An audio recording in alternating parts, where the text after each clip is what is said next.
your confidence may fall, I'll be here as your foundation. And I say, hey, yo, just let it go. Your struggles won't remain. And I say, hey, yo, we're holding hope and wake up yesterday. So hold on to me.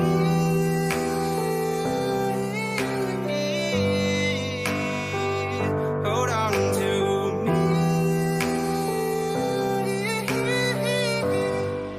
Hold on to me.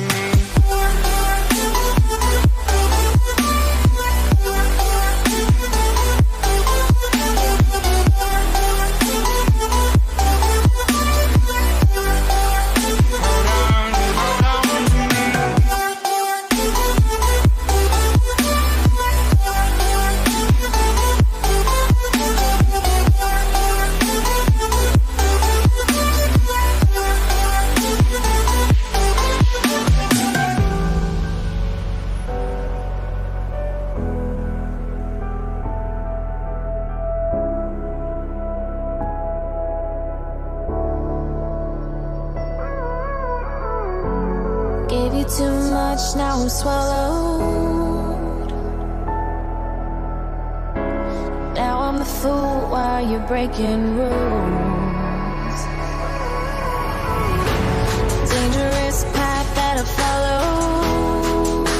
Oh, go on, just do what you do. And it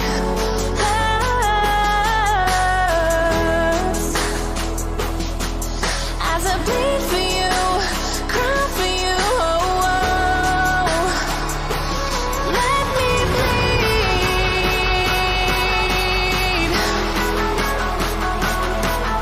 As I bleed for you, cry for you, oh, oh. Let me bleed. Let me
like it was built to break off the handle. How'd we get to this place. We're leaving everything behind for new and exciting feelings, but I won't leave you. Will everything we know be lost and changed for something new? Only time will tell, but I'll be holding you. I'll be holding you. I'll be holding you. I'll be holding you.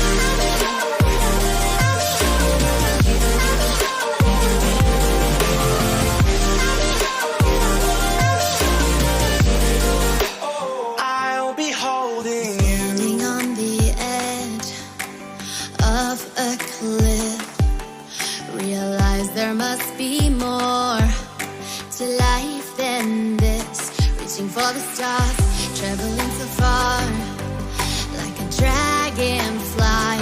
Just grab my hand from heaven's end with me tonight.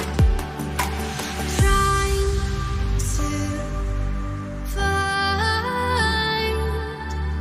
our place in this world.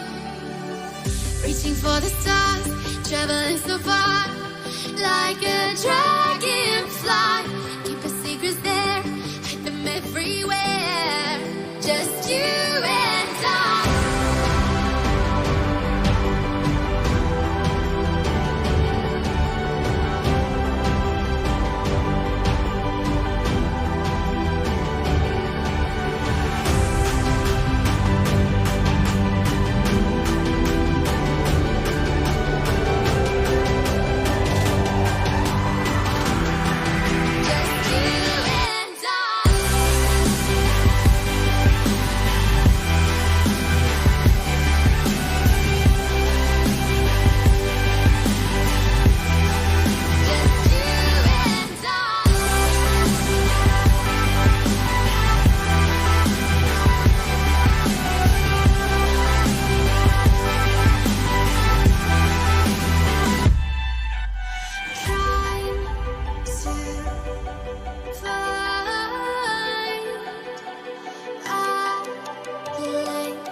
like a broken soul in a wonderland without angels.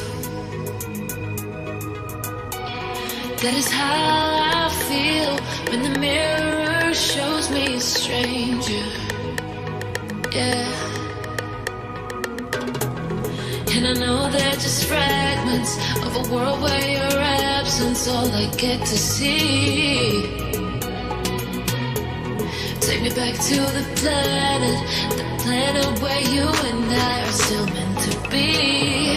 'Cause I'm incomplete when you ain't by my side, when you don't wake up next to me. Yeah, I'm incomplete. I need you here tonight to cover up these empty sheets. 'Cause I'm incomplete. Yeah, I'm incomplete. Hey, 'cause I'm incomplete. I need you here tonight to cover up these empty sheets. 'Cause I'm incomplete.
These roads intersect, on each one I reflect.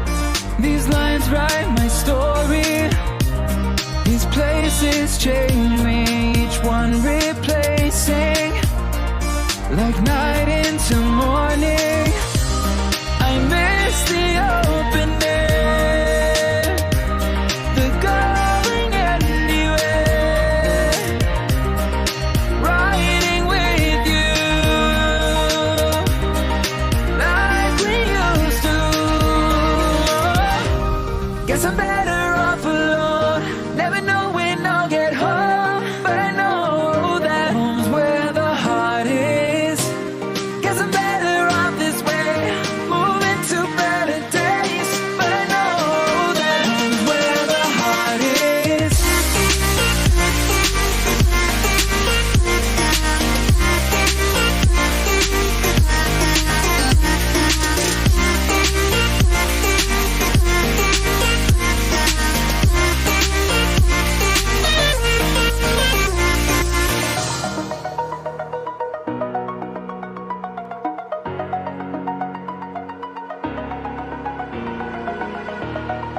over the edge. Feel like I'm floating through the air. The pain I felt is paid for, all is said and done. Oh, I am restricted, fixed upon the web. I need to kick the habit that my mind is breathing in. Break out, I've got to see. Spent all my life holding all of it closely. I played it innocent, a feel of discontent. I'm finally facing it all, fearless.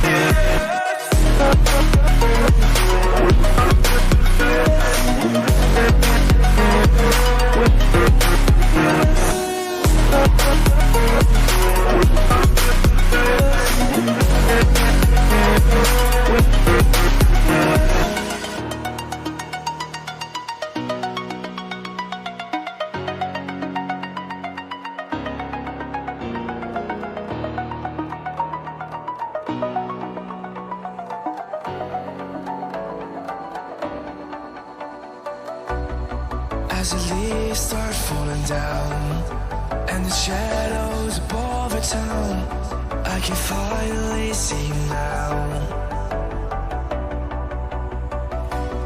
I see the fear inside your eyes, I see the pain hidden in your smile. I can finally see you now.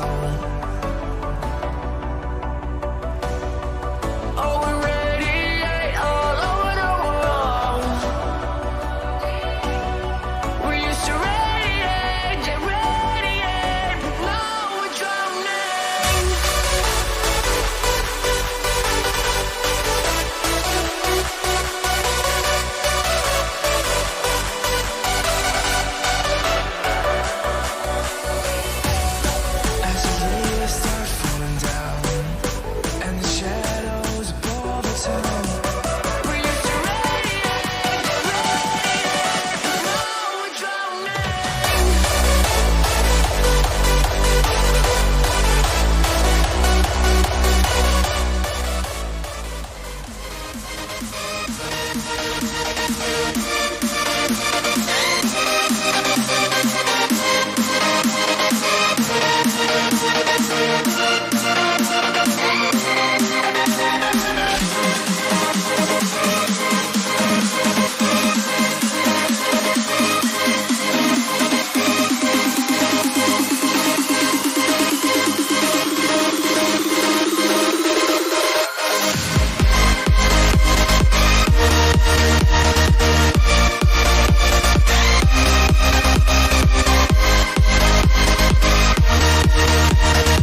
afraid of the dark?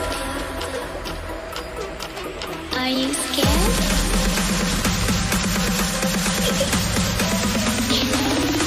I am you.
See the darkness coming.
To the wind, I'll take a chance and let you in. Just take my hand and take me home tonight.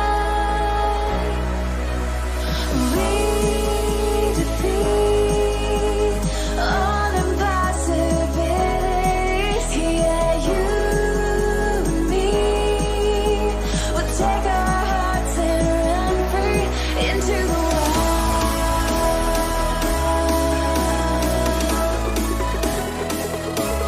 into the world.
black hole, coalesce beneath the ground.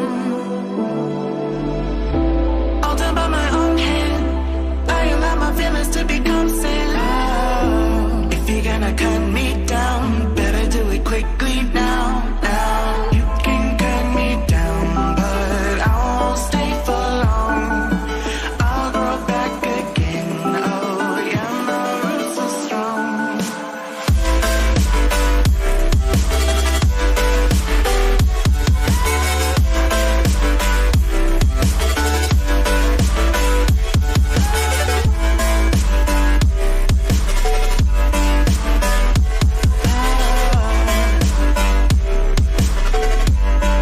My roots are strong.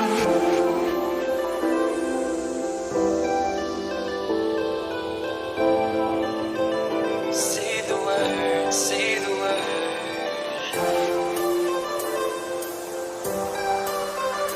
Say the word, come on. Say the word and we can run around the earth and around the sun. Say the word and we can stay together about that better place. And I know you're healing, 'cause I know the feeling. The streets stop breathing. I don't wanna let you.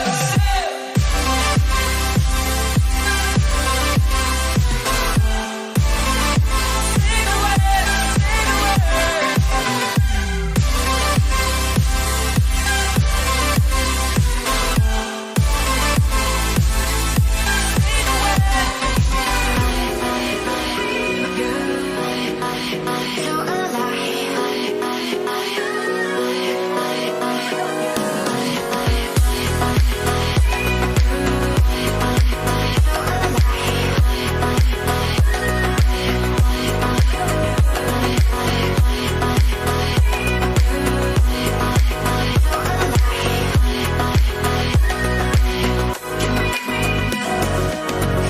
I give in to the lesser fight. My body aches to be satisfied. My weakness comes and goes. My weakness comes and goes. I'm reaching out for the easy high. Please fortify this strength of mine. My weakness comes and goes. My weakness comes and goes.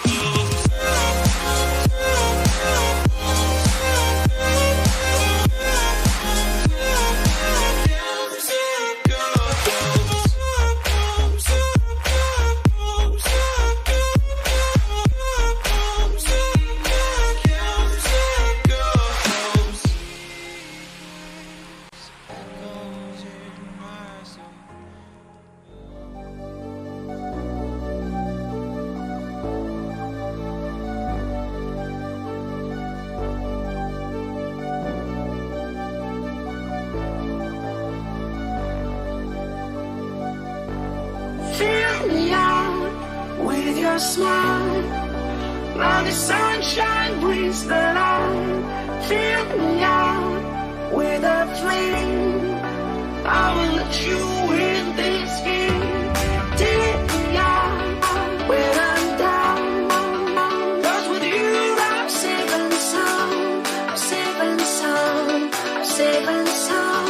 I'm saving some. I'm saving some. I'm saving some. I'm saving some.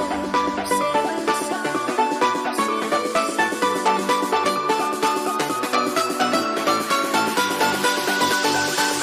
some.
our sound in the spirit of things.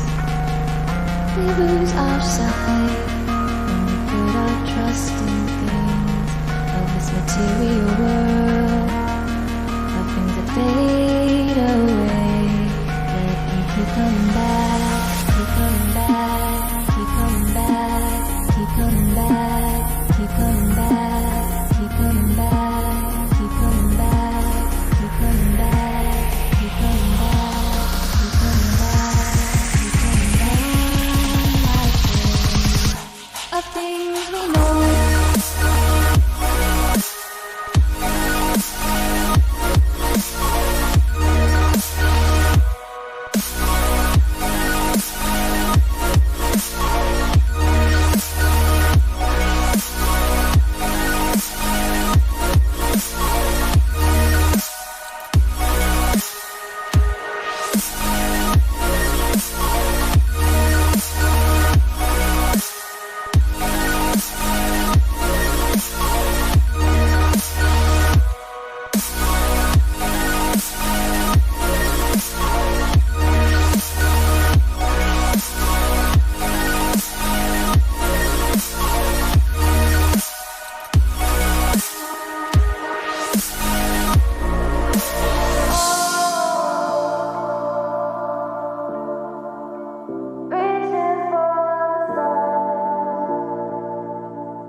love goes, there is also misery.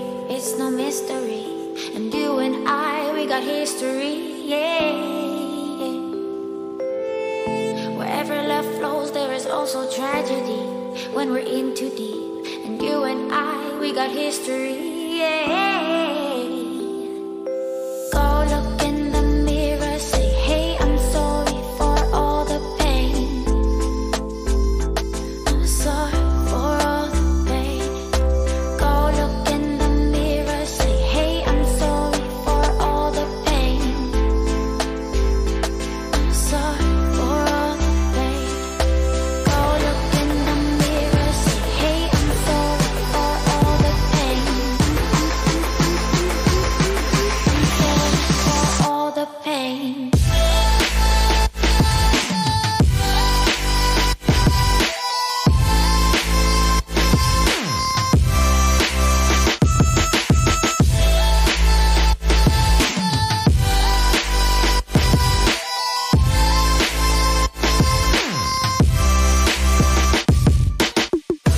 I know my limits. You can break me down, but I'll stay till the finish line. And I've been counting minutes for quite some time now, just to see you again. And I've been counting days to get away, to see you again, see you again. Been finding ways to get away, to see you again, see you again.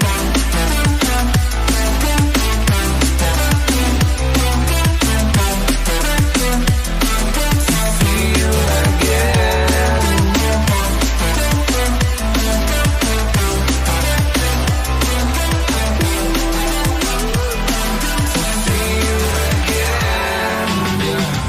I can never ever find the right words, and there's no way this is real life.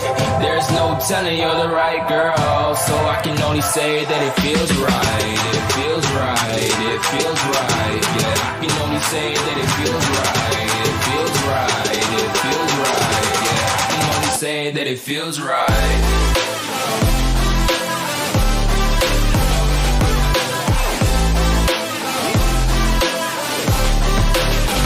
That it feels right.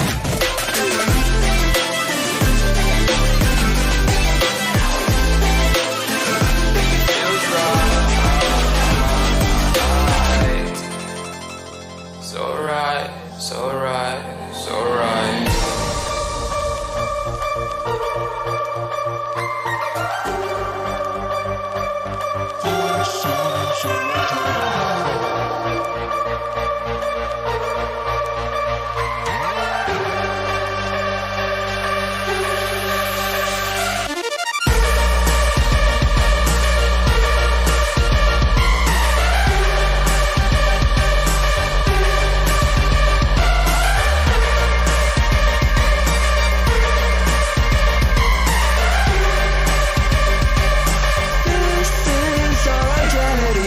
When you want to get off the darkest ground, but gravity pulls you straight down. Earth from a bird's eye view. You should grow feathers and see this too. When you want to get off the darkest ground, but gravity pulls you straight down.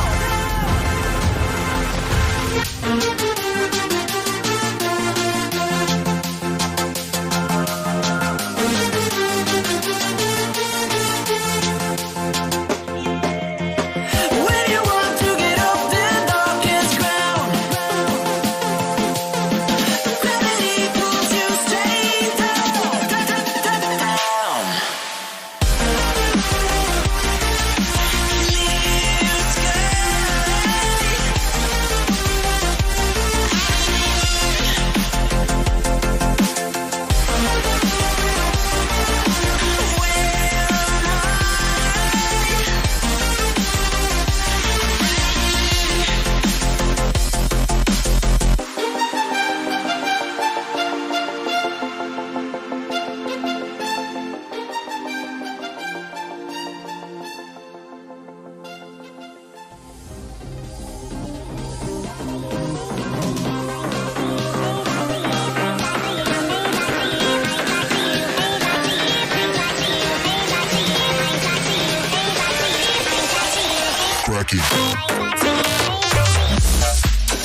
Living all the dreams, playing all the games, and getting high on love. They can chase us down, but we will always win. Leading every dance, feeling every touch, and getting high on love. We're invincible. Trust in me. We're invincible. Don't you see? We're invincible.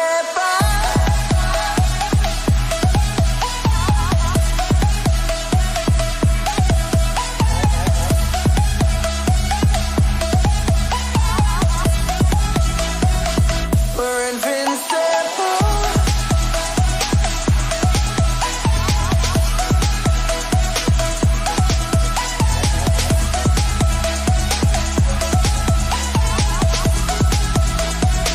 We're invincible.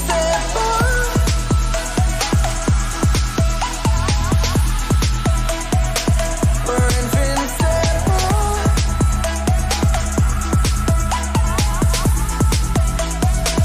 We're invincible.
Play the part of keeping you in the right direction. No matter how your confidence may fall, I'll be here as your foundation. And I say, hey, yo, just let it go. Your struggles won't remain. And I say, hey, yo, we're holding hope and wake up yesterday. So hold on to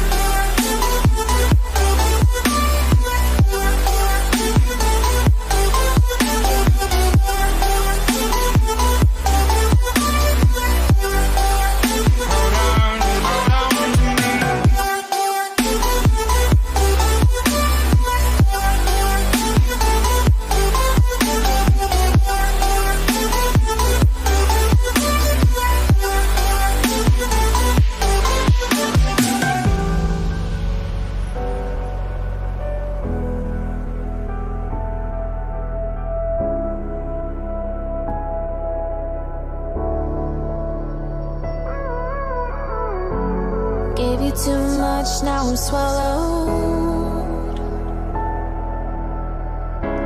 Now I'm the fool while you're breaking rules.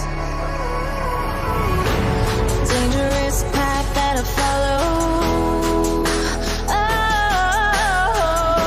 Oh, go on, just do what you do. And it hurts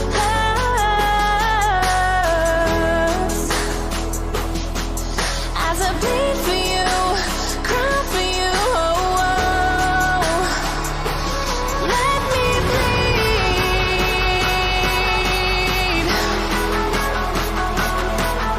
as I bleed for you, cry for you. Oh, oh.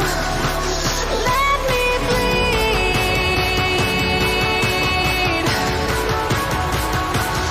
Let me bleed. Let me.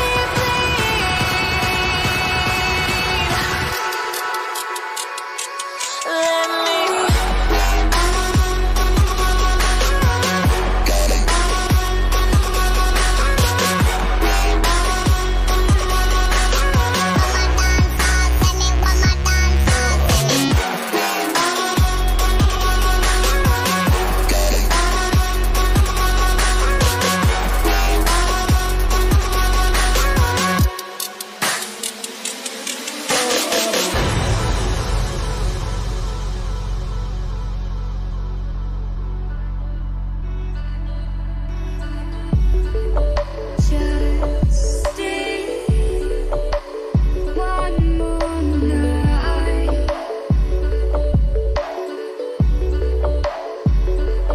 I'll be by your side.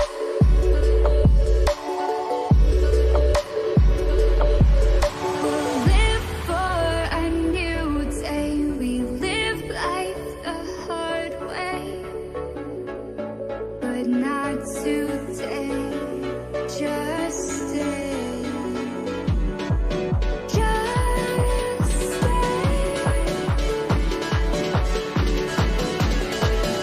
Just stay. One more night.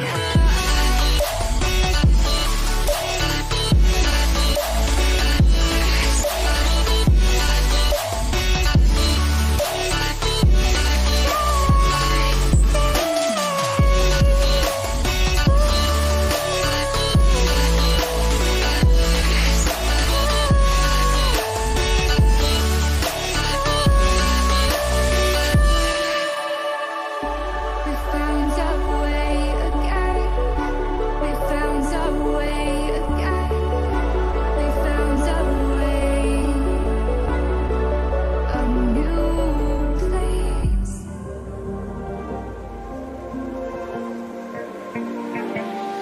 So fragile, like it was built to break off the handle. How'd we get to this place? We're leaving everything behind for new and exciting feelings, but I won't leave you. Will everything we know be lost and changed for something new? Only time will tell, but I'll be holding you. I'll be holding you. I'll be holding you. I'll be holding you. I'll be holding you.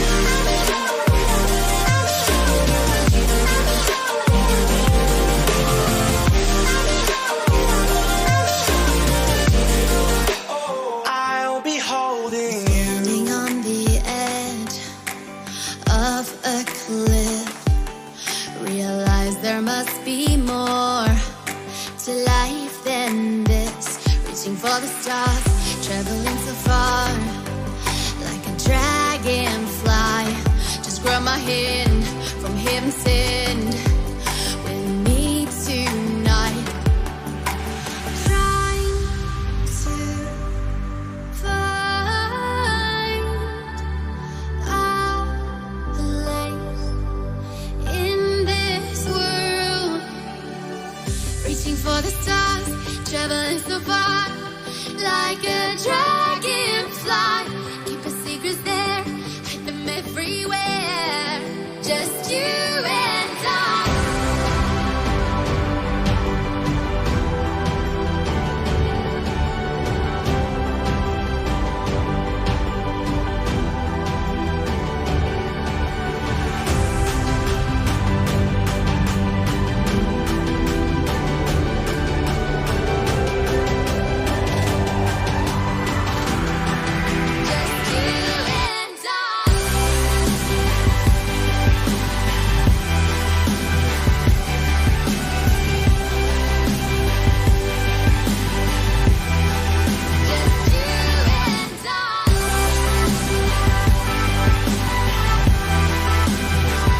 like a broken soul in a wonderland without angels.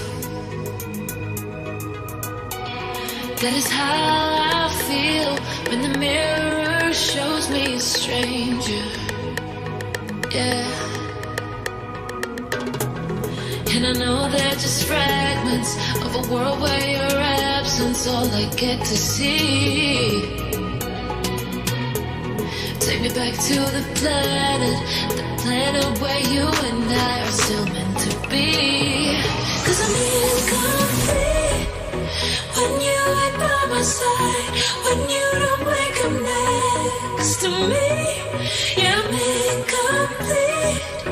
I need you here tonight to cover up these empty sheets. 'Cause I'm incomplete. Yeah, I'm incomplete. Hey, 'cause I'm incomplete. I need you here tonight to cover up these empty sheets. 'Cause I'm incomplete.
These roads intersect, on each one I reflect.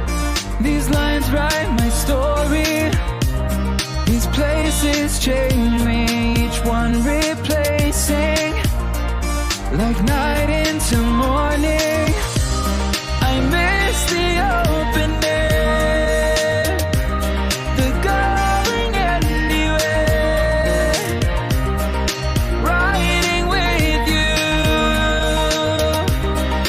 like we used to.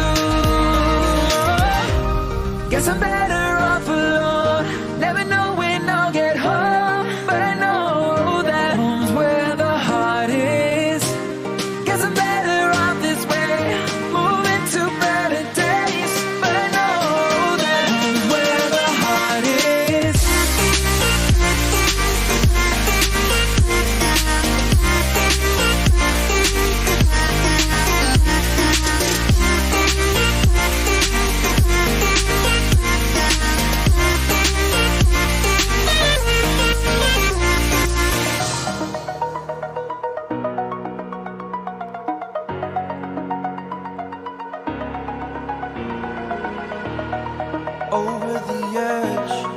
Feel like I'm floating through the air. The pain I felt is paid for, all is said and done. Oh, I am restricted, fixed upon the web. I need to kick the habit that my mind is breathing in. Break out, I've got to see. Spent all my life holding all of it closely. I played it innocent, a feel of discontent. I'm finally facing it all, fearless.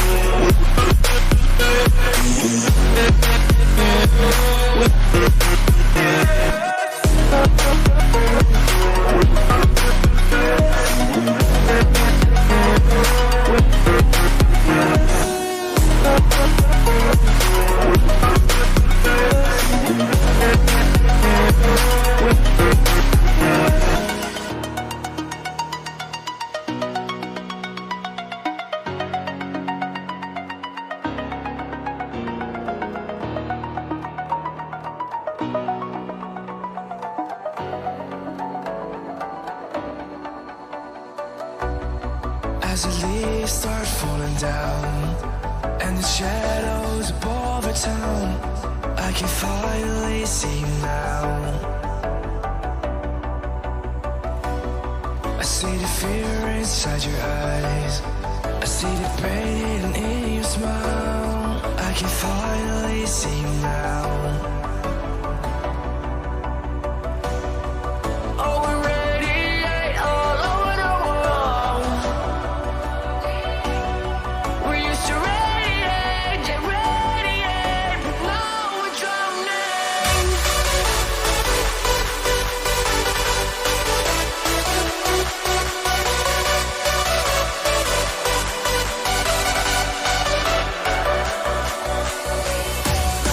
As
story I used to hear, to run on and to end disappear.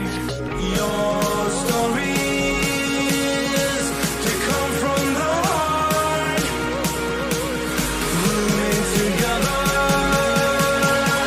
and tear me apart.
Burning down the walls, we let the monsters in, and now we're running down the halls. No, we can't let them win. There's an evil inside, just lurking way down below. And if I can't hold my breath, then I'm bound to become hollow. Can you say that I've disappeared? Can you say that I wasn't there for you when you went into hiding on the front steps of your porch? And I reflected on the memories, but I put out that torch. Hey!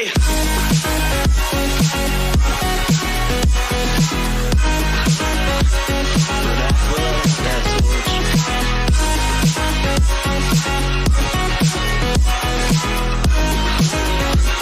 But I put out that torch.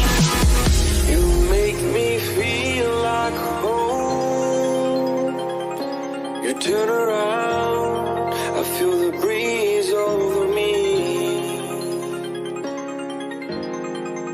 You watch your dreams unfold. Let it come around and let it breathe over me. It's time to go away into the light. I feel the coming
voice beneath the ground.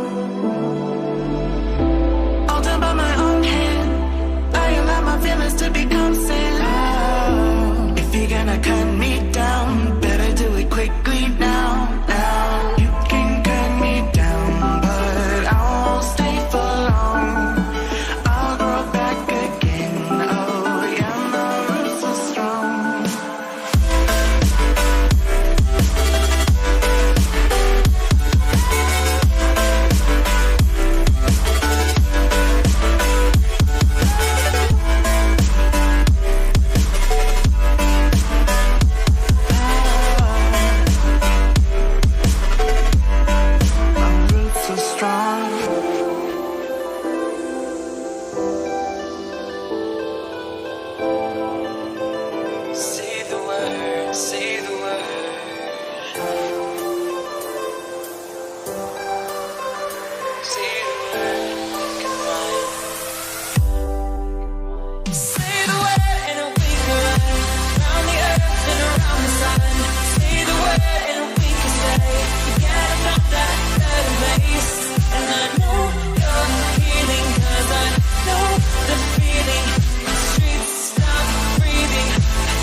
Fill me out with your smile.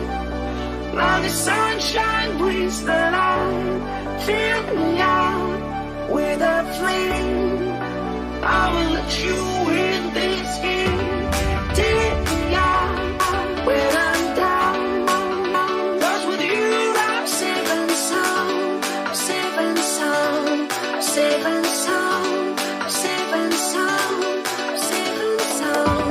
I'm safe and sound. I'm safe and sound. I'm safe and sound. I'm safe and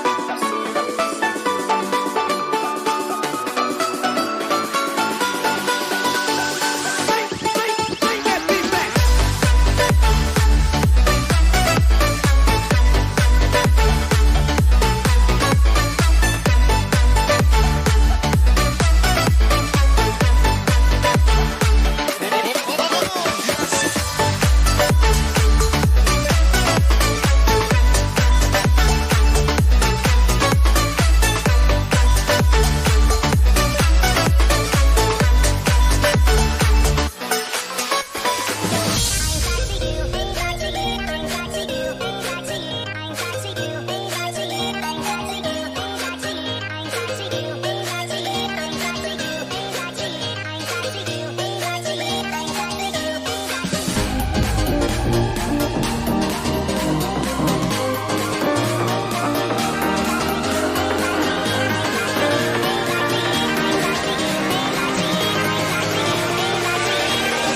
lose ourselves in the spirit of things.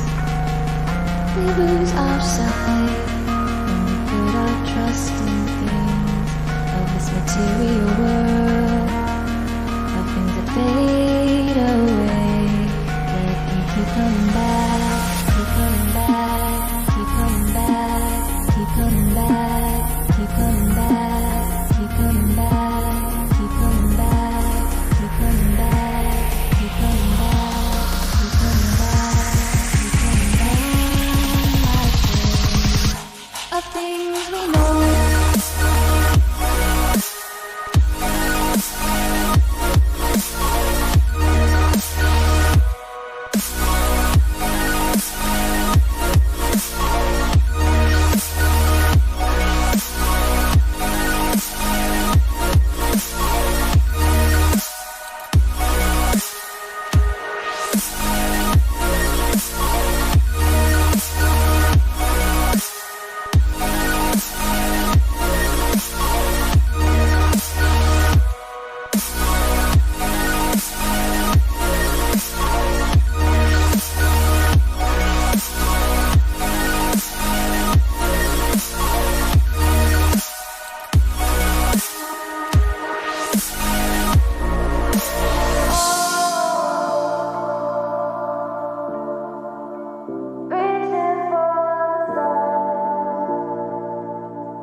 We are dreaming in the dark. We are nothing more than dust. Search but you stay lost. We are reaching for the stars, but we're making this too hard. And I wonder where you are. Mysterious, that's the part you always show. 'Cause you're too curious. Maybe you should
Wherever love goes, there is also misery.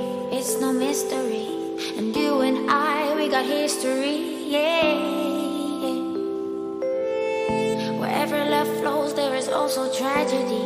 When we're in too deep. And you and I, we got history, yeah. Go look in the mirror, say, hey, I'm sorry for all the pain.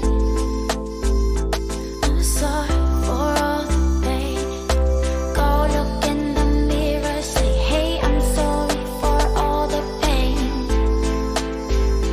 I'm sorry for all the pain. Go look in the mirror, say, hey, I'm sorry for all the pain. I'm sorry for all the pain.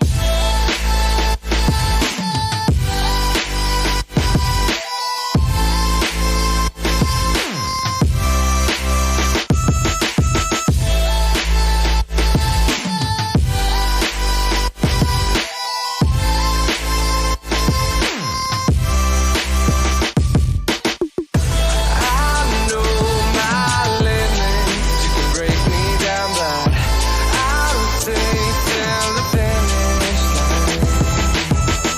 'Cause I've been counting minutes for quite some time now, just to see you again. And I've been counting days to get away, to see you again, see you again. Been finding ways to get away, to see you again, see you again.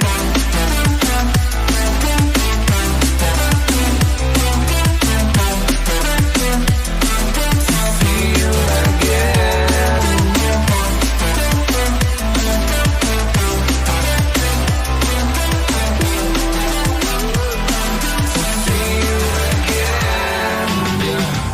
I can never ever find the right words, and there's no way this is real life. There's no telling you're the right girl, so I can only say that it feels right. It feels right. It feels right. Yeah, I can only say that it feels right. It feels right. It feels right. Yeah, I can only say that it feels right.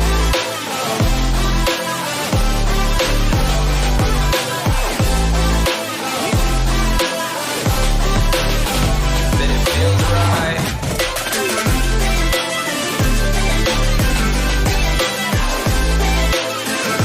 Feels right. So right, so right, so right.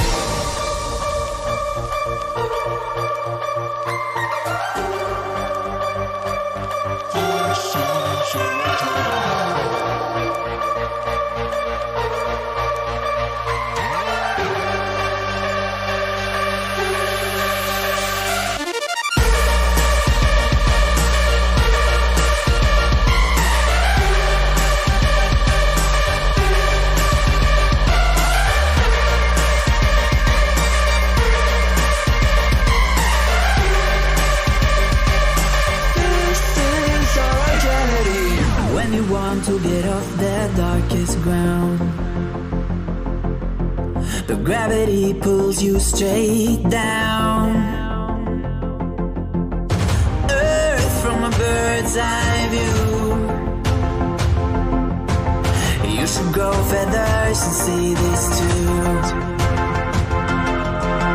When you want to get off the darkest ground, the gravity pulls you straight down.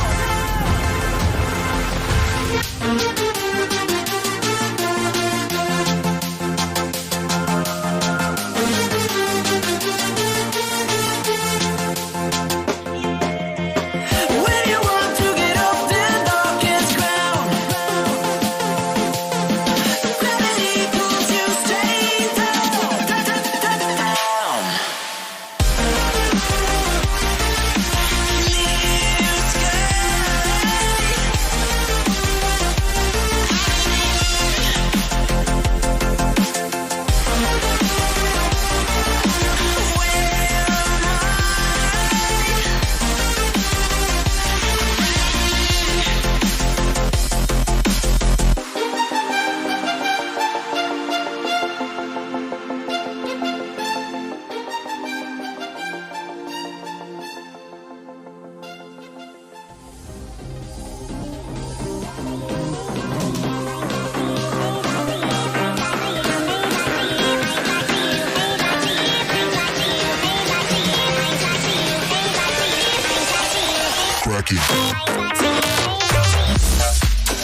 regularities,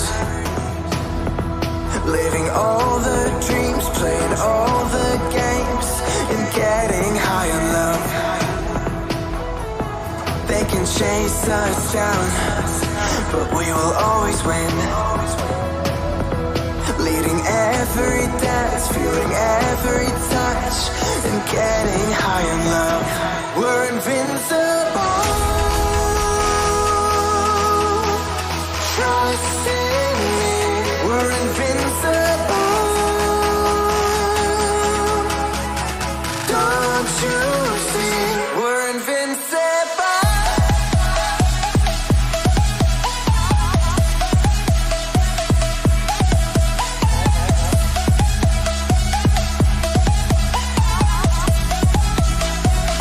We're invincible.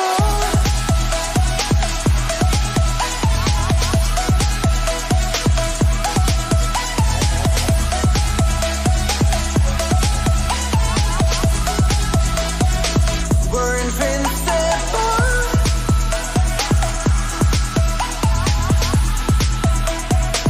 We're invincible.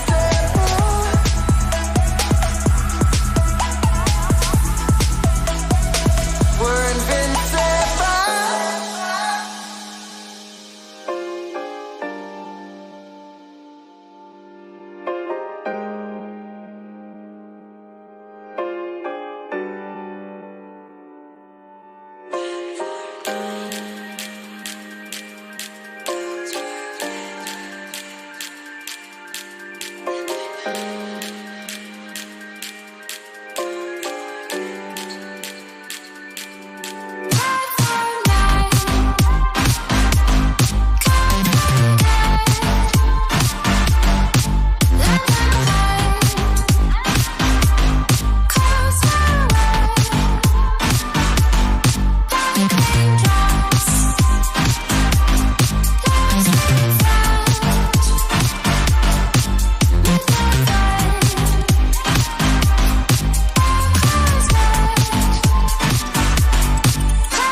Keeping you in the right direction.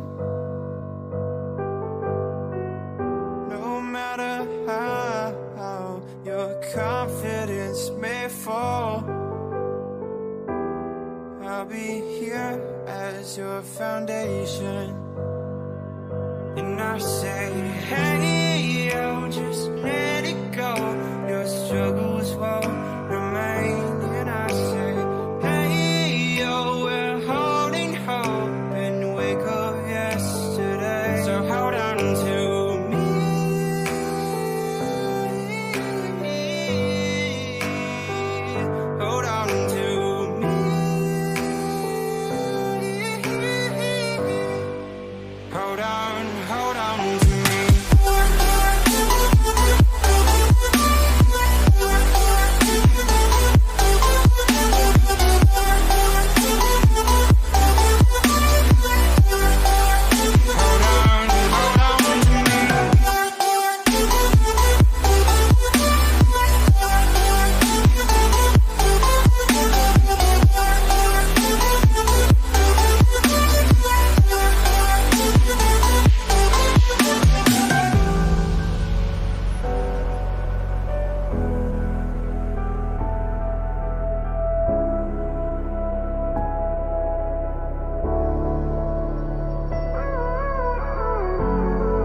you too much, now I'm swallowed.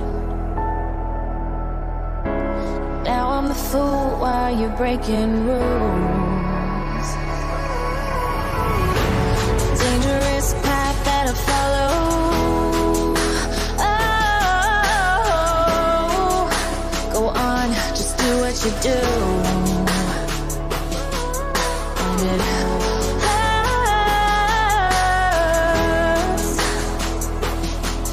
as I bleed for you, cry for you. Oh, let me bleed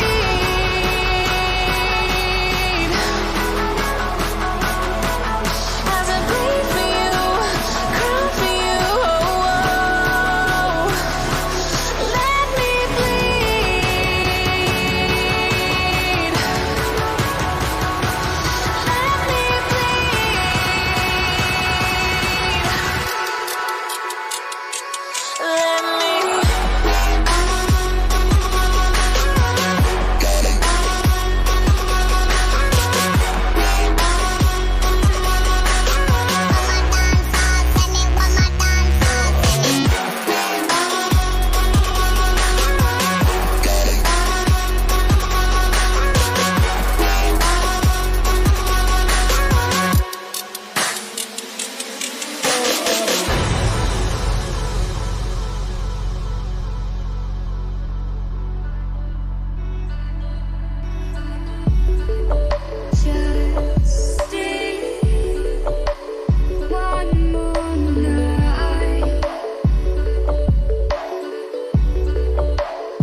So fragile, like it was built to break off the handle.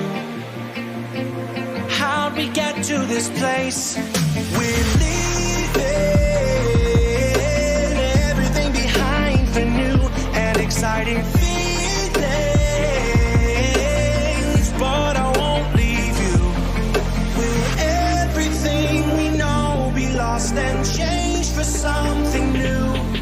Only time will tell, but I'll be holding you. I'll be holding you. I'll be holding you. I'll be holding you. I'll be holding you.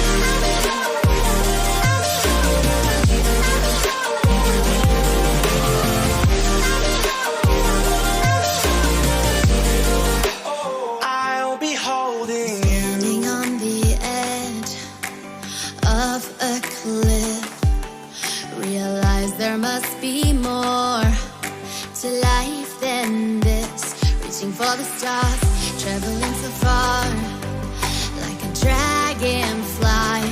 Just grab my hand from heaven's end with me tonight. Trying to find our place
like a broken soul in a wonderland without angels. That is how I feel when the mirror shows me a stranger. Yeah. And I know they're just fragments of a world where your absence all I get to see. Take me back to the planet where you and I are still meant to be. 'Cause I'm incomplete when you ain't by my side, when you don't wake up next to me. Yeah, I'm incomplete. I need you here tonight to cover up these empty sheets. 'Cause I'm incomplete. Yeah, I'm incomplete. Hey, 'cause I'm incomplete. I need you here tonight to cover up these empty sheets. 'Cause I'm incomplete.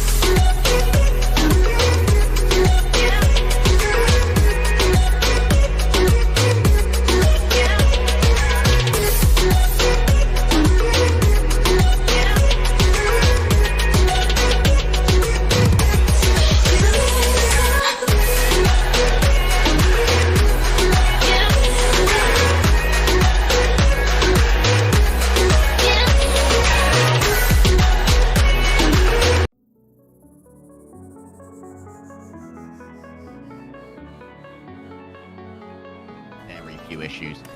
The anti-eco is even better. Oh, look at that shot my dart. god.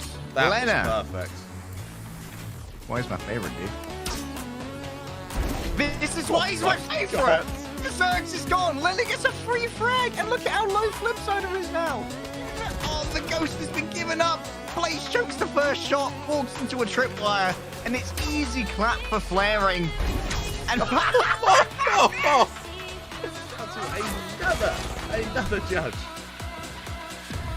I wouldn't say down to a judge when he's got 7.5k. Oh my goodness, an express delivery, baby. The judge just doesn't work at that range, though. These hands, Frostmind has fallen, and what looked like it could have been one of the best opportunities for Boom is slipping through their fingers. Tebodal, their trigger, this one's great. I'll give them that. Oh my goodness. What excellent tracking. Eneto. In comes the shock dart. It's a good dodge from Tebodal. A second shock dart. Lene goes to check. Through the box, Tebodal gets it done. The newer member of Boom.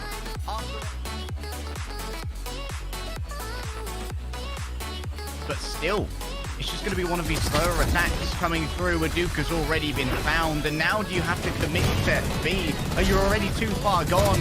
Kale's fallen down. This is their second round, I believe, on only a Sheriff. Ivan's got 4, baby, and Ivan wants more. The ace is delivered.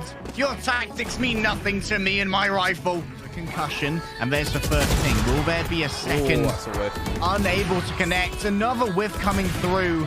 And Aduka's got a good idea where Nomfu is, and they're going to drop on down with the shorty. But Click is the one who gets it done. I wasn't even looking towards the Astra, but a 4K is...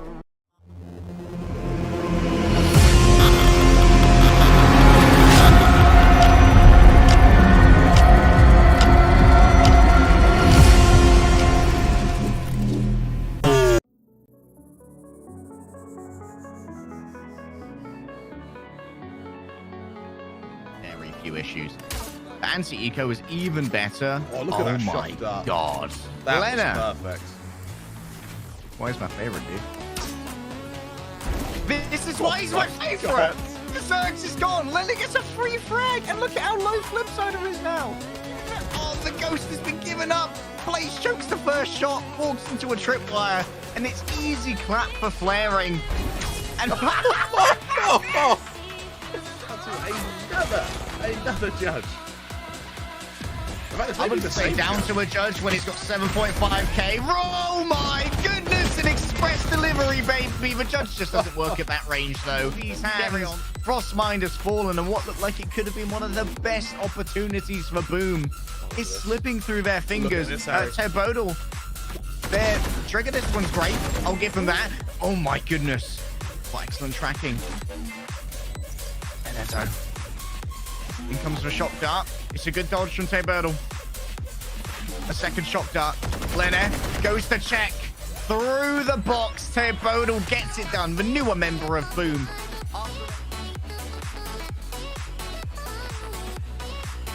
But still, it's just going to be one of these slower attacks coming through. Aduka's already been found, and now do you have to commit to B? Are you already too far gone? Kale's fallen down. This is their second round, I believe, on only a Sheriff. Ivan's got 4, baby! And Ivan once more. The aces.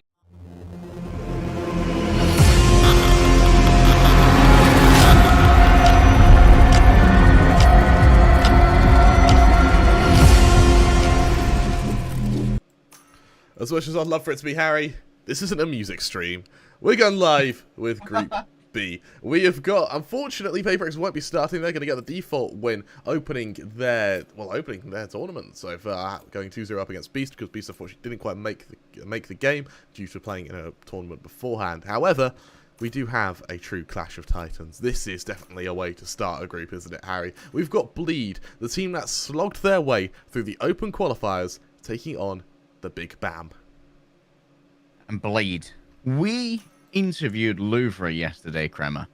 Yep. In that team went 5-0 in their group. They didn't drop a single map. And when we asked them who they're scared off in Group B, there was no hesitation when they said that Bleed were the ones who were going to be absolutely pounding. Of course, PaperX was a given, but we wanted to know about these lesser-known teams, and Yep. Bleed was the name that came up. On the other side, Big Bam, they are the invited team from Vietnam. Previously, we saw Division X Gaming, who made it through the Vietnamese qualifier, and presumably of a slightly weaker side. But Vietnam's representation has already been cut in half in this tournament, because Division X could not make it out of Group A. Team Big Bam, they want to keep the pride of Vietnam alive in the Royal SEA Challenge and start off strong here. Starting off strong is going to be everything. Every single team from Group B is watching this game. They're going to see the caliber of Bleed, the caliber of Bam. They're going to watch it sizing up this team. And I tell you what, you want to start with confidence. I really like this veto. We've got 2 maps, which I believe it's Ascent and Bind, or Ascent Haven, sorry. Both of which are really equal maps, in my opinion. I think that we're going to see very long games. I really wouldn't be surprised if we see an overtime in our opening game. Isn't a huge amount of recent data from Big Bam. A lot more from Bleed. They have been on the grind, Kremer. Recently, they've been very active. I'm going to be keeping my eyes on Jarpix here. The Sova, who's going to be taking contact in Garage. Oh, that's a good shot, that. It is. That's laid many low. NTK is going to be receiving some healing here before pivoting over towards B, but it feels like it's been read well. First Love is waiting here, as is Frosties. They're going to look elsewhere. They got a Sheriff in hand. That does huge amounts of piercing damage. They get Dwarf for themselves, but now we have to deal with NTK in the back. My frenzy doesn't do that, Kremer, but NTK's has got a different kind of breed here. They move straight in on the Astra, and that's a good spray. The tracking is fine, but now they have to deal with a Shorty. What does Chrysania do? They've already been pinged, and they can be approached from 2 different sides here. With 24 HP to play with, they could maybe swap out to something like a Frenzy. They've made too much noise already. Surely you can't take this with a Shorty. You Any must weapon but a swap Shorty. over to any of the other weapons. But as they cross, they will be caught by Moth. Just for future reference, M-O-W-F-F, saying it as Moth. M-O-E-F, Mwef.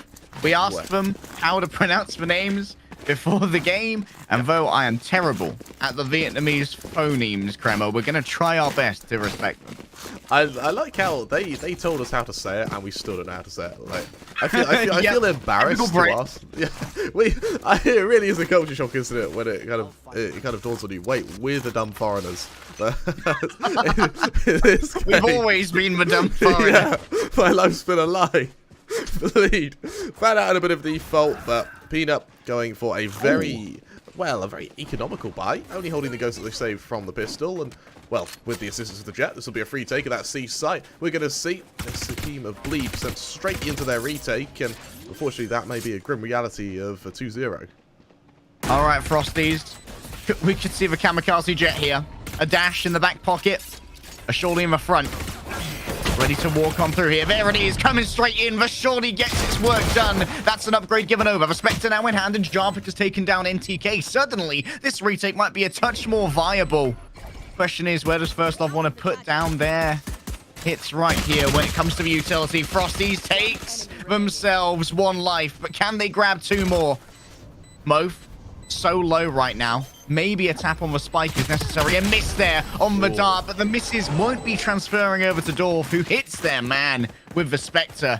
But the bonus from Bam is not going to be free. Mouth on very low HP to end that as well. Like, that's very winnable for Frosties. That is something really to fear, to be honest. And we actually looked at Bam a little bit before we started this game. And while NTK is godly at Jets, the main man to watch out for in kind of recent form is actually Pina, who's been really delivering on this Astra recently. Over on Bleed, of course, Frosty's insane Jet. And actually, this is quite a nice Jet matchup. I really want to see how both these players do against each other, because they're relatively evenly matched. I like the choice here to go for B, Kramer. Yeah, and look how quick they are to the execution as well. Like, they know they have to get up close with these judges, with these Spectres. They do so instantly. All right, NTK, what can they achieve? 7 HP remains. Maybe a kamikaze strike right here would be the best bet. Just run in onto someone with that shotgun. They are going to be pinged, though, and now they can be spammed easily through the smoke. That's a free kill. But Dorf has managed to catch on the flank. Frosties, now they have themselves a better rifle to try and play this long-range post-plant with. Look at that camera. Just above the spike. Easy ping onto Lexi. Excellent post-plant utility here from the side of Dorf. They've already got themselves an upgrade. Remember, this was a bonus. I love the choice to go for B. That was a dog kill, baby. Moef has granted us the first dog kill of the tournament. Oh, Harry, we have Timmy the Turrets. What's the dog called? I think Bruce is a good name for a dog. How do you feel about Bruce? Fish are friends, not food. Agents are friends, not food. But Peter, that round actually very successful for them. More importantly, though, they now have the divide ready. And considering how quick Bam have been playing these rounds, considering how high a tempo this team have been, it wouldn't surprise me if we see them use it this round just to secure A. Unfortunately for them, Bleed have gone for a very heavy commitment on A-Long. Oh, that's a beautiful gravity well right there. First Love's going to be forced away. You ain't getting that orb for free, son. That much I can guarantee you. Well. Tell you what, Dorf has been already so good on this Cypher. First Love has fallen on down. And this looks like it, in terms of the armory, should be a fairly easy conversion into the 4-0. And this is what we wanted to see from the invited Vietnam team, right, Kreml? We wanted to see some real power out of this region. And going 4-0 up against Bleed is the best possible start they could ask for on our first day of Group B. These are some really clean shots we get by Bam as well. That's dirty! That's even dirtier! Krasania takes away 2 of the weapons right there with the Bucky in hand. Oh, just a little bit of Bucky magic. It feels like a nice way to sort of end the round. To go, yeah, we killed a few of them. That makes it all right. However, there are no prisoners here for Bleed. Instantly bringing that op out on Frosties, looking to use it as a chance to keep Bam at arm's length for the majority of this round. We see him head straight over to C, and it may be given a chance to be christened here because it looks like Bam are going for a straight execution to this C site with a bit of a default lurking in mid. Now, looking at the ult usage as well, First Love close to theirs, Mo close to theirs as well. For Jarpix. Oh, First Love here. Will they have noticed there in this corner? NTK certainly knows, and they're going to take advantage of that. Frosties, though. Maybe they could connect a shot here. They need to bet. Has NTK shuffled on over? They have to assume the answer is yes, due to the recall of the star. This is a very interesting Viper split. I've rarely seen this one.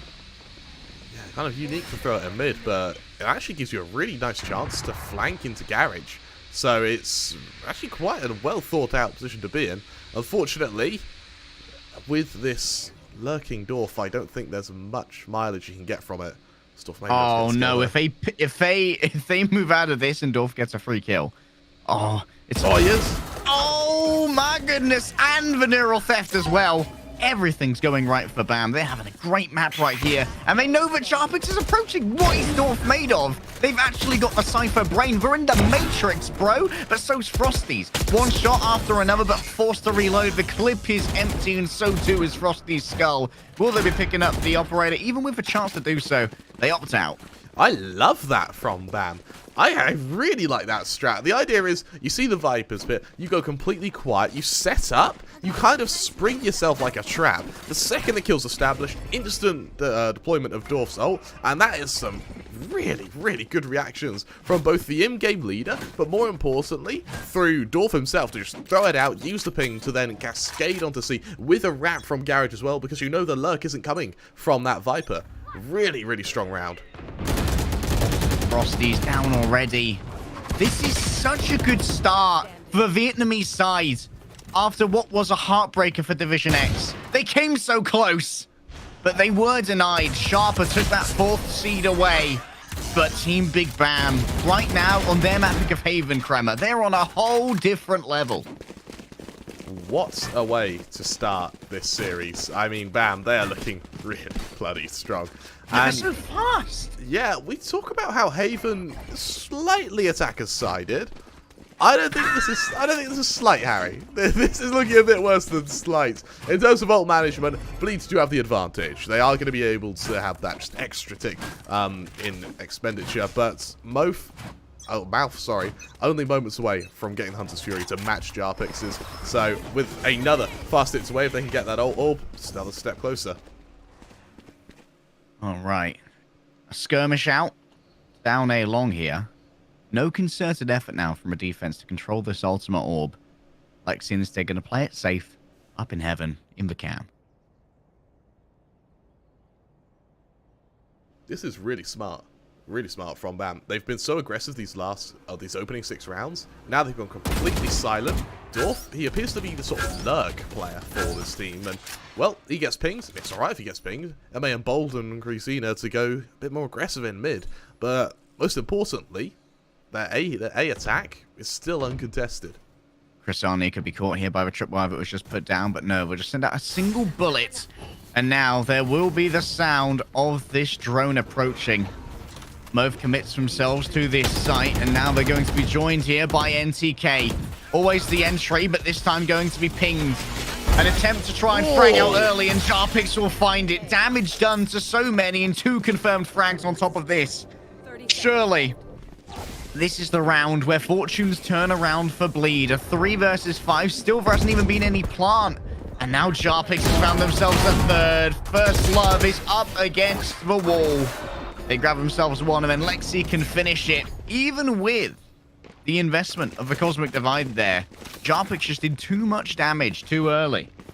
That was a really clean Hunter's Fury to get to the planter, then get tagged 2 others as well. That Hunter's Fury hit 4 people, killing 2 of them. The fact the other info that 2 more were in sewers meant that by process of elimination, the other would have been the jet that had aggressed. They see NTK as he tries to hide under heaven just as the divide's about to wear off. And it just completely dismantles for them. Bleed, they just throw bodies at the defenders and use it as a chance to get the advantage. Once again, the speed has come back. Lovely ping there gives NTK the advantage in the op versus op duel. And now C needs reinforcements, and they will be coming readily. 3 members are going to be hanging around this site, while as usual, Dorf is lurking around in mid. No bodily commitment just yet from the side of BAM. They haven't made the foray down C long, likely worried about something like a gravity well combined with a snake bite, or maybe even a shock dart too. But look how far Dorf's gone up into B. Oh, they just have to back off. They leave C completely. They actually turn their attention back to A. This is such a strong rotation. There's nothing there. I mean, sure, there's the cam from Lexi, but he's being harassed in mid right now. He can't turn to it. That cam being destroyed confirms presence in B, and so Dorf's just going to slowly back out once more. And again, Lexi, yeah, they've seen a couple bodies there, I think. They've got a little bit of a sense of what's going on. And with the stars coming down, they will call out there is indeed A. 4 defenders still remaining, but this is still doable, and there will be potentially a Cosmic Divide for a retake. Out comes a Blade Storm from NTK. They have the operator in hand as well if they need a secondary phase to their attack, but they've already caught a headshot. 10 HP remains, so there's no more chance to go on forward with those blades. It'd be a last chance saloon if it is going to be anything like that. Look at Lexi. Prepared to dive on in, it would seem. But anyone else who's trying to distract, here we go. Lexi moves on down, but they're instantly caught by Mwef. And NTK grabs their third on top of this. Oh, bam. It seems like the variance in tempo here does give them a little bit more power. Well, they didn't hit A for a while, Kremer. They were so fast in going to C, and that caught Frosty. NTK is having a great game. He seems unstoppable with his op at the moment, and his tactical awareness is really damn strong. He knows full well, and this is a good sign of teamwork, is the trust he has in Dorf to cover Heaven means he just sits center side. He solely focuses on the kind of defender's push, and gets first with the op, switches to the knives, moves under Heaven to bait them into his two teammates, and then is able to re-aggress off the refresh knives on the first kill. Really, really nice bit of decision making, and it's going to put the pressure on to Bleed. 7-1. You don't want to start your tournament like this. And for BAM, they're preparing for a methodical default, looking to punish some aggression from the broken buy of Bleed. I remember coming into this, Bleed, we had very high hopes for them. Louvre, a 5-0 team from Group A, said that Bleed are bloody scary. But at the moment, they look more like kittens up against BAM. It's worth noting this is BAM's map pick. They maybe will have a good sense of where Bleed might be a little bit weaker. Will they expect Lexi here? It's a messy spray from Mo, but they will connect it eventually. And so Lexi falls on down. This drags over rotations to A, and they will be met with the drone. The Chrysania here on the counter-rotate could get plenty done. Oh no, the drone has spotted them, and so NTK is just going to hold this angle for years. The entry now is up to Mwef instead. Pinged out. A slight pause in their step, and is this a fake? Are they just going over to B now? Because the Spike's doing a runner, Kremer. I think they've realised that because of the poor buy of Bleed, it's going to be a fast rotation regardless. Over in mid, I like NTK, again, a really nice bit of decision making. That rotation through window was to try and catch a player crossing from B there. Unable to do so though, because First Love might get a timing. Double taps there on the cyber cage. First Love has been identified, and it's going to be walked right here. Despite damage done to Mwef, still they're going to lose their life. And now Chrysania is alone, but they have managed to pick up a Vandal here. They're going to peek that anyway, and NTK don't miss those. Oh, Kremer. I love it when on the first day of a new group, we've already started picking out our superstars. Like, I had a fanboy moment after Lene yesterday, guilty as charged, but already NTK is kind of grabbing at my heart. Bear in mind, this is going to turn out to be a very, very tough group. We haven't seen South builds. We haven't seen the new Bren lineup. We haven't seen Paper Rex play. If this Group B might be tougher than Group A. If this is what BAM could do, and they were one of the teams that we thought they might be weaker. They were one of the few teams we weren't explicitly told, okay, these guys are good. Like, if this is what not warranting a warning gets. Oh my god, NTK's got another opening. I'm scared, Kremer. Hold me. I'm in danger. Oh man, they just check every angle so well. They've got doubles everywhere. It's incapable of claiming a fair fight. So much space taken away. And Jarpix has tried to recover it by moving up A long here. But they're not going to be finding any contact very soon. Question is, do you settle on B or C? It seems like the Spike's going to be running down C long here. And the entry is, of course, going to be in the hands of NTK. Moving up onto platform. They need to win out the duel against Lexi, and they will do this. Remember, this was yet another investment round from the side of Bleed. Their money is down the toilet right now, Kremer. Another bit of smart decision-making from BAM here. They gave the op to Moth because he has the Hunter's Fury for the retake. He'll be playing far back anyway. So the Vandal goes aggressive first. Jarpix has found themselves an aggressive angle, but they surely are going to be checked here by Moog, and that's exactly what's happening. First Love actually is avoiding a lot of incoming damage right now. There's a ping from a recon bolt, and that will guarantee the operator shot from NTK, who's about to break 20 kills in our 10th round. He's deadly. Alright, he is really deadly. We've seen some good Jets this tournament. I think Aduka is one of the main ones that's ring to mind. Juicy as well. Even Durion, when he then went to Jet. They were all pretty damn good. NTK is on like a whole other level right now. 19-7 he sits in 10 rounds. We have a quick tech pause from Moth though, so hopefully we can fix that properly. We heard earlier that before we got onto the server there were a few tech issues, which is why we had the late starts. Luckily, this game will still be played out. You don't need to worry. Don't worry. It won't be the same. It won't be the same as match 1, we promise. Yes. Interestingly, the Technician on the other side now, though. First Love was the one who couldn't get here right at the beginning of the match because of PC issues, but it didn't take long at all to get in afterwards. Yeah. And now Bam having some issues. Given that they're the only one not moving, I'd have to assume that it is either NTK or potentially Pina. You're absolutely right. This is going to be a real kind of duel of fates between, maybe not on this map, but maybe on Ascent when Bleed sort of get to their home grounds. They need to find a way to recover because Bam, they're at the stage now where this is pretty much a done deal.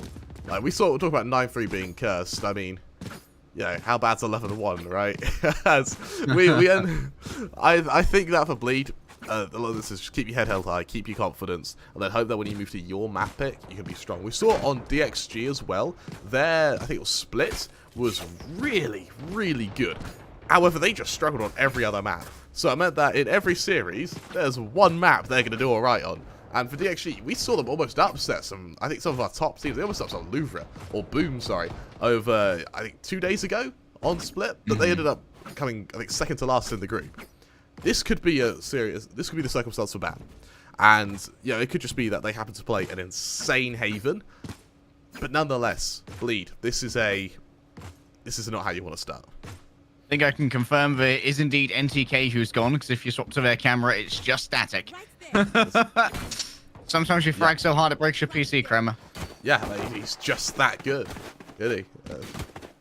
Just that good. Let's bring up the old VLR for Team Bleed, because in terms of official results, VLR haven't actually posted anything for Team Big Bam since August, at the end of the whole SEA VCT Challengers playoffs. That's between all the SEA regions, and Team Big Bam were the best of the 2 Vietnamese teams that were there. But since, not so much international competition, even in SEA, there seems to have been recorded. But on the side of Bleed, they've been very, very busy. They've been playing loads of different tournaments, and they took a map off Paper X recently on the 9th of October. Let's see what map it was that they did manage to take off Paper X. It was Ascent, which is the map they've picked to go to second. So that's Hopium right there. That your Hopium. That could still be a chance. We'll have to see though. Getting back into this round though, unfortunately, First Love, a player who was having some tech issues at the start of this round, is under a lot of trouble. All right, Jarpik's got 2 frags this time. Can they meet it again? Oh, they've sent that jet pretty low. But 1 frag, nothing to sniff at. You can be a lot more free to use your Hunter's Fury when you don't have to worry about blowing up a lockdown. Krasania here, ready to meet the charge, as of course is Frosty's. They're down to 5 HP, and while they have been able to trade out against Dorf, this might well be doable. Krasania, bit of a demon with the Guardian. Oh, that's a beautiful flick. Krasania blooms. And if off the back of what wasn't an ideal buy, it was more of a force that was completely mandated from Bleed to try and just stop the bleeding themselves. That went pretty well. That did go very well. Surprisingly well, actually. I don't know if they can mimic it, though. I feel like a lot of that was Bam thinking they were against a worse buy than they actually were, and then just ran onto a site kind of together. In that case, Bleed, they do have the element of surprise, because you get 3 Guardians, you can expect that. But you're now against the full buy versus full buy, Bam. They actually don't bring the op out at NTK either.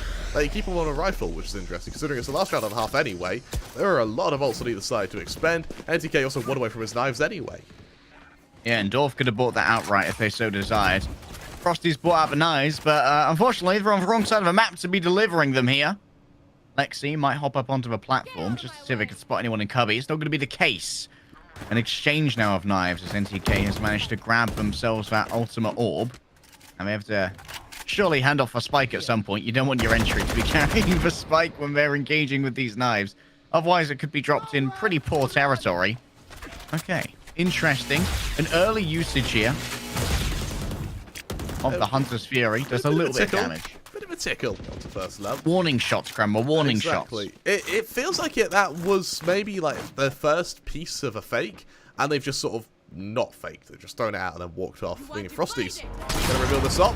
This is the shot though. Missed the shot, but Nova Pulse won't connect. It's an exchange of knives, and Frosty's comes out on top, but Dwarf manages to do plenty. Both on their engagement here, also good. First Love has been noted up in heaven, but they're behind the Cosmic Divide at the moment, and it's going to be doubled down with a smoke. Maybe not ideal in terms of efficiency when it comes to the Astra here, but it still will stop First Love from staying up there for a long time. Jarpix, with the drone in hand, should be able to get a ping there onto the cycle, but they're stopped from moving forward by this gravity well. Excellent peel here coming from Pina, and Dorf picks up their thirds to end this half. 10-2 for the Vietnamese side. Harry, its attack is sided. Do you believe? I mean, I think that BAM have taken us to this map for a reason. Yeah. It's like when we saw Boom take us to Fracture, the very first day of the tournament, and we saw Boom... force it to be a ban. Yeah, ever since then, it's now a ban. I think BAM are about to do the exact same thing with Haven. I think anyone who's now playing against BAM goes, okay, well, our Insta-ban's gone, we've got to use it on Haven. And then they just pray that BAM don't turn out to be good at, like, Breeze or something. They're going to have to see just what the solution is from Bleed. As it's revealed, they do indeed bleed. There's a chance. There's a chance for them. 10-2. It's not a pretty scoreline. They got to win the pistol. If they don't win the pistol, the anti-eco surely would be converted upon, and then it would be match point all the way, which would be difficult. Jarpix has already been pinged. A coalesce here onto C-side, but oh, that's a nasty shot onto Pina. And Dorf is down as well. We want him to win the pistol, and it seems like that may well be the case, bar a miracle in a 3 versus... in a 5 versus 2 even. NTK does have a sheriff to their name, but they're pretty far from the action here, Kremer. Can anything be done by Moth? Answer's going to be no. 1 sheriff versus 5 criminals. I'm afraid the law has no place here on the wastelands of Haven. Absolutely right. And for Bleed, that's what they need. 5 players left alive. They're going to be really, really damn happy with that. It's their foundation to success, isn't it? The fact that they've been able to just convert. You know what's pretty cool? You know what BAM's name was before BAM? Tell me, Kramer. Give me the juice. They were Team Steal Your Glory. And I mean, that is a fitting on Bleed name. science, before they were Bleed, they were they were Team Uwu, which physically pains me to say. I feel like I've somehow disappointed my parents. Oh my god, Pina just blasted out of the air. All you needed was a body shot, but a headshot was delivered nonetheless. An attempt here from NTK to steal your glory, but I'm afraid that Jarpix has it all in hand, and this is going to be easy. I just wanted to keep rebranding so I can really get behind. Let's go from... Yeah. You know what? I prefer Bleed. I prefer Bleed as well. I like the name Steal Your Glory. I thought the 2 very good names, actually. BAM and Steal Your Glory. One of the best early names in one of the other esports I covered was Google Me. Very nice name. That's a great one, actually. VL Army about to make an appearance here. But now, I like how Bleed, they're doing something which BAM haven't, which is, BAM, they went into a round with a strategy. And that meant that sometimes it can be quite rigid. If they run into a stack, it's usually a bit too late before they adjust. Bleed, they're showing a lot more of a default-oriented way of playing. I love this firepool they use as well on Chrysania. It means that jump peaks from behind that box always result in someone with a lot less HP because of the instant decay on the pass-through. Yeah. And that means that they're much easier to get an scary. early peak on. Exactly. Worth here. They've claimed a lot of space and maybe looking to swing off of some contact from Moth. Oh, of course you two will be playing together. Why let my brain rest, guys? Trying to keep you on your toes, Harry. As the mouth duo are now going to be outside A. Waiting the attack of Moth. There's a really nice bait and switch, actually. With the Sky, it means you also have flashes if you want to go aggressive off the back of the vision from the Sova. There is that flash. There we go. Needed. However, the angle of the bird coming in, that gives enough information over here to Jarpix. They know that there are 2 people here. That means that they can ascertain an advantage on a different site. The camera's already been destroyed, so the jig is up, guys. Something's happening on C. Something's afoot. And it's a lot of frags from the side of Bleed. Frosties and Chrysania start off well. And out goes that poison orb for the regularly deployable smoke on the main thoroughfare for the defenders. And now they have to decide, are they going to go through Garage instead? Frosty's got it locked down at the moment, though. I love the score. Back off safe. 3 rifles into the next round. Bear in mind, you don't have money if you're BAM. All of these rifles are so zeros, baby. Yeah, what it means, though, is that Bleed just converted their bonus. I mean, Chrysania went into this without armor. Like, they really were expecting to lose this round and sort of setting themselves up for a reinvestment next round. Now they've won this, all of a sudden, their lives have just become so easy. Okay, Frosties. Feeling yourself a little bit too much there, I'm not going to lie. Out of a mouthful. Not sure how I feel about that. Well, they take away one of the rifles. It is very economically damaging, and Bleed can buy back in. Yeah. So overall, probably worth it to just inflict that economic terror. I agree. But still, the feel-good frags mean that BAM at the moment, they might not feel as 3-0'd in this half as they currently are. But, yeah, absolutely right. And for Bleed, this is now I think for them, this is now a bit of realization where they go, oh, we actually could come back here. BAM's defense has been a bit lackluster. They've been caught out multiple times by the Jet just disappearing into their flank. Both able to get that ult, though, is going to be a bit of a silver lining and a nice little high to start your round. Hooray out here for NTK, wanting to get that mid control. The cameras are currently looking at each other, I believe, across Garage. What if we tapped our cameras together? Wouldn't that be romantic? First Love, just lurking around window. They do actually have a spike in hand. That is a fairly risky proposition there. And there we go. Spike laid down on Garage. But see, no other spikes have been put up on C at the moment. Oh, First Love gets a little bit too brave. And NTK, they get 2! Lovely stuff. And they know the spike is in that window. Someone has to come and collect that. And it's going to be Frosties, I believe, who makes the perilous jump. But NTK gives up the angle, knowing that it's going to be checked from multiple places, surely. Because they can't allow that to be single-peaked again. I mean, that was a bit of an overextension from NTK. Yes, it worked out for him then. Lexi maybe looking to punish on Pina. Pina just got such a bad timing right there. Lexi caught them as they were recalling a star on the other side of the map, staring at a wall. Almost looked like playing Counter Flash, but they didn't have a sky to worry about. Speaking of which, there are actually no flashes on the side of Bleed, so it's amazing that they've managed as many clean entries as they have, and it's kind of down to Chrysania's control of these sightlines. Oh, you're absolutely right, and it's been so effective. BAM, I think, have been also significantly outmaneuvered this round. Look how deep Lexi is here. Jarpix catches Mouth on the move through.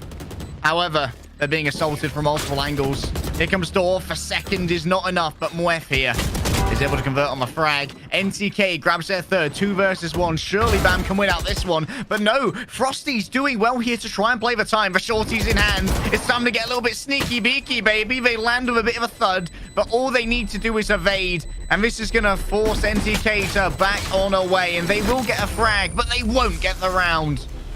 They really needed that round as well. I mean, NTK, that was a perfect round for him. Gets the first, sure, he overextends to get the second, but it doesn't matter. You've killed the second, 2-man advantage. What I don't really like is that the rotation that caused. NTK, he commed. We don't have the spike. It's just been quilled in window. I don't want to fight this. He's one of the only rifles that was saved. Instead, we see the BAM players on C start pulling themselves back to B, expecting a rotation maybe through Garage, and they die in the process. They leave the site unattended, and when you only have classics, the best case you can really do is just play one and done angles. Luckily though, no, we finally have a buy from BAM. It's going to be that ult out on NTK. And it has been noted. So now, let's go anywhere but C, baby. Just going to pick up multiple presences on A. Not sure if I saw anyone who was down in Garage, but certainly Muef has been able to note them. Because of a divide being put out here by the attackers. And look at Muef. Look at how close they are here. Will they know that they're in this corner? It's going to be checked. That's one. They aren't able to convert it into a second. And First Love and Chrysania, they found themselves a good angle. Down goes the Viper's Pit. The spike will be planted inside. And this post plant, it might already be over, Kremer. The economy for BAM is just so bad. Can you afford to risk attempting a retake with an operator. Dorf seems to think so. Chrysani is so low. Lovely stuff there to open it up onto Lexi. Random spam into a snakebite could actually take down Chrysania. But at the moment, they cannot quite connect. A swap over here to a more practical weapon for NTK. Using the Phantom instead. Will they go on top of the box? They may have a report here as to where Chrysania might be. There it is. Random shots go down. Can they take down First Love? The answer is no. Love hurts, baby. And so too does this defensive malady from BAM. They can't get anything going. It feels like they're really lacking when it comes to trading one another. I mean, we saw on A there, that was a 3 versus 4. The defenders should always either have a significant advantage, or more importantly, able to trade down to at least a 2v2. The fact that you've gone to a 2-on-3 after plant with the Viper's pit up means that BAM, I mean, sure, those openings are great from Dorf, but it shouldn't have come to that, you know, and for a 1v1 in TK, I mean, there's only so much he can really do. A pause, is it called? The barriers are lowered, but the timer's paused.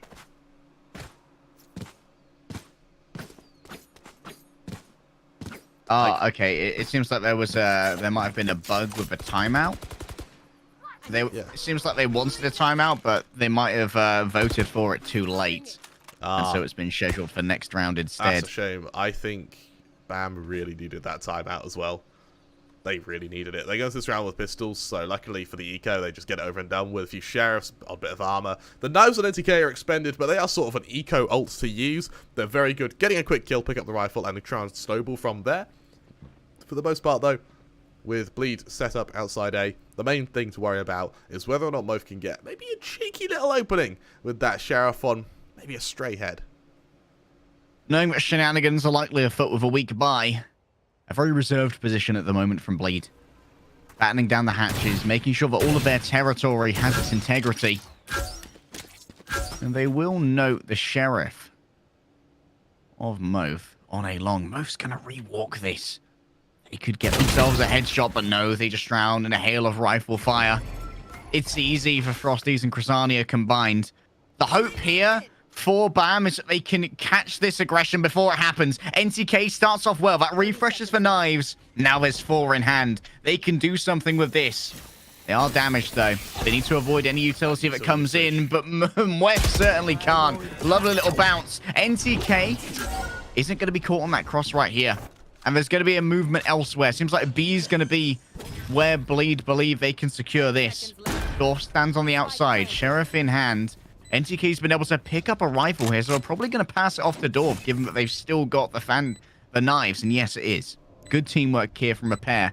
Dorf's going to move in first, and then NTK gets the other angle. Lexi's going to be the first point of contact. NTK, they can't hit anything because they've just been caught by a beautiful crossfire. And suddenly it's 8-10. 6 attacking rounds in a row for Bleed. I'm sorry for doubting you. Please forgive me. I really liked how we've seen BAM. What they've been doing is they've been aggressing, they've been losing a player, and then they've been really struggling to regain that member. And for Bleed, their teamwork is just impeccable at the moment. They've really been able to, in that afterplant there for a good example, they've got a crossfire on the doorway, they've got a third player backside to swing the second the next man falls, giving you another 2-pronged attack, and that setup they got into instantaneously off the back of the information from the Cypher. The fact that they're able to consistently work with information so quickly, and more importantly work off each other. In the round where we saw the Viper's pit, and we saw NTK's 1v1 with First Love, that pit was a crossfire. There was a gap in it to crossfire with Jarpix. When he fell, the Viper falls back into the pit. Their teammate of, I believe it was First Love, back sight. Then it establishes another crossfire. The first jet falls through the spam, goes to the 1v1. You've already got someone in position back sight. First Love, he exploits it, gets that kill. This teamwork from Bleed, while sure individually they might not be able to match up to NTK, it's when they work together they are really looking unstoppable. And this is the Bleed. This is probably the reason teams like Lubra fear them so damn much. We're going to finally see the op duel between Frosties and NTK. For the full buy, there are a fair few ults on bound to expend on the defense. I think the main one I want to watch out for is going to be how they use this Hunter's Fury. There are no freebies in Group B, Kremer. As long as everyone turns up for the match.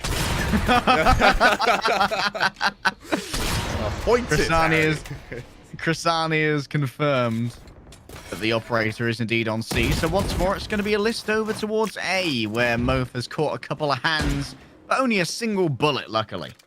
Maybe they're trying to garner a bit of control. Getting that ult orb would be great. Unfortunately, Oh, Chrysania peeks out again? Surely not. getting the man advantage would be better. Just trying their luck. They're getting very confident here, Kremer. They begin to fall in love with a success. They're suffering from success, though, in the immortal words of DJ Khaled. Out comes the Hunter's Fury. Everyone trying to avoid the friendly fire. In comes the Blade Storm from Frosties, but they're beaten out of the air by one of the defenders. Moth tries to send back a couple of these. Oh my goodness, that's jar a good picks! That was a reaction speed of godly proportions. But now, if you peek this, NTK is prepared. They missed the first shot, and that's a moment for Jarpix to move on over. Still, a mad dash for the spike. It's been dropped yet again. However, Jarpix able to pick it up at range. 23 seconds remaining. It might be more prudent here to try and look for the frags. They're going to take the swing, but NTK is fully prepared. And finally, BAM have found something, anything, on the defense. That was a really ambitious round from Bleed there, especially from Jarvix, to walk into someone who you know is holding you with the ARP, hoping to catch him off guard. I'd have liked to see them maybe fake the spike plant beforehand, and then just fake the spike plant really close to the edge. Then that way you can catch them off guard when they inevitably have to push you. Fortunately for Bleed, they've won 6 rounds in a row before this. They're going to have all the money in the world. Unfortunately, because they have been taking casualties, that money's going to fade pretty quickly. NTK, this op, is what gave them so many rounds on their attacking side. See how it fares on the defending. Cypher wall back up, or rather the Viper wall back up on C, and it looks like B is going to be the location for a plant right here. Already the Poison Orb is down. It was left to its own devices by the defenders. Frosty is going to be stopped from getting the early plant, but we'll be able to double down on this. And the Trailblazer, Bruce himself, is going to be entering the site. A little bit of a doubling up here of the recon utility, but I'm not particularly a fan of, Kremer. Oh, the Cosmic Divide is perfect, and now NTK just has to hold their nerve. Frosties will have to dip on in. In comes the Snakebite and the Gravity Well as well. For now, they're just rotating utility, waiting until this wall lowers down, and then it's going to be an all-out battle, a mad gunfight. Look at all those pings. Everyone is revealed. The wall comes on down. An attempt to stick with a fuse. The rifle fire rings out. It's a chorus of pain, and it's a symphony of lead. And when the symphony is done, the concerto is concluded. Bleeder up on top. That was a incredible round there from Bleed. God, I felt like Normandy, the amount of bullets It really was. that went through that smoke, and there's not much you can do if you're BAM. You're staring down a wall of lead, and you just don't have the healing, you don't have the Sage Wall. The only real thing that could have stopped those bullets was a maybe Neo, but even then, Matrix references aren't going to save you here. You know what? I'm stealing that Viper Wall for my ranked games. It's so effective. I'm having that. That's mine now. NTK, they've already caught some hands. They've got the shorty on the corner. Oh, they're trying their best to avoid getting pulled in. But gravity makes fools of us all, Kremer. Sir Isaac Newton does not take L's. I quite like the thought process from Bleed here. They see how close NTK is trying to get, and they just back off. They wait for the aggression. There it is. There's the punish. And that's exactly what they need. They're catching out BAM time and time again. And now BAM, bear in mind, already with limited money and limited guns, are now going to have to try and make up for the man disadvantage. Do they dare walk into the territory of NTK? No troubles killing. That's what it stands for. It doesn't actually, I don't know.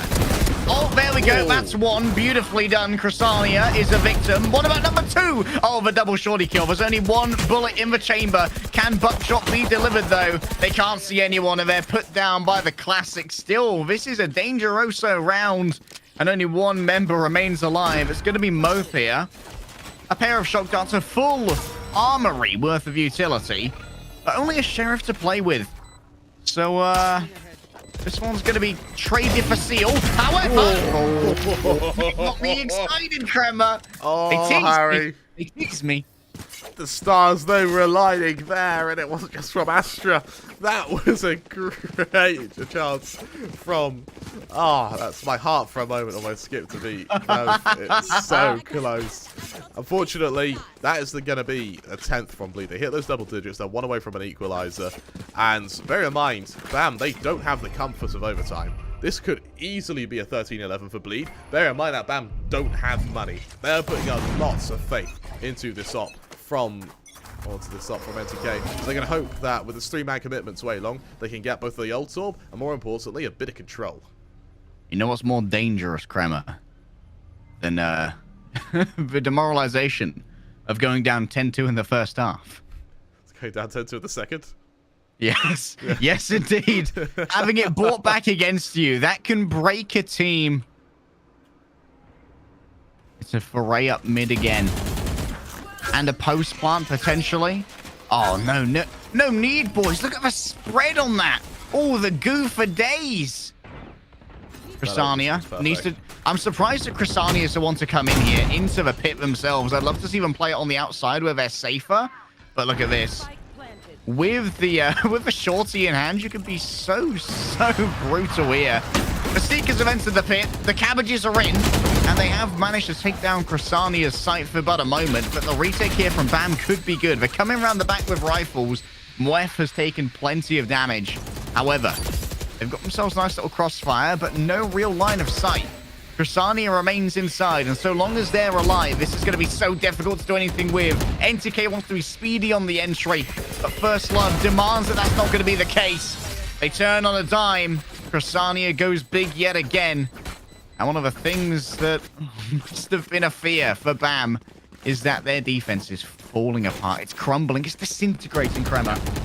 Another testament to the teamwork of Bleed there. I'm not sure if you saw that relocation from Chrysania to then focus on the rotation from A. What it meant is that you had First Love, who watched the push from mid. They then had a bait and switch set up where it wasn't in so much a crossfire, but the vision of each player in the pit meant that you could only see one at a time. However, they could both see you. So a really, really strong bit of teamwork again from Bleed. And BAM, they're just being dismantled by a Sure. NTK's playing out his mind, but once he's out of ops and he's out of money, what much can he do?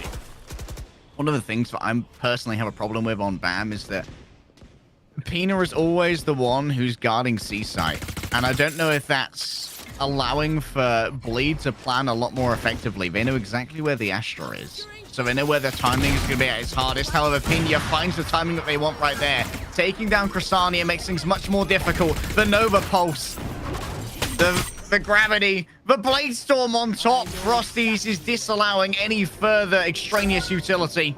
NTK is noted. They've got their Blade Storm out too. An anime battle is on the cards, but it waits for everything to drop. Both the Cloudbursts are down, but so too is NTK. Frosties wants to do it by themselves, but First Love's like, nah, mate, we can share over here. And match point, I can't believe I'm saying it, goes to Bleed. This has been a roller coaster. It absolutely has. Bear in mind, this is BAM's map pick, so the same law that we sort of applied to Bleed, which is try and recover for your map pick, now applies to BAM, which is you've just lost your map pick in a awful way. I haven't lost it yet, but even now, I bet it's silent. Kremer's ahead of a curve here. Yeah, sorry, I'm just leaks. Kremer leaks. Sorry, the script is. What do you see with your elf eyes, Kremer? It's a bit incoherent. To draw your third eye, you just go cross-eyed for a bit. But NTK, they're done with these shenanigans. They are claiming mid. Risk and reward here in equal measure. Oh, this is a great pixel dodge from NTK. This could be a false positive for absolutely Doom's jar picks. But they're not done yet. Going into the op. Oh, NTK's down. And you've got to think that severely anemocizes BAM's defense. Their 29 and 18 player has been taken down. Another hero needs to rise when BAM need it most, when Vietnam need it most. They've already lost the team, Kremer. Division X is gone. Group A is done. This is worrisome. This is so worrisome. BAM, already a man down. Your star fragger is down as well. Moth, Call to action. Jarpix sees him on the angle. It's an angle that Mof has played quite commonly. More for info, really, rather than a kill. But look how little utility Mof has. He's put all his credits into this firepower. It means that he just has to take a gunfight. I need to see a big flash here from Mof. Just move in with the pistol in hand, please! Use the birds! I beg of you! Oh, no. What's happened? It's falling apart, Kremer. At the seams. Bleeds. Humiliate BAM after what was such an impressive beginning to this entire tournament for the Vietnamese side. It crumbles. And I hate to point fingers, but Moef, I don't think I've seen any effective flashes on my POVs. No, it has. It's been more for info on the dogs rather than the flashes for aggression from BAM. And while that is really easy to set up on your attacking side, doing it from your defensive side to take initiative there can be really damn tough. For Bleed, that was a testament to teamwork. They finished that game, only 6 frags separate their top and bottom fragger. That's how in much unison they were. They almost joined at the waist as to how in sync they are. And if you're BAM, you need more than just aim to win this next map. Bear in mind, Ascent, it's the pick of Bleed. Yeah, and Ascent, Kremer, let's just leave the audience with this tidbit. Last time Bleed played on Ascent, they beat Paper Rex there. We'll see you after a break.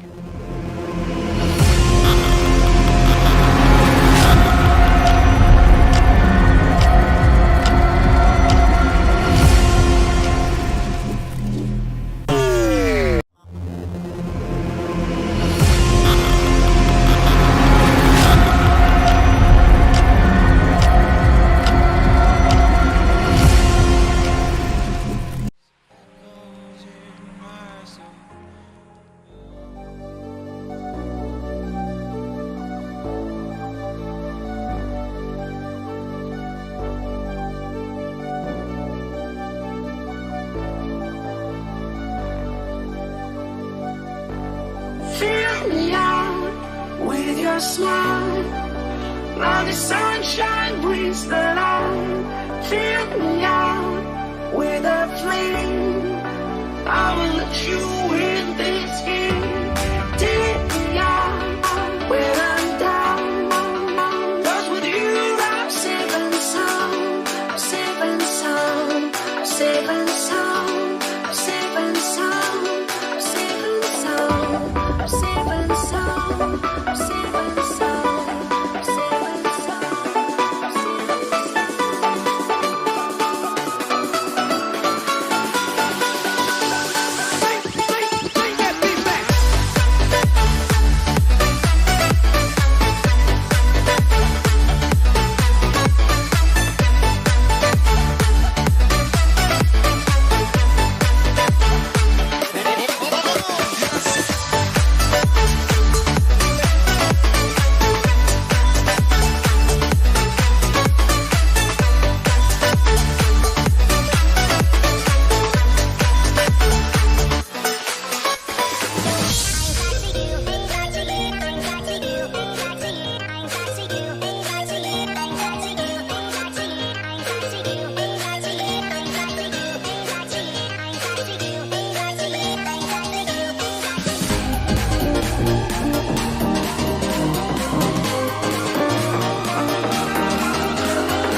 lose our sound in the spirit of things. We lose our sight when we put our trust in things of this material world, of things that fade away. Let them keep coming back, keep coming back, keep coming back, keep coming back, keep coming back, keep coming back, keep coming back, keep coming back, keep coming back, keep coming back, keep coming back, of things we know.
We are dreaming in the dark. We are nothing more than dust. Search but you stay lost. We are reaching for the stars.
just saw a absolute bloodbath on Haven.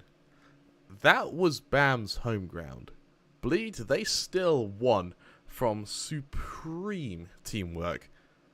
A side that recently beat Paper Rex on Ascent, and now looking to do the same to an opponent they just ruined.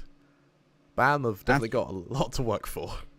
That's a tidbit we left you with. Last time the Bleed went up against Paper Rex, they beat them on Ascent. Question is, how does chat think BAM can come back here? Interesting to see that Cressania is still hovering this Viper in the break Crema. I said, surely, Cressania does not play... Like, Haven and Ascent are probably the two maps where you are least likely to see Viper. She's almost essential on Icebox, essential on Breeze, essential on Fracture, very popular on Bind, very popular on Split, and then you have these two. And Cressania might just roll the Viper on both of them. I would want to see the Killjoy, but... I'd love to see a Killjoy here. And what? They're swapping around the roles as well. Lexi was playing on the Cypher on Haven. Yeah. So we thought, yeah, Lexi will just swap over to the Killjoy. Killjoy's super powerful on Ascent. But no, Lexi's playing the Astra now when we had two different controller players on Haven. Evidently, Bleed seemed to be a very fluid team with their roles. Yeah, and I actually don't think we gave Cressania enough credit on that first map. Every time they were in a pit, they got 2 kills, guaranteed. And that include in afterplants, in site takes, it does not matter. They got 2 kills. And even then, occasionally, Frosty's not even needed. Cressania would get the entry. So, really a very, very powerful Viper, to the extent where it doesn't surprise me that we see him mimic that investment over on Ascent. I call it an investment because I don't know how good it'll be. I think a Killjoy is pretty required for Ascent, but I mean, maybe there's choice behind a Sage, you know? Might make up for that. It's been a long time since I've seen a Sage on this map, Crema.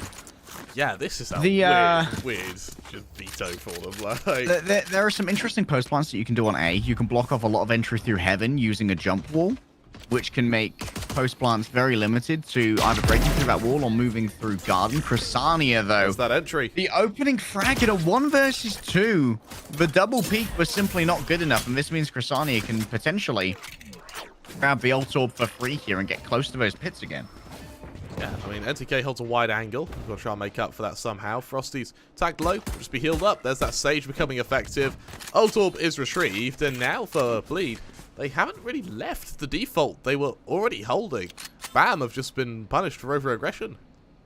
I love how Cressania pops the wall as they leave as well. That keeps 3 people on A thinking that maybe something's coming.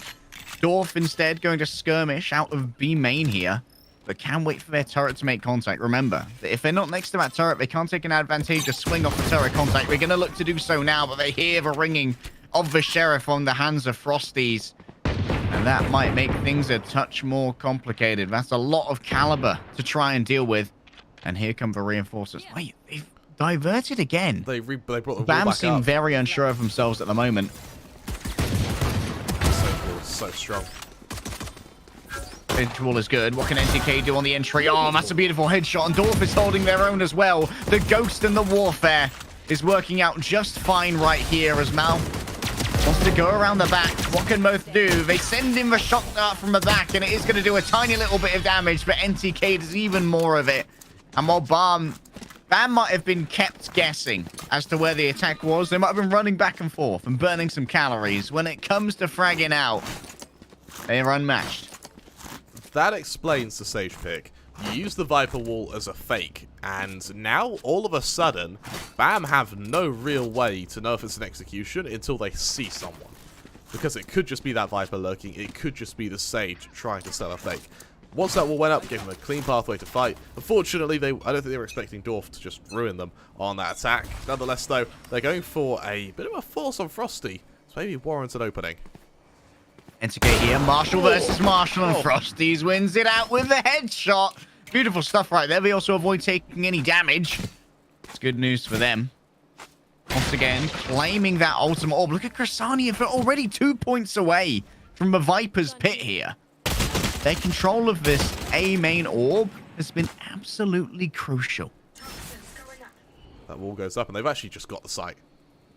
Bleed have the site. This is a chance for a plant. Unfortunately, they can't risk going through it, and I think for Pina, the second they try and spam through that wall, they're going to reveal that there's no information to work with. Luckily for Bleed, though, this is going to be a shift up from both Chrysania and Jarpix. Star committed as well. Chrysania going to close the door, so that's going to confirm that this is indeed the real hit. There is at least someone on site.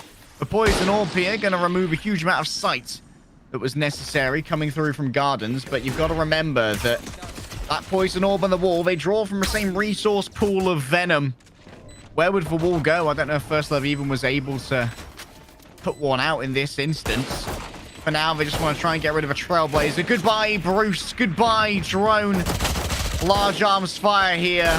Burns through Bleed. BAM are getting it all done on their retake. Left alone is First Love, but they managed to change over to the Classic. That's it, put down by Mwef. And so Dorf is going to get the defuse and now be one away from this lockdown. But they don't have easy access to either orb. They don't, and honestly, the bonus isn't really converted. Losing 3 members, almost losing a 4th as well, means that there's going to be a very heavy reinvestment. And actually, this is interesting. Armor comes out, there's the odd ghost in the mix. What they're doing is they're not investing around the Spectres, with the Spectres now being a weak point. They match the buy of the Spectres, so they have money in the bank, and they make it look like they're playing bonus regardless. A really nice economic decision there. And for now, at least, with some B main control being fought for, Wesley's just going to affirm control of that old door. Dorf loses Timothy, and so they shut the door, knowing that the alarm bot's the only real control they have in mid-market, and they don't want to be moving into crosshairs to try and deal with that shutting door. Still a slow default here from Bleed at the moment. Chrysania remains such a pain, and Chrysania's doing the same thing they did on Haven, where every round, it's the same wall. But sometimes it'll be a wall for a hit. Sometimes it's going to be a wall to just psych you out. So as a highlight as well, Bleed, they don't have a flash. This is a matter of just fighting and just trying to go for an engagement. Unfortunately,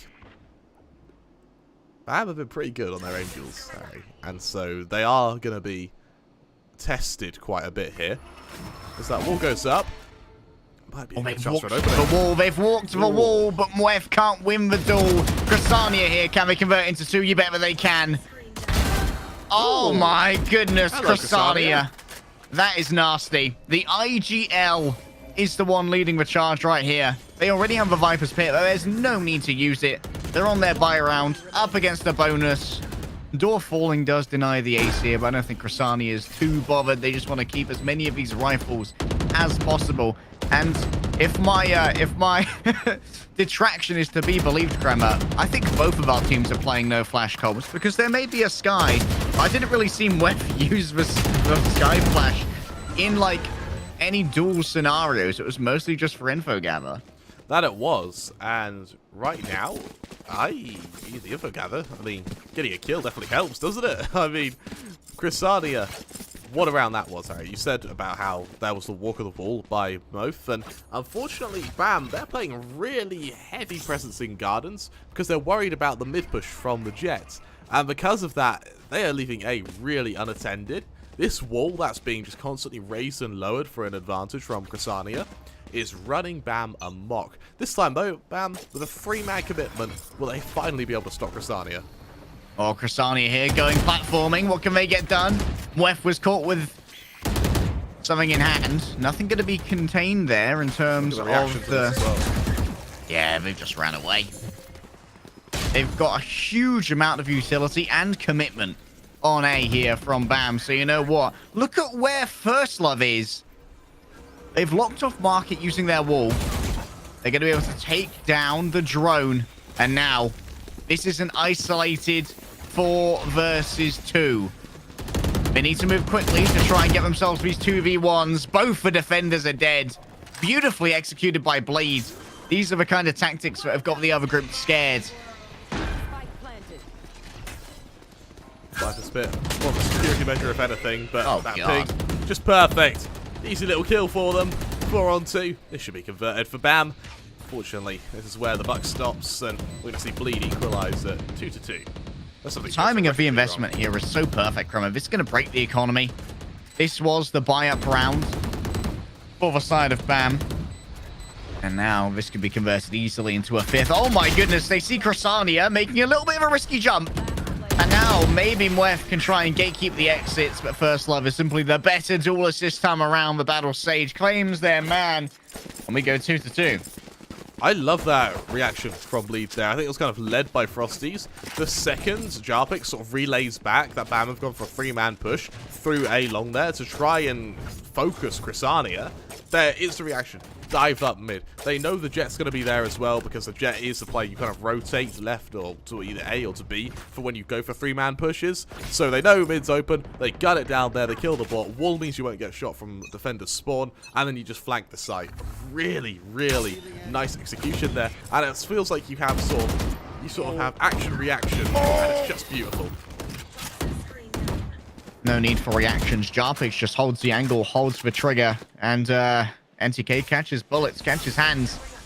And there goes for Superstar of BAM. Frosties, oh, they are not so good on the aim right there. Mwef gets the better of them, but an instant resurrection means that the momentum can be continued. Look at this position here from Pina with the Sheriff. They need to hold their nerve with the Frenzy. Oh, rather with the Sheriff, they do so. Jarpix is down, and now they're behind the attackers with a Vandal in hand. They could do quite the pinch here, but they've got to go through a Poison Orb to do so.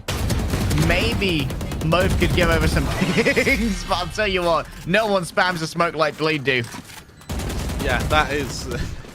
I love Bleed's solution to people being smoked. It's, all right, we'll just shoot the entire thing. Like, you can't hide forever. You can't all miss. Yeah, it's a beautiful term, accuracy. Do you reckon in scrims they ever do drills where like each of them is assigned like a third of the smoke that would they be just next level?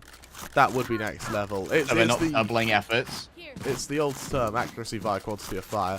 I think Frosty's going to be given a nerdy boost here. We're going to see it. Oh, we are. Look at it. Very nerdy, but no one's going to be there to see it. But you know what, Kremer? If no one's there to see it, you can do that for another round. Speaking of people who are going to be here to see things, NTK. Oh, look at this lineup. The operator could do so much here. Everyone's lined up, ready to go. However, I think they may have seen that wall up top, and they know something's afoot. I think you see the wall. A peek with an operator here would be so difficult to do anything against. So instead, NTK will wait. They'll connect one, but get him, Cloudburst. It doesn't do any damage. First Love wins out that, and now it's down to Mwef. The bird, the flash, please. I beg of you. There it is. There's the swing off the back, but Frosty's turned away. Okay, I'll give it to you. You did use the flash in a duelist sense, but Frosty's is just different. He actually is really, really clean about aim, and there's that save and the ping as well. Instant punish onto Mo. Frosty's tried to one-man army it. Dwarf, oh, Crasania on the lurk. You can never forget about the Viper. Otherwise, you're a terrible snake charmer, and I think you need to change your panpipes around. I think it's just a regular flute. It's not panpipes. Yeah, it's just a flute. Either way, out the window. You don't need it anymore. What flute charms snakes? I'm Googling it. Yep. It's a special snake charming flute. It's just called a snake charmer's flute. I'm gonna go wait, that's from the Terraria wiki. That's not from a... No. Oh, no. You know what? We'll just call it a flute. That'll do. It's a learning stream, chat. Educational. What we're getting at is, right now, Xardia, pretty damn good. Oh, Frosties wins the duel against their counterpart, but again, it's an eco for BAM. And it feels like, Kremer, they might be broken. Like, after going from 10-2 to picking up, what, one round in the entirety of their Haven defense, getting 13-11. Oh, man. That's pain. That's pain. That's suffering. And so too will pain and suffering be doled out by Timothy. Timmy is bloodthirsty, and Timmy will have his due. He's eating his Frosties today, part of a balanced breakfast. Timmy is the start of Skynet. I promise you. Like, in a few years' time, he is the start of artificial intelligence in Valorant. Timmy Turret, brought to you by HAL 9000. He's like KO's great grandfather. Oh, the attempt of a classic versus. Did you see that body block with the drone? Jarpix just gave like a police camera action Dude, background. That was Jarpix great. just body blocked with a drone for a pistol duel. I love that.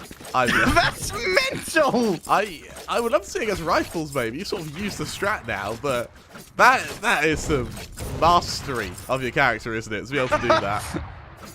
Alright, this didn't work out last time, Camo. That means you can use it again. This time All with a eyes bigger on gun. Frosties. Oh yeah, but it's a bigger gun this time, isn't it? Alright, ADS boys, is anyone going to peek this one? The answer, yet again, is no.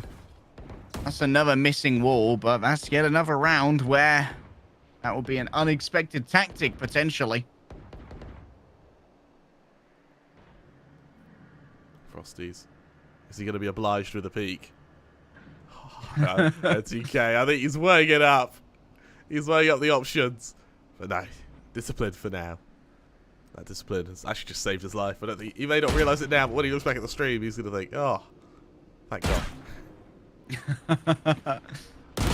Dorf here, ready to take some contact off of Timmy. Can't let him have all the fun. The door's already been broken down at range. And now there is a massing of the attacking team in B main. They will get themselves a 3 versus 2. Everyone is so far away, Kremer. This is definitely going to be a 3 versus 2. This is necessary trading.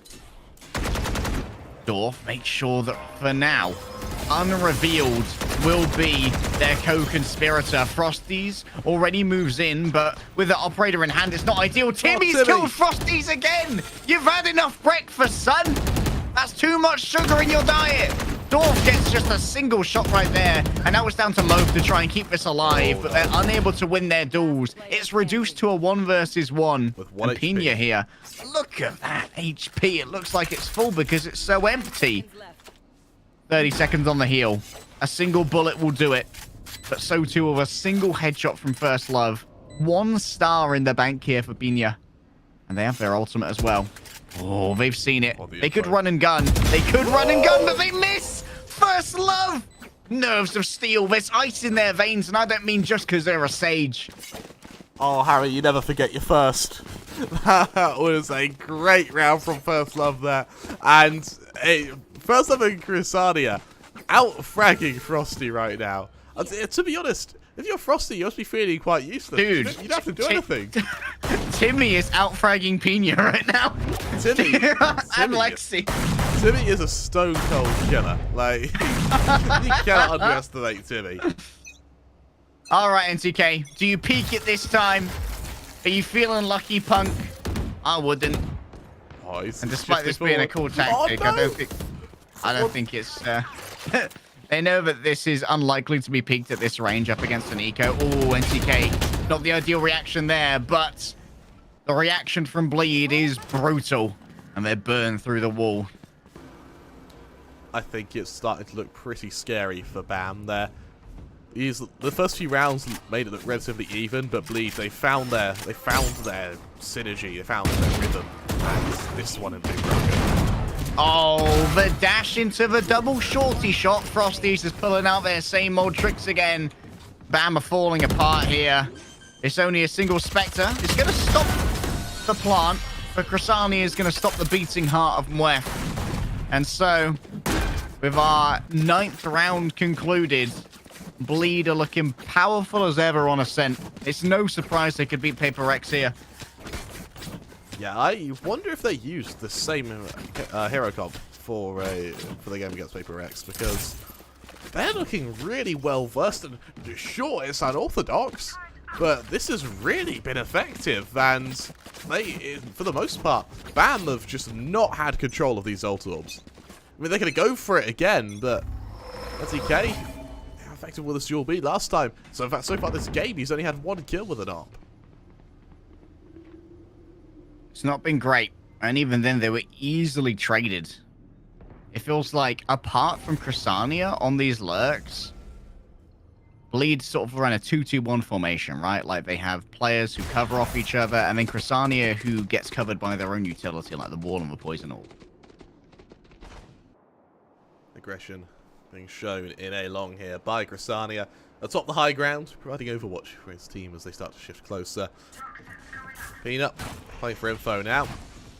He'll hear that wall go up, but that's a default at this point. The players, though, they're not. All right, a change around and who's defending what now, and out come the knives. An interesting choice here from Frosties. Just used for Shorty to dispatch of one of the unwelcome vegetable guests. First Love and Lexi, they've taken a spike over to the other side, and First Love is for one to fall. NTK, can they adjust their aim in time to beat out Lexi in a duel is the question. Time makes fools of us all, Kremer. Even if you are as solid at this map as Bleed is.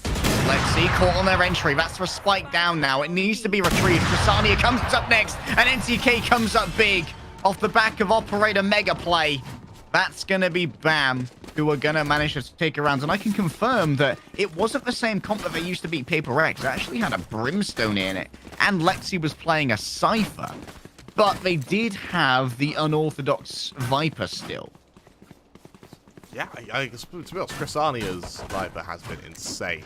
And honestly, that round, all NTK there. He was caught out in the fake. He does the right thing. So rather than just focus on killing, just get the hell away. Get somewhere where you can post up and take some 1v1s. He does just that. Keeps his team alive. Gives them 3 rounds. And gives them a chance to at least make this half salvageable. Oh, this is an early fight right here. Genia trying their best to survive. They get one, but they can't get more than that.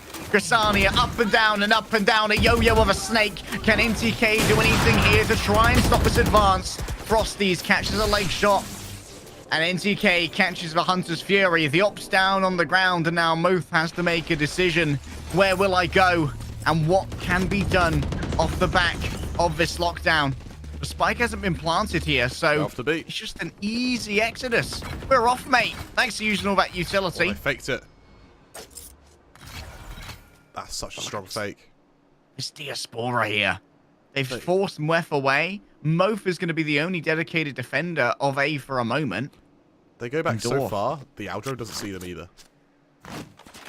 However, there's for recon. The walls come back up. Dorf knows they're in trouble. They surely can't take a 1 versus 4. And now they're facing down the Viper's Pit as well. And they've abandoned this cat angle at precisely the wrong time. Now First Love is there. And First Love might not be suspected. The turret's sent on out. Now they know where Jarpix is, but this is the perfect time to wrap around the back if you happen to be an errant sage. Dorf caught by Chrysania. And First Love just continues to threaten Mwef.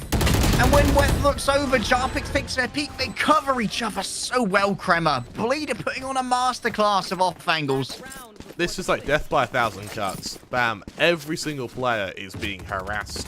And for even, don't get me wrong, Bleed, this isn't them at their best. Like, they're still making a fair few mistakes. I mean, in mid there, we saw First Love maybe getting a bit excited with how well this game is going. He sort of preemptively shoots both, which potentially could have ruined the flank and could have given Bam a chance to retake the round. However, luckily, rather than kind of committing to the fight, takes damage, just backs off at the end.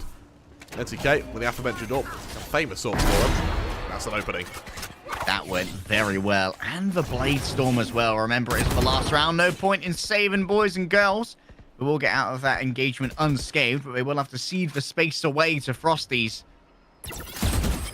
The alarm bot is triggered, and now with that gone, this area needs to be babysat, Kremer. Oh, it's going to be Moth who has to do it. They hear the jumps. They know that one person is here. Do they know that 2? They would have to assume that the Jet's here, right? They saw some of the cloud bursts. Instantly, Frosties makes their entry, and on the second touch, they're able to get what they want. Lexi, how did NTK miss that? Oh, it's all gone wrong. That's a bad miss. This is a lot of pressure on both now. Oh my God. Lexi! They're so fast on their feet. Their brain's at 5 gigahertz, baby. And Dorf, a 1 versus 3. Can a hero rise? Or will they fall as their comrades have? There is no utility left. 10 seconds on the next turret. The alarm bot's gone. So too are the nano swarms. They've revealed their location with a touch of spam. Lexi is good to try and take the swing, but Frosties will give them no time to do so. And 9-3 is the ending scoreline here for Bleed's attack. Something that I want to highlight there was Chrysania on that ace site, completely away from all the fighting. He walks out, shuts down the turret, while being shot at by Dorf, turns 90 degrees, flicks to the head, and still gets the kill. That was incredible. And for BAM, this has got to be tilting. Bleed now 9-3 up onto the defender's side, in a defender's sided map, are now looking to really deliver. Alright, maybe BAM just aren't a defender-sided team. Maybe Kremer. And I'm huffing on some military-grade hopium here. Copium, even. Maybe they're just excellent attackers. Maybe claiming space is what they're best at. But for now, there'll be no freedom in mid. It's going to be spammed out before being walled off here by First Love. I'm interested to see how they use their walls to control these areas. They're actually going to get themselves a little bit of elevation, but they've lost out on Frosties. And that means that mid needs to be accounted for. And that's going to be why Chrysania raises their wall. This is looking pretty uncomfortable for BAM here. Kind of funneled into mid. Luckily, that discomfort's going to be alleviated with Dorf heading back to B main. A man down for Bleed now. And the Sage may be put under a bit of pressure.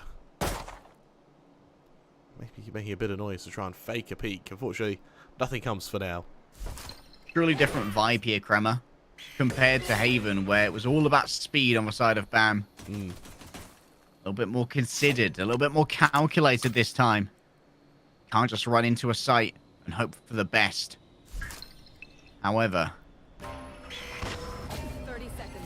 it's time to make it happen. NTK makes the entry into their smoke. This opens up a lot of angles. They can check a lot of locations, and with Chrysania falling Dorf, they've got themselves even more. And before I even realized the fight was happening, all of them are dead. The spike is planted. Dorf just runs around a corner and kills everyone. That was a very clean 3 kills for him, and now all of a sudden, Bleed find themselves on the back foot. Now, this isn't a 10-2, 9-3. Even easier, right? If you want to make a comeback. And, I mean, for BAM, they move into their full investment, at least as much as you can for a bonus. And only a ghost being held onto Dorf, why not? You were good enough with it last round. Why change what isn't broken? Bleed, I like this massive stack for B main. They're just going to push, see if they can get a kill. It's a gamble, it may pay off though. Here we go. In goes Frosties and out goes Frosties. Dorf once again is unforgiving, unrelenting. The shock dart does so much damage, but Dorf has fallen in the midst of all of this. A full blind given over. And hey, Mwef gets the finisher there. 2 in a row, as expected. I don't know if Dorf even bought a Spectre there. So they're going to be the only one buying into this next round to grab themselves a Vandal. And Dorf currently is the top fragger on BAM. It's not just the NTK show. Dorf, definitely up there. You're absolutely right. For Dorf, this is going to be a... Trying to mimic MTK is definitely going to be a challenge. But with the full investment to beat of Bleed, if they can, then now would be the round to do it. If you can win this, maybe things start to turn around. Maybe we believe in a 9-3 curse again, huh? B. Currently covered by Chrysania. Vandal in hand, and the Poison Orb here is going to make an entry even more difficult either. They don't get pinged, Kremer. That's very important. That means they can hold this angle a touch more aggressively. But look at this. Dorf has already got their ultimate off the back of claiming that orb. They seem to be going back to mid here, where Frosties has got quite a close angle. The second this fades, he can catch someone off guard very easily. In fact, he may even try and walk the smoke. Alright, bit of a smoke criminal, is it? Frosties for now. A little bit sheepish, haphazard even. The fake is coming through on B, and that's got the attention only of 2, however. They still hear people on mid. And so Frosties is not keen on giving it away. Look at those smokes coming up. Dorf still gets lost on the entry. Frosties! The mid control is so big. It's so strong. Oh, so tight, thick, and solid. Move, what can you do here? Frosties surely won't be walking away with a 4K. They won't, but it's only because First Off found it first. That was a great round by Frosties there. And I think that is all entirely off the back of the IGLing of Chrysania, which is you hear that lockdown go down, you then instantly call it's a fake. No one moves. And to identify it being a fake alongside the information you've been given is really a testament to the skill of Chrysania there. I'm really impressed with reading that fake. And now, Dorf, without a lockdown, they got nothing from it. And their economy, well, brought down to 0. All right, Frosties. Oh my goodness, Chrysania being down already makes things much more vulnerable. No more wall, no more poison orb. B is going to be a touch more vulnerable now. But will BAM lean into this? It demands the attention of both Frosties and Jarpix for the moment to keep it safe. That's a good spot there from Frosties. Great info gather. They see 2. It's brave to do it, to go for info gathering with your face, but it works. You see 2 players there. I'm the initiator now. Exactly. And I like the fact that Jarpix stays here. It means that he can also go for the kind of secondary recon off the back of that dart. Does he get the ping? No, it's destroyed in time, but he'll hear it being shot, which is enough. Minute to toy with, so BAM can go to another site if they want to, but because it's such a forwarded angle from Lexi, I think it's pretty obvious that it's going to be B. Multiple stars coming down. The warning has been given. How many can Frosties catch on the engagement? They might need to play some counter flash here. Remember that Mwef. Oh, there we go. Beautiful flash from Mwef. That brings Frosties off the angle. Now Jarpix could be isolated, but they win the first battle here. Frosties, are they going to be quick to catch some heads? They're going up against 2. The double peek is kind of dirty, but still they win it out. Beautiful double there from both Pina and Dorf. And now coming up the rear, Mof will be able to join them. There isn't much utility here for the post-plant Kremmer. In fact, there's barely any at all, but it's 3 versus 1.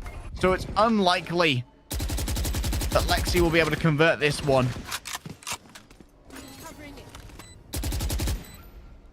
Not much. So recall on the star. That's a lot of leg shots, but caught reloading. Dorf. My turn. Really, really strong round from BAM there. And I actually love that site execution. And this is where I said earlier, Bleed, they're playing really good, but they're not at max capacity. They are still showing a few mistakes here and there. And that was on that site take. They were really slow to have each player respond to one another's attack. If Frosty swung a little bit sooner off his teammate shooting, he gets 2 kills. But because he tries to reposition and kind of play a one-and-done angle after his teammates died, it meant that he's just swung by 2 and killed pretty quickly. And it means that you're left Lexi in a 1 versus 3. Not much he can really do from that. So, Dorf though, twice now he's got that opening in May. Dorf is done with losing. The lockdown is in place. And there's not too much to deal with it, but those shock darts from Jarpix deal a huge amount of damage, leaving people to think that they might be a bit more vulnerable. Will they be able to get out in time? Yeah, no one detained right here. Beautiful juggling of Jarpix's body by the man himself. Dorf picks up their second. If Dorf is still alive, it's still a good hit. And look at this pierce here from NTK. They've moved their way around the entirety of the site. Will they expect close contact this much? NTK swaps over to a Phantom with a silencer. At this range, doesn't suffer from a damage drop-off, just as good for a one-tap as a Vandal, but won't show the traces, which is going to be important for spamming those smokes. Let's see. Going through main, it's going to see that every single member is on this site, so it's very doable if you have the util. Unfortunately, this just isn't the right setup for it. That's why Killjoy ult can be so effective here, and this is kind of an advertisement as to why you pick that Killjoy over the Viper. First love. What can they do on the entry? Oh, nothing. Nothing at all. Lexi in a 1 versus 4. They're just going to try and gatekeep here, get rid of some rifles. Oh, that could have been a very risky movement there from Mof, but luckily, speed is good. Dorf. They've got more than twice the frags of the next leading brand. 21 and 12 right now. Dorf's come alive, baby. And 2 of them are Timmy frags. Timmy turret. Another really, really strong round, and I'm very happy with what BAM have been doing when it comes to their initial takes. That being, you let Dorf get an entry, and then you work from there. And I like how what they're doing is, on their executions, they're very, very slow. They wait until some aggression's established before they actually do their attack and commit to it. Frosties with a short Eva Blade Storm as well. It's about accuracy and precision, Kremer. Remember, that right click no longer restores the knives. If you want to go at it with brutish force, you better have a backup plan, or at least someone to trade you out. And at this range, it would not be possible anyway. So Cressani now going to be tasked with catching this aggression. They see so much utility. They've confirmed at least 3 people are here now. The right click's worth nothing. And out come the Seekers. Show me where my enemies might lie so that I can fill them full of lead. They would decry as NTK looks to try and catch Frosties on their engagement. One is still traded out. It's going to be Mof who's the victim of that. But Moef keeps it tight, keeps it fancy. And they juggle in a couple of rifles. That's excellent multitasking there from NTK, trying to make sure that these can't be picked up by a more economically suffering defense here. And once more, First Love and Lexi find themselves as a 2-piece on this retake because they're the ones who have to rotate over. They don't catch the initial aggression. Lexi, what can you do with a Sheriff? You're catching so much, but you give out such beautiful energy when it comes to the headshots. Sure, they lose out to Pina, but that's one less rifle. And First Love has actually blocked one of the exits, so now they can just funnel people into themselves. Going for the right clicks, potentially. That's great movement there from NTK to force a crosshair displacement. And, yeah, let's just cuddle in the corner. Would you mind if we cuddled in the corner while the spike detonates? Celebratory hug? Yeah, why not? Why not?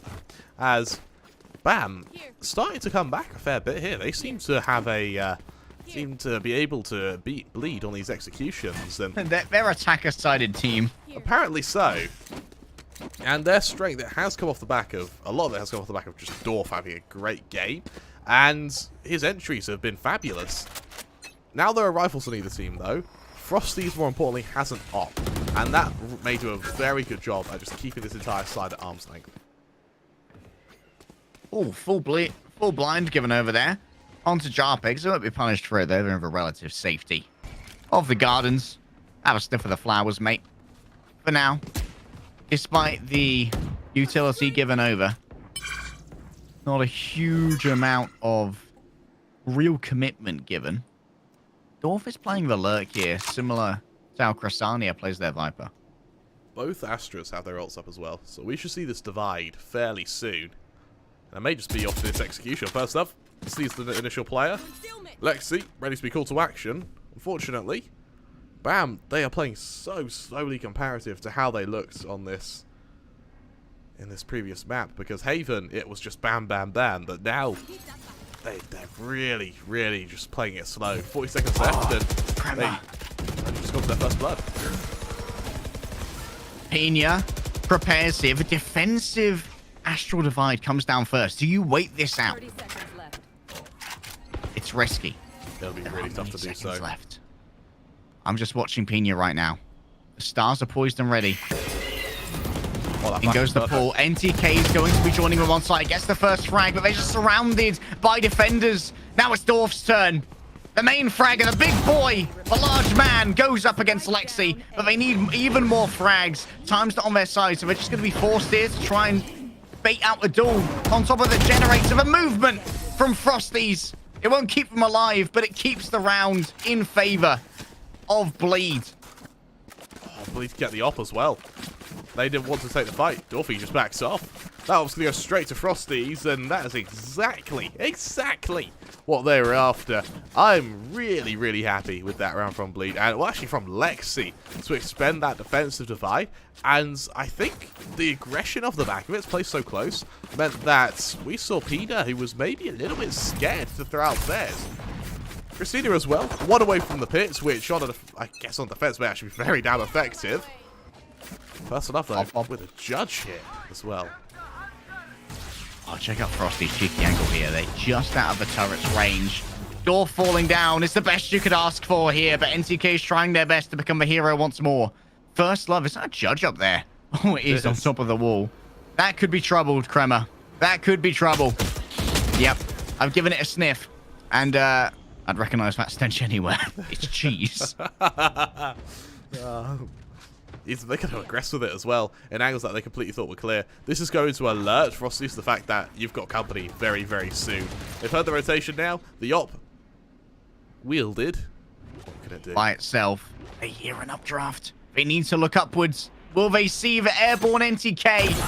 Oh my goodness, they missed the first shot. It's all about the frenzy. What? Oh, Beautiful back up time. there from Lexi. Oh. The timing is beautiful. And bleed against the odds. Make it work. How did Frosty survive that? Kept the op in hand. The frenzy transfer was wonderful, but Lexi, the guardian angel from the cosmic plane, have come to do you a solid, mate. The cavalry, that was like the winged hussars. That was incredible. The cavalry's here. I mean, Bleeds, that was insane. How on Frosty, it's a good thing he's wearing the brown pants today, because I imagine after missing that first shot, I think that was the stage 2 of your death, or stage 2, accepting it, because that was insane. Ooh, potential to kill First Love here, but the bet is made in the wrong way. However, isolated is First Love. NTK, do they want to move on through? They're going to be going straight into a vulnerable. Oh my goodness, so much damage done. Jarpix managed to claim one with a shock dart. And honestly, Bama lucky that he didn't get 2. NTK went so low. And still they want to double down on this. They know that there's no more room for failure, no more room for loss. However, Dorf needs to be a hero once again. No one is going to be caught. But what in the world is that? First Love just steps on forward, and now it's all down to Pina.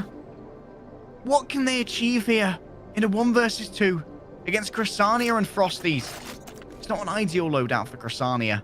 However, if this gets planted, Chrysania could put down the counter Viper's Pit on top of a spike. Frosties has been spotted. The barrel has been noted. Pina's managed to convert it now, and it's a 1 versus 1 with 30 seconds remaining. Pina isn't really feeling the pinch, but they are feeling the call of Vietnam to keep BAM in this map.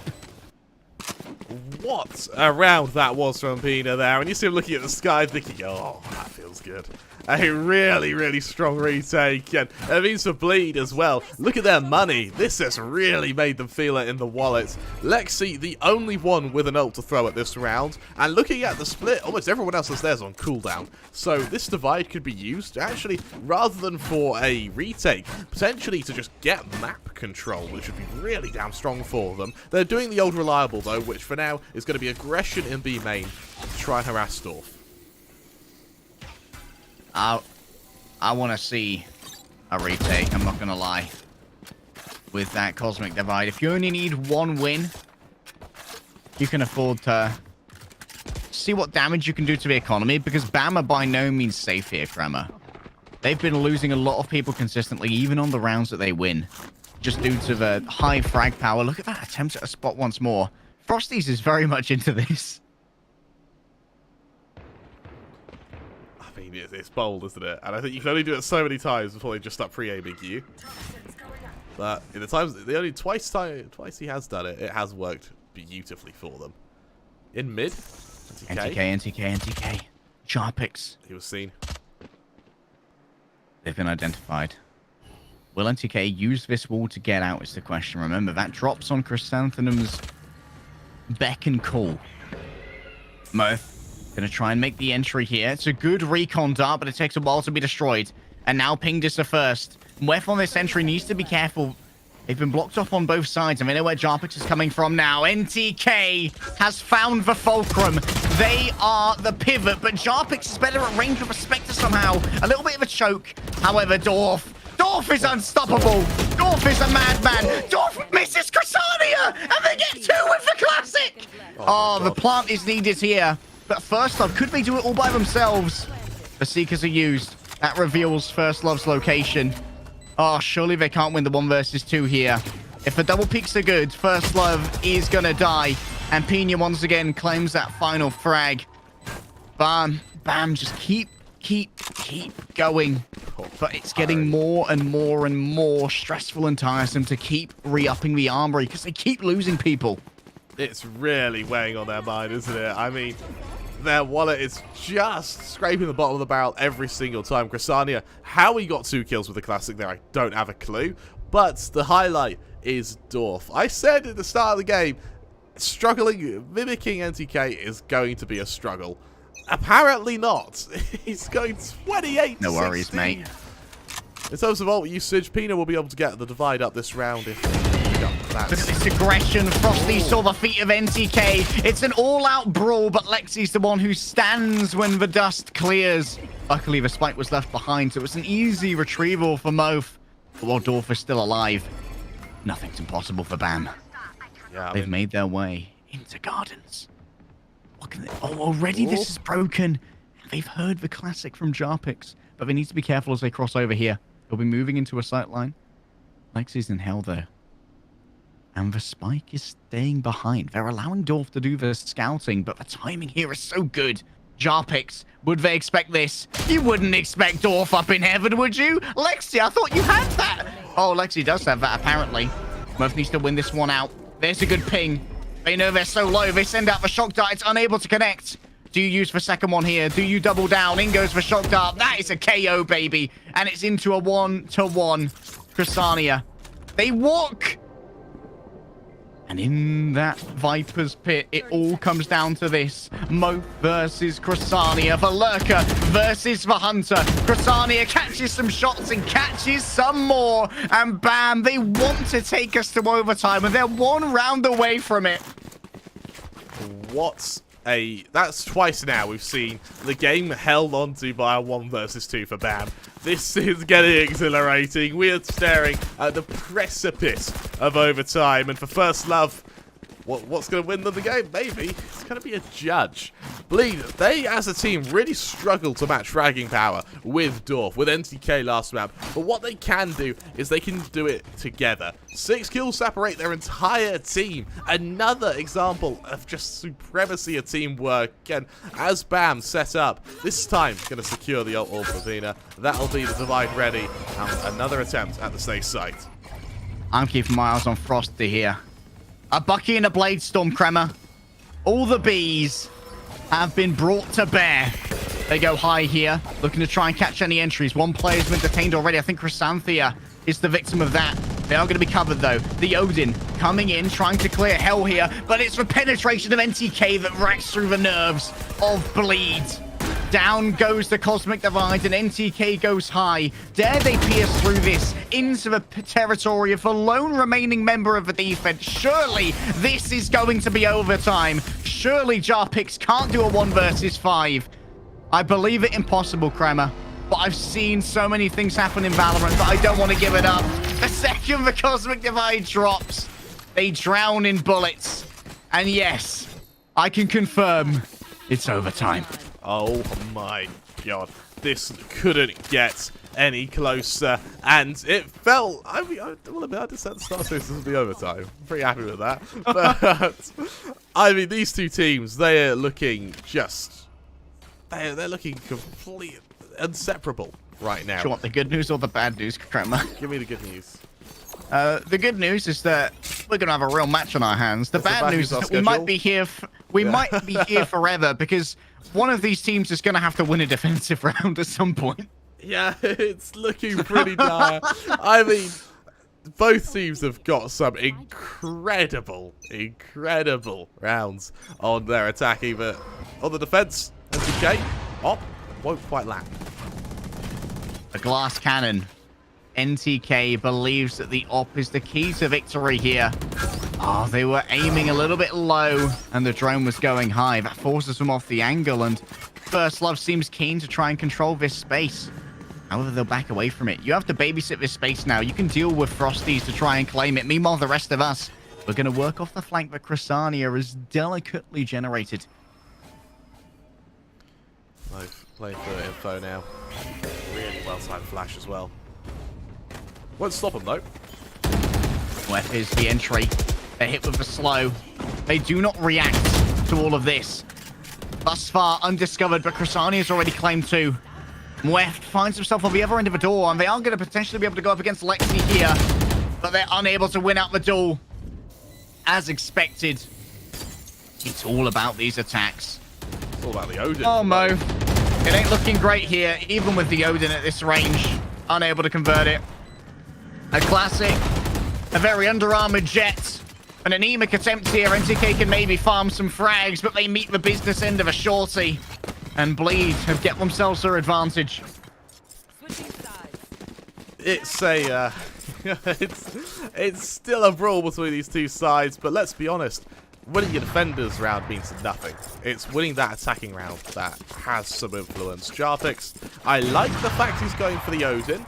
Bit unconventional, considering we haven't seen him use it all game, but I think maybe seeing it from, I believe it was not Jarpix, both who had it last round, he's going to use that as maybe inspiration for this, and luckily for him, there's a massive stack outside B from this side of BAM. Unfortunately, it's to go to mid, not to B.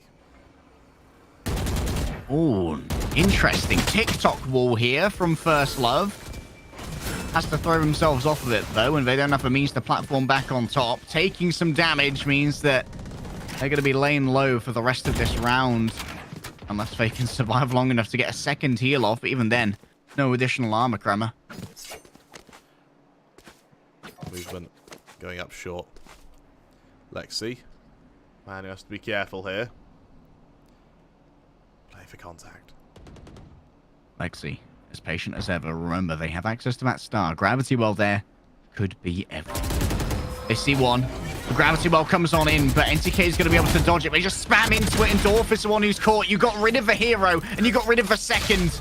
Dorf and NTK going down means that this could all be Bleeds in a 3 versus 4. They still don't even have control of the site at this moment. It's going to be Mwef who's running it down, ready for the plant. But the retake could be well informed, and it could be powerful.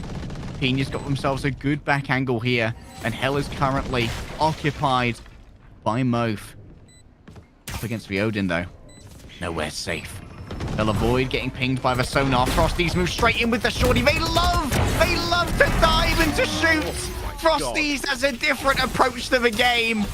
And it's just going to be a bit of celebratory pain that moves through the midst of Bleed as they will claim ascent. And they will claim the series 2-0. It's again a testament to the teamwork of Bleed there. The trust that Frosties has in his team as he bolts it across the top of the site, just knowing that his team will be there to assist him, that his team will be there to pick up the slack should he die, and it's that teamwork that give Bleed this victory.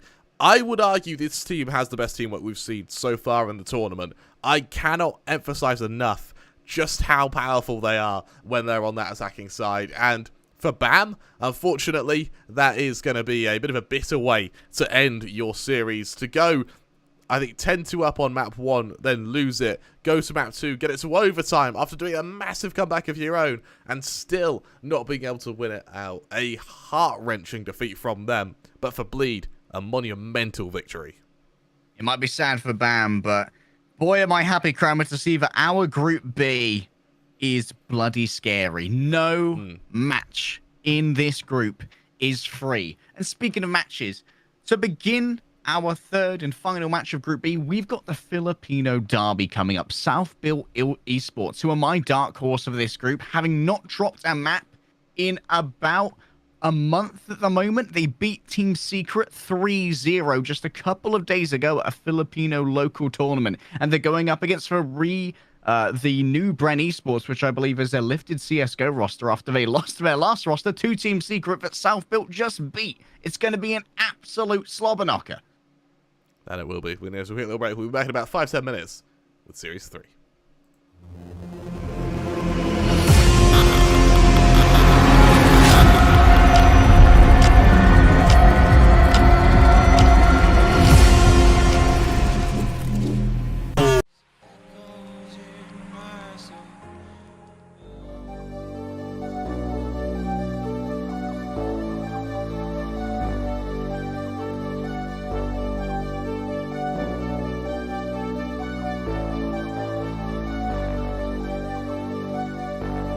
Fill me out with your smile. Now the sunshine brings the light. Fill me out with a flame. I will let you in this game.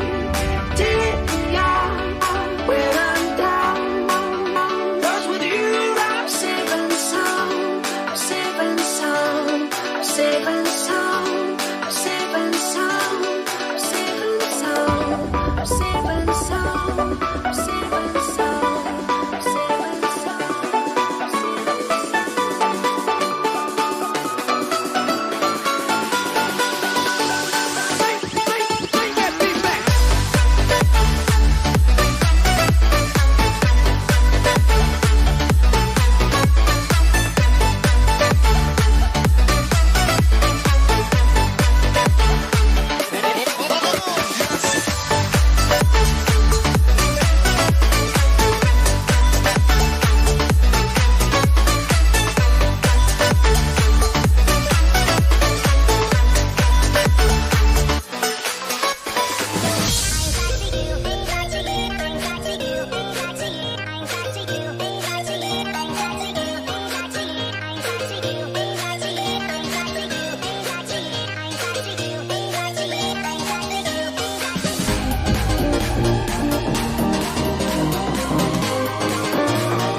lose ourselves in the spirit of things.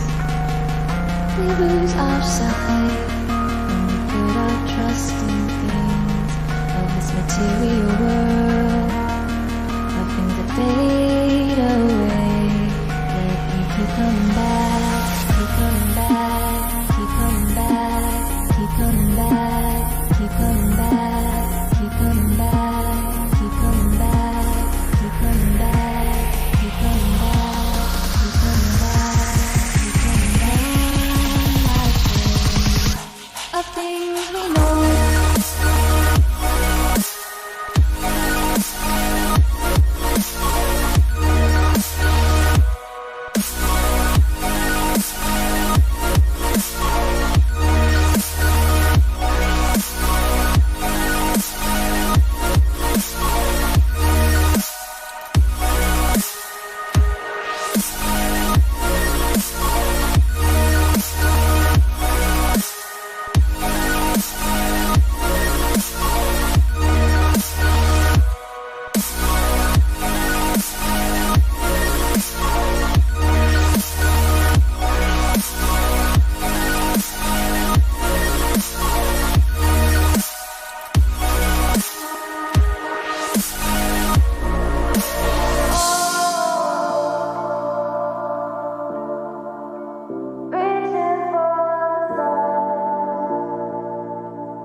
We are dreaming in the dark. We are nothing more than dust. Search but you stay lost.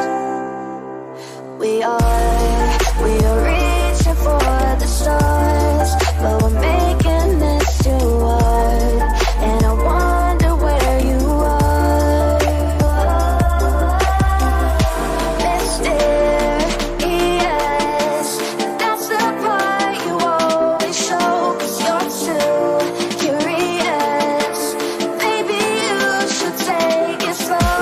Mysterious, that's the part you always show.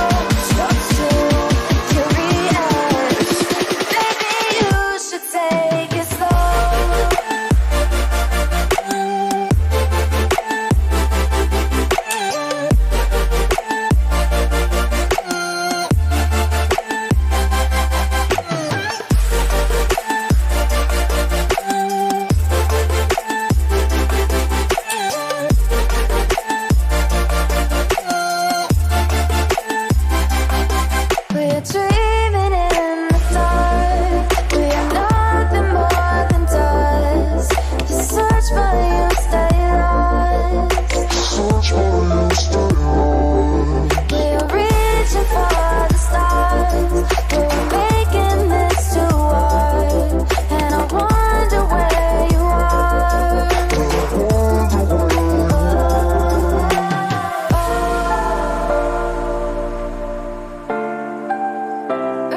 Wherever love goes, there is also misery. It's no mystery. And you and I, we got history, yeah. Wherever love flows, there is also tragedy. When we're in too deep. And you and I, we got history, yeah. Go look in the mirror, say, hey, I'm sorry for all the pain. I'm sorry for all the pain. Go look in the mirror, say, hey, I'm sorry for all the pain. I'm sorry for all the pain. Go look in the mirror, say, hey, I'm sorry for all the pain. I'm sorry for all the pain.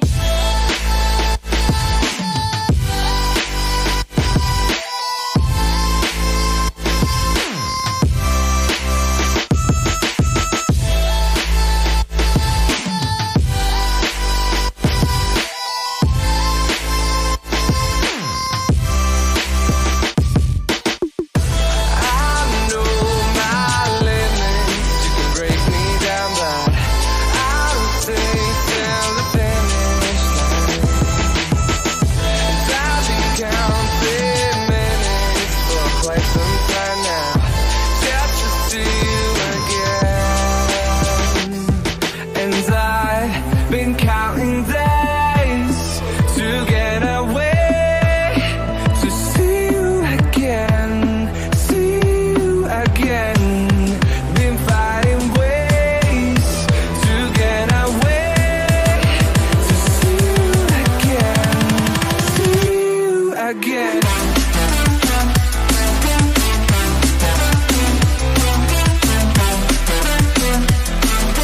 See you again.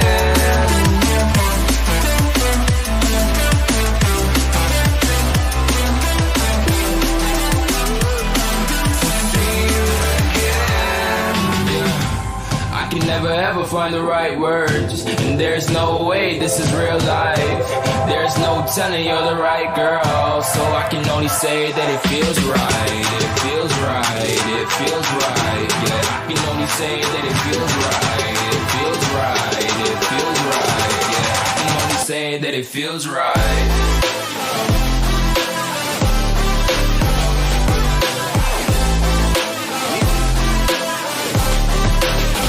That it feels right.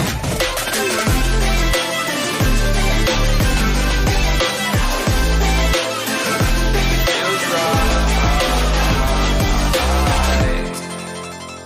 So right, so right, so right.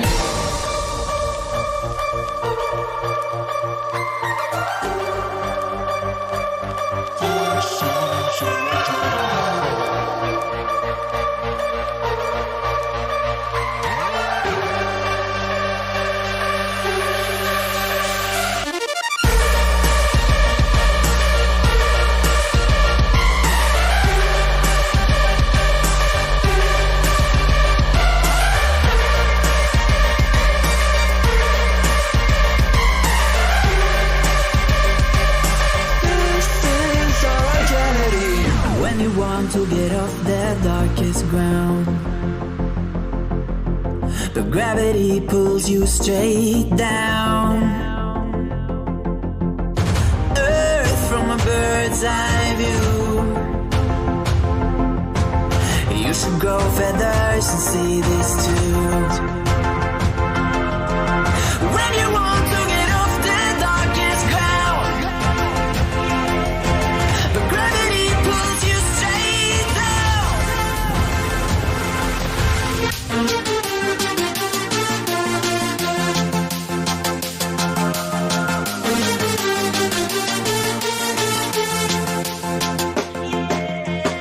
When you want to get off the darkest ground,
of regularities,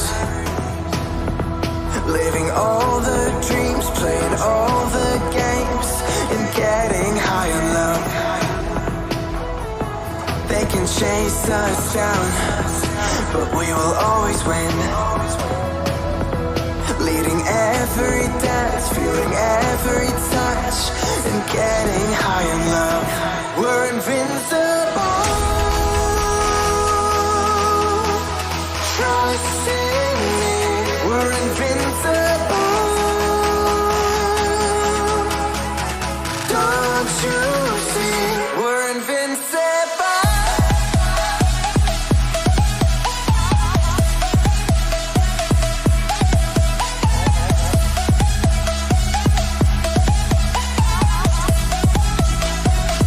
We're invincible.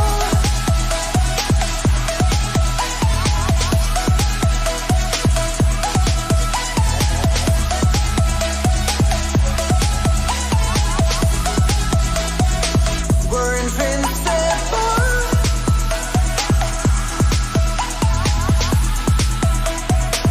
We're invincible.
Just assumed I'd play the part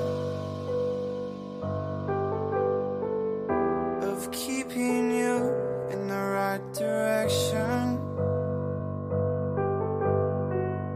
No matter how your confidence may fall, I'll be here as your foundation.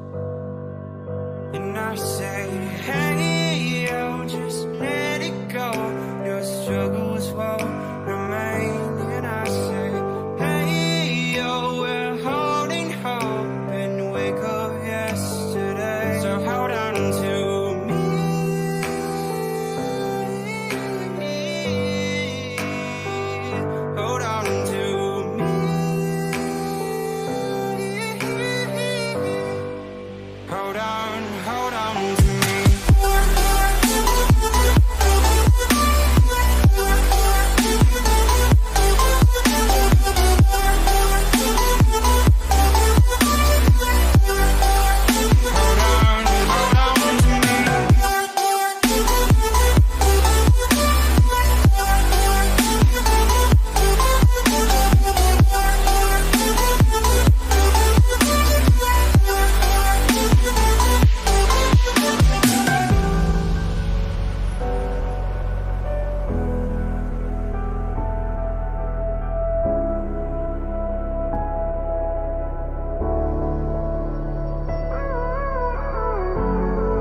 way too much, now I'm swallowed.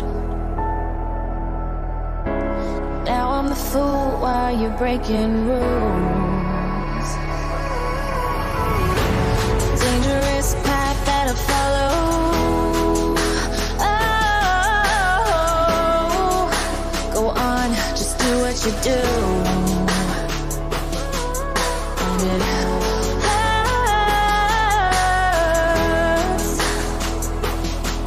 as I bleed for you, cry for you. Oh, let me bleed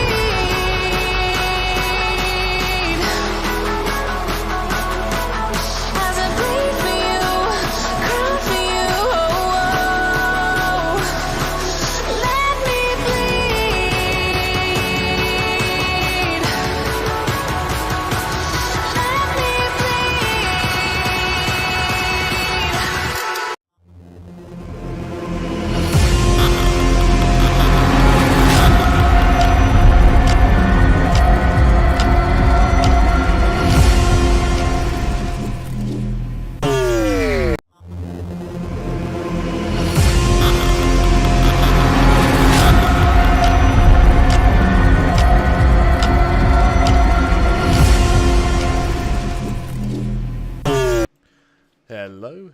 Hello. Welcome to Southville Esports versus Bren. Now, these teams, you could say they know each other, Harry, couldn't you? Oh, yeah, they've been out partying in Manila last night, baby. The Manila Esports Mafia has arrived, and we're in the Bren cinematic multiverse right now, where everyone's Bren all the time. And I think it's fair to say, we've been in the chat interacting. This is a region with a huge amount of passion for both Valorant and FPS in general. Some of these players have been around the block multiple times, and I think it's fair to say that we should set the expectations that self-built esports are definitely the favorites here. Right? A recent Philippines local tournament, they beat everyone, including Team Secret, the former Team Bren that got picked up after Bren couldn't get visas to go to Berlin without dropping a singular map.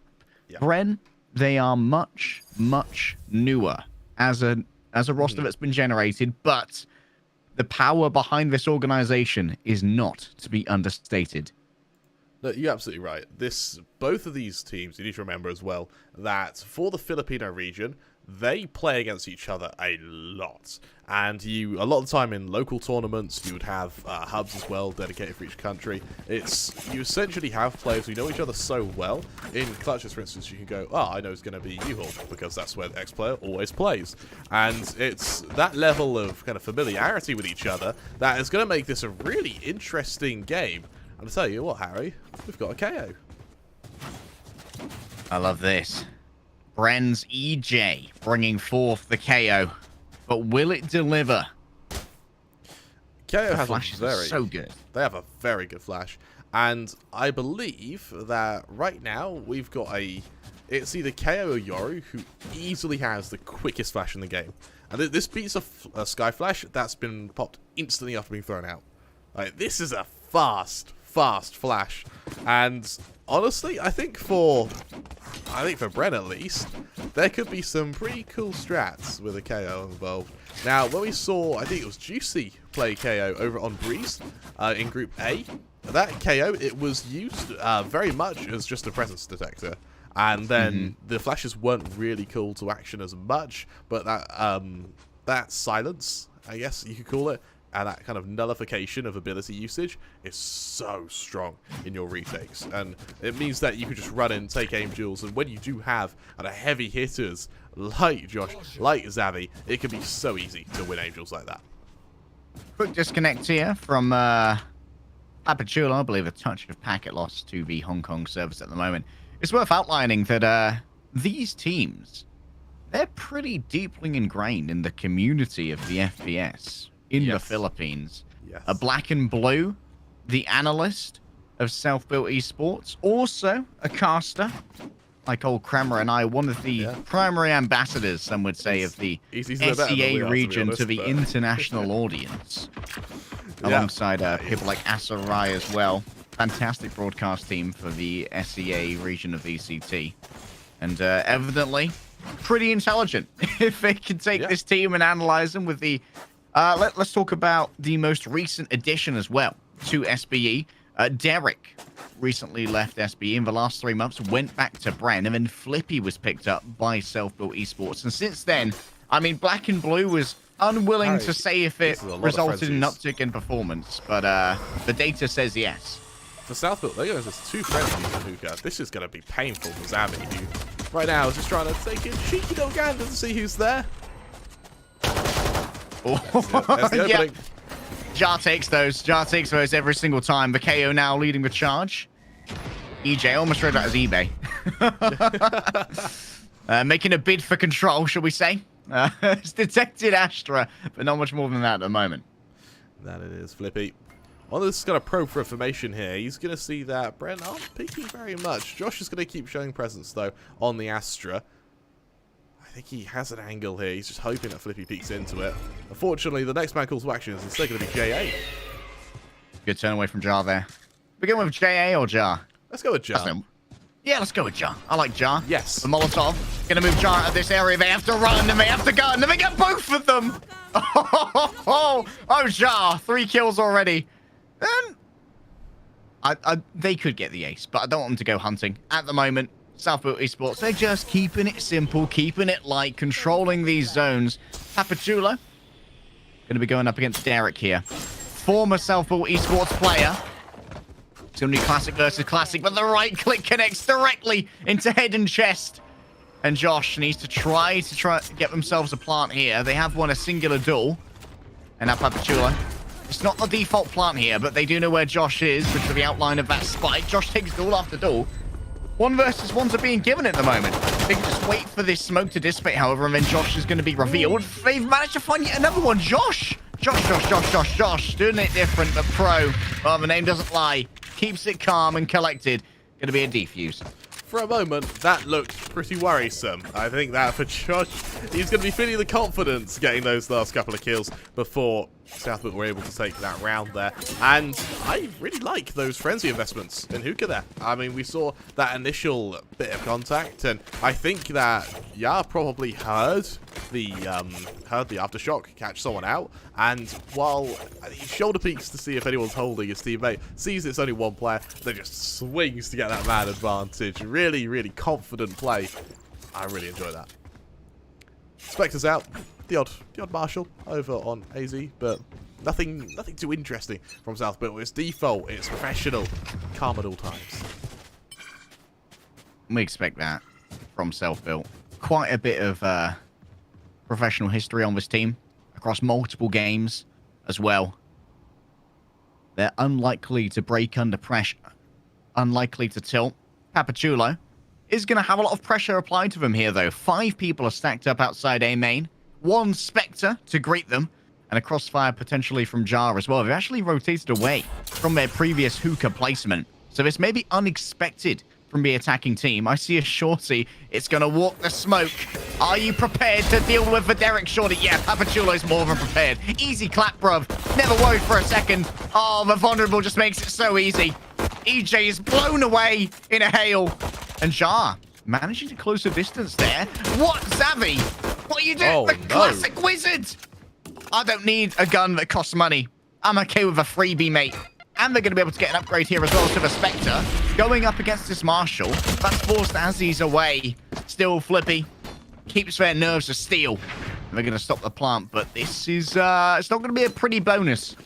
For a full eco, that shouldn't have been as effective as it was. And for Southbuilt, that's going to leave quite a bitter taste. Bear in mind that those 3 players who died, they now have to sort of make the choice of, do you go for a half investment to keep your economy kind of equal with your team? Do you bring out the Vandals and hope that you can try and fight Bren on a full buy with less utility? I like how they're going for the pistols and favouring the utility. Nonetheless, though, for Bren, they're going to feel pretty emboldened to win this round here. Derek holding for the aggression and... Lines for everyone. Yeah, may try and bait him into this here. I should expect round 3. It's a buy up for Bren. And Derek's making good use of that Phantom. Catching a lurk here. And taking out Jar is going to make any retakes from SBE a lot more difficult. And losing Aziz as well. So now you've lost an entry onto a site as well as your smokes. I would like to see some good trade outs here on entries to sites, because getting back onto it is going to be so difficult. Oh, Flippy, this aggression could be timed to perfection. Oh, they walk ahead of it. Oh, the concussion just made it so that the fire was too slow from Respector. They couldn't deliver the power, and so EJ wins out the duel easily. Pro unable to deal with the movement of Xavi, but Pro, oh, Papi Chulo. Ah, they make me nervous with the Sheriff. They make me nervous, Kramer. It's every time we see one, it just people are somehow able to kill them with it. Like our sheriffs never work, but theirs definitely. My Sheriff's broken. Yeah, my sheriff can only do 42 in like 5, but I suppose it's something about framing at toes. But we're gonna see that op come out on AZ. I quite like that investment right now. Southbuilt, they need to make this convincing. Bear in mind that Bren in every round, even the rounds they've lost, they've made Southbuilt sweat quite a bit. In that last round as well, that looked fairly one-sided. It looks like Derek had quite a good lock while lurking on A there. So, Southbuilt, a few Vandals here or there. It's a little bit of a fragmented buy, with Pappy going for the full eco around the pit, with everyone else investing Vandals. Yeah. Touch different. Flippy was thinking about walking that area. There's no one close here. There could still be presence on Fountain, but they don't have another bird to confirm that for a while. So instead, suspicions will begin to mount on A, and the paranoia shall begin to rise. Along with the pulse, I would assume, because right now, Happy Chulo, he's got a Sheriff. We saw what he did with it last round. He may even be able to repeat that success now when he's got that pit to work with. Unfortunately, I don't know why he hasn't bought armor with it, though. This was a full buy from Southbuilt. Nonetheless, though, Hill the dog coming. Kill it before it sees anything. Just be able to back out, buy a bit of time with that utility, and hope that you can funnel Bren into making a bit of a mistake.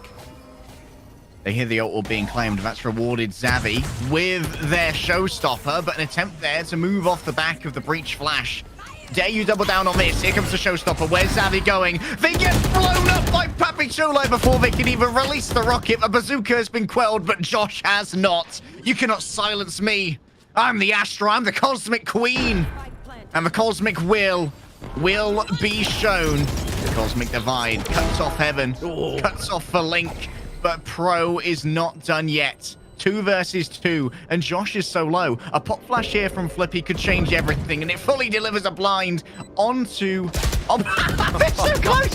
Bren could smell them! Enemies. They're close. I do apologise for the bad observing there, but when we saw for the barrel of the gun, Derek, he was actually playing trigger discipline. And he saw the first player in the smoke, didn't shoot them, wanted to get an idea of where the second was.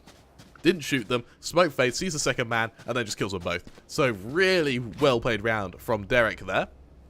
And for Southbuilt, I'm still a bit confused by that buy. Bear in mind that Pro, he probably could have taken a gun. If Pappy wanted to save the Sheriff for the Viper's Pit, then they could have dropped a gun to Pro there. And they kind of avoid that circumstance with that Sheriff just not working for them. Nonetheless, very freeze, wonderful opening. The same walk, Kremer. 2 times in a row. And this time, they're caught out by Brain Freeze. Bren keeping this even so far.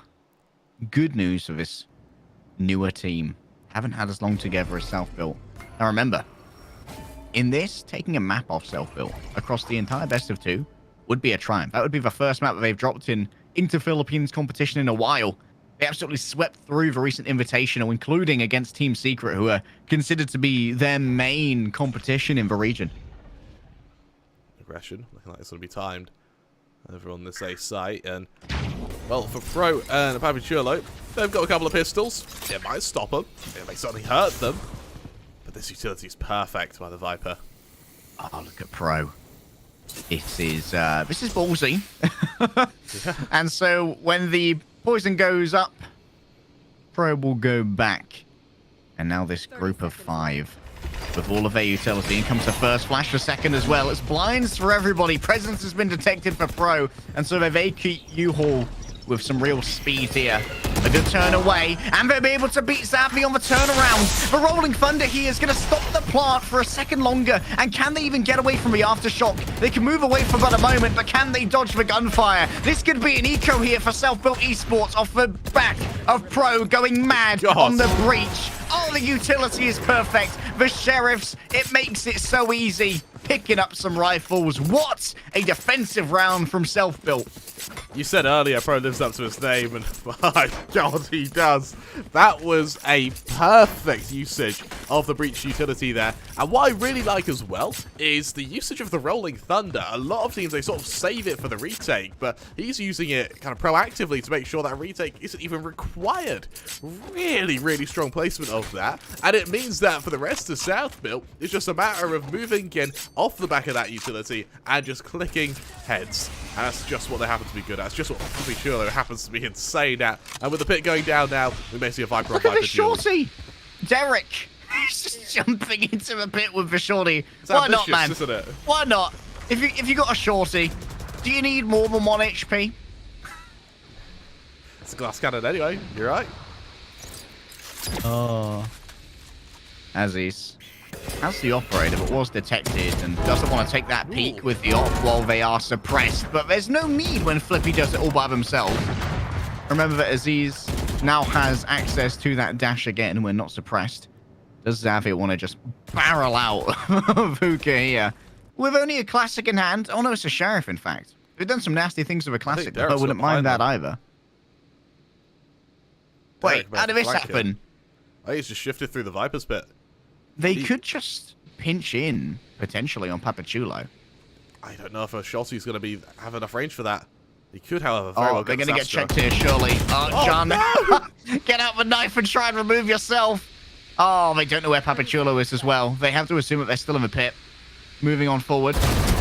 Oh, it's just easy. It's so easy for Papachulo. Just cleans them up. That'll be a 4-2 lead, and for this side of Bren, they're sort of left with another investment. They're going to be mine down to 0 for most of their players as well. So to highlight, though, is EJ's got Zoe up, as does Derek. Brain Freeze, but 1 away from the Seekers, so we may see a bit of a battle for the orb control, as, well, that same issue applies to AZ's. 1 away. This time, though, that Jet has an op.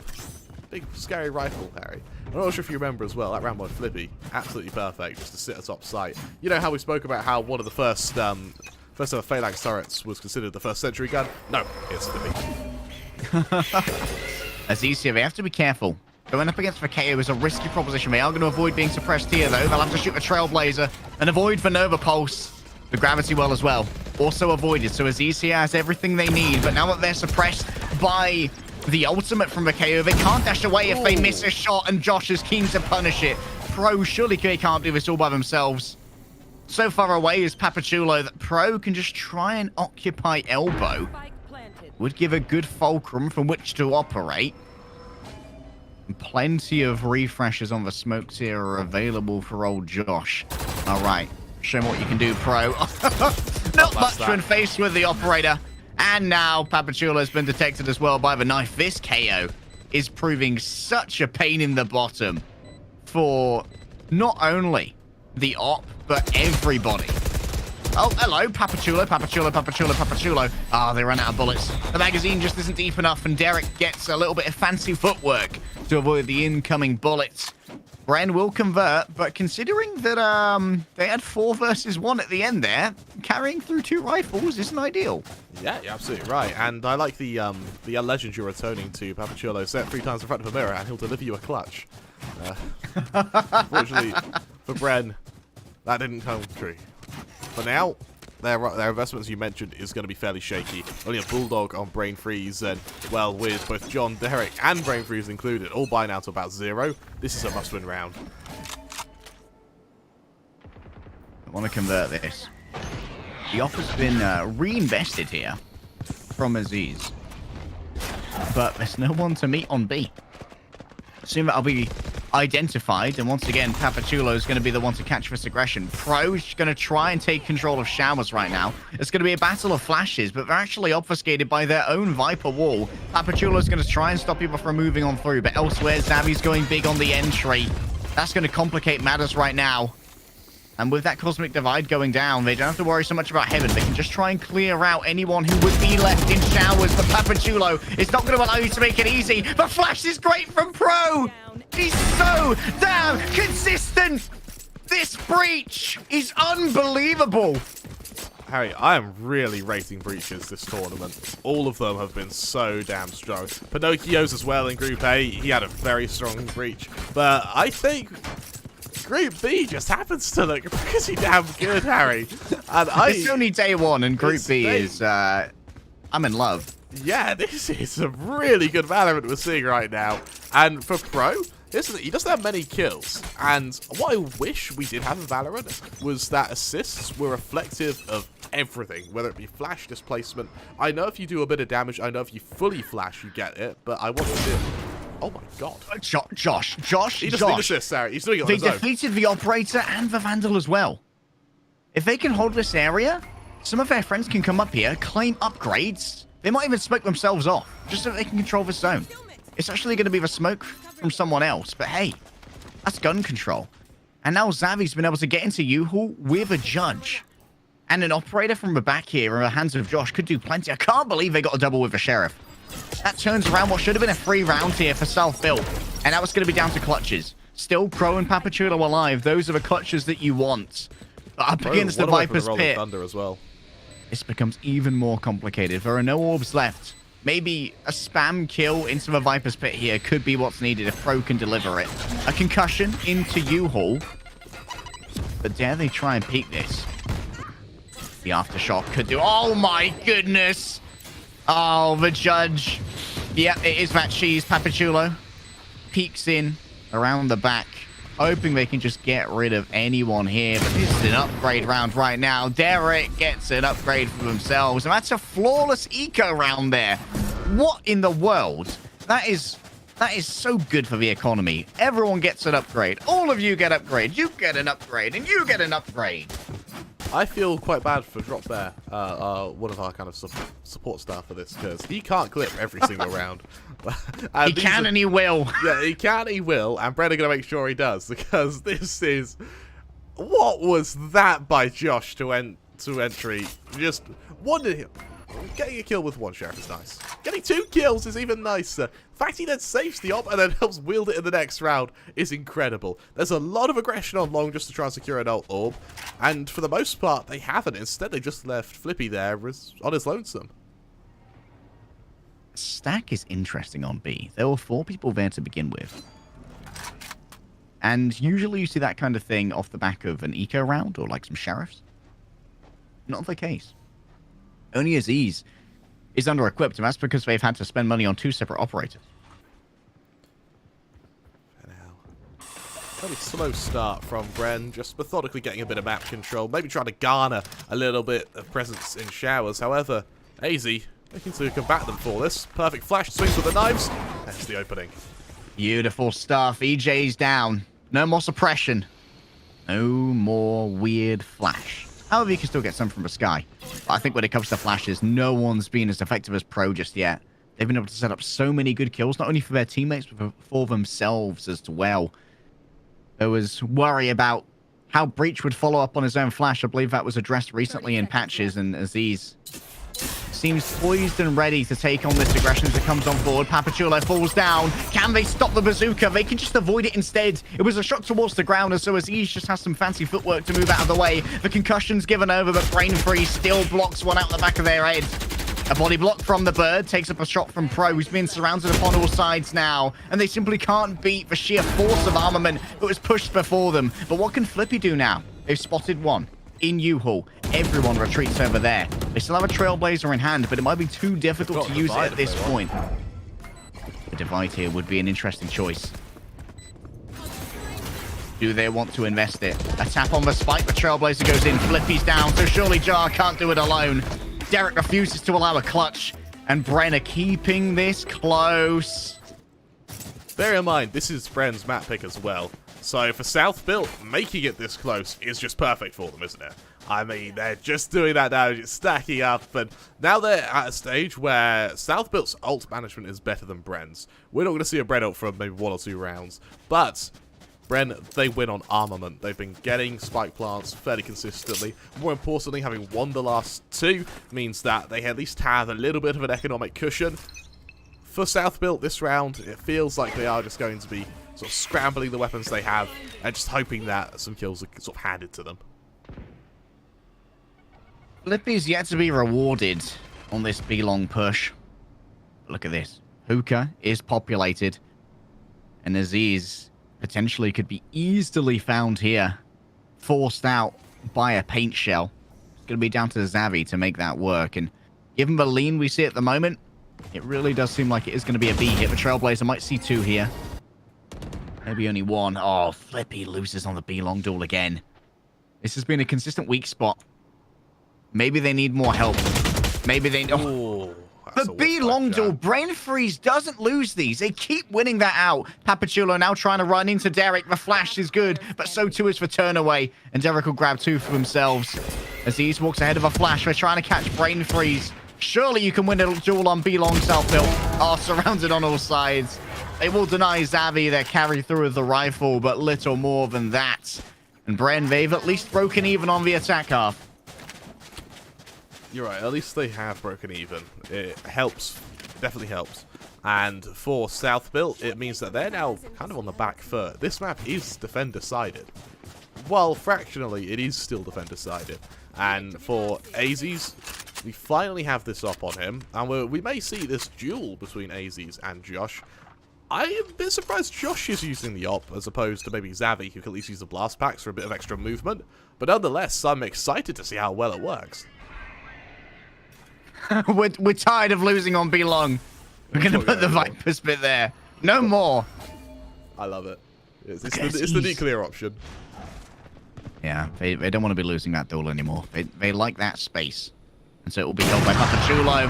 And Aziz holds such a tight little angle here. And now this is so bad for the attackers here, Kramer. They no longer have the option of a Viper wall for an execute on A.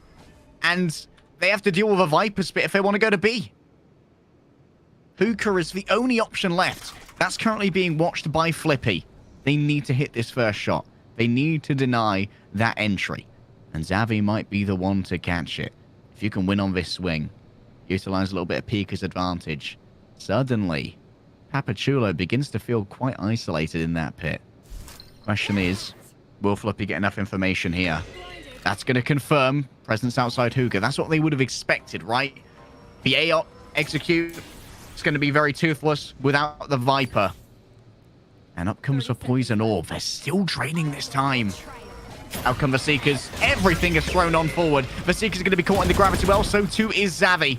But what can Flippy get when they actually enter? Everyone moves out. It's easy clap for Flippy. Headshot, headshot. He's got different aim. Wow. That was... I mean, if it moves, it dies. If it dies, Flippy moves on. That was an insane spray transfer. And, I mean, if he can do that on the defender's side, what can he do on the attacking side, accompanied by his flashes? Equal pegging at the end of this half, and honestly, Harry, I'm not surprised. These teams, they know each other. They probably know what each other had for breakfast. They know for sure what each other had for dinner. They were out together last night. So I cannot emphasize enough just the knowledge these guys have on one another. So you do need to rely on your flashy aim and unorthodox positions, and Flippy kind of showed that beautifully there by just fighting from top sight. Controlling Hookah here. Going to be difficult against the Breach. You know the concussions are going to be easy to deliver for Pro. Interesting that they throw the knife through the teleporter. Nice little tech there from the KO. That confirms some presence, and also it was indestructible. Undestructible, that's not a word, Harry. No, that's right. Your English degree really help me out right now. Oh, yeah. Worth the money. Every last penny. Concussion given over to anyone in Garden. They won't be catching it this time. Brain Freeze is going to be the one to catch this aggression. And Flippy keen to keep everyone topped up. An exchange of birds will be coming on through. And off the back of that, Aziz trying to move on forward. That's one. Can they get two? No. Brain Freeze too strong with the headshots. That's multiple blinds delivered, but already the damage has been done. And the plant's going to be easy for Pro. It's interesting they give this over to a Breeze. They want to build up towards that Rolling Thunder.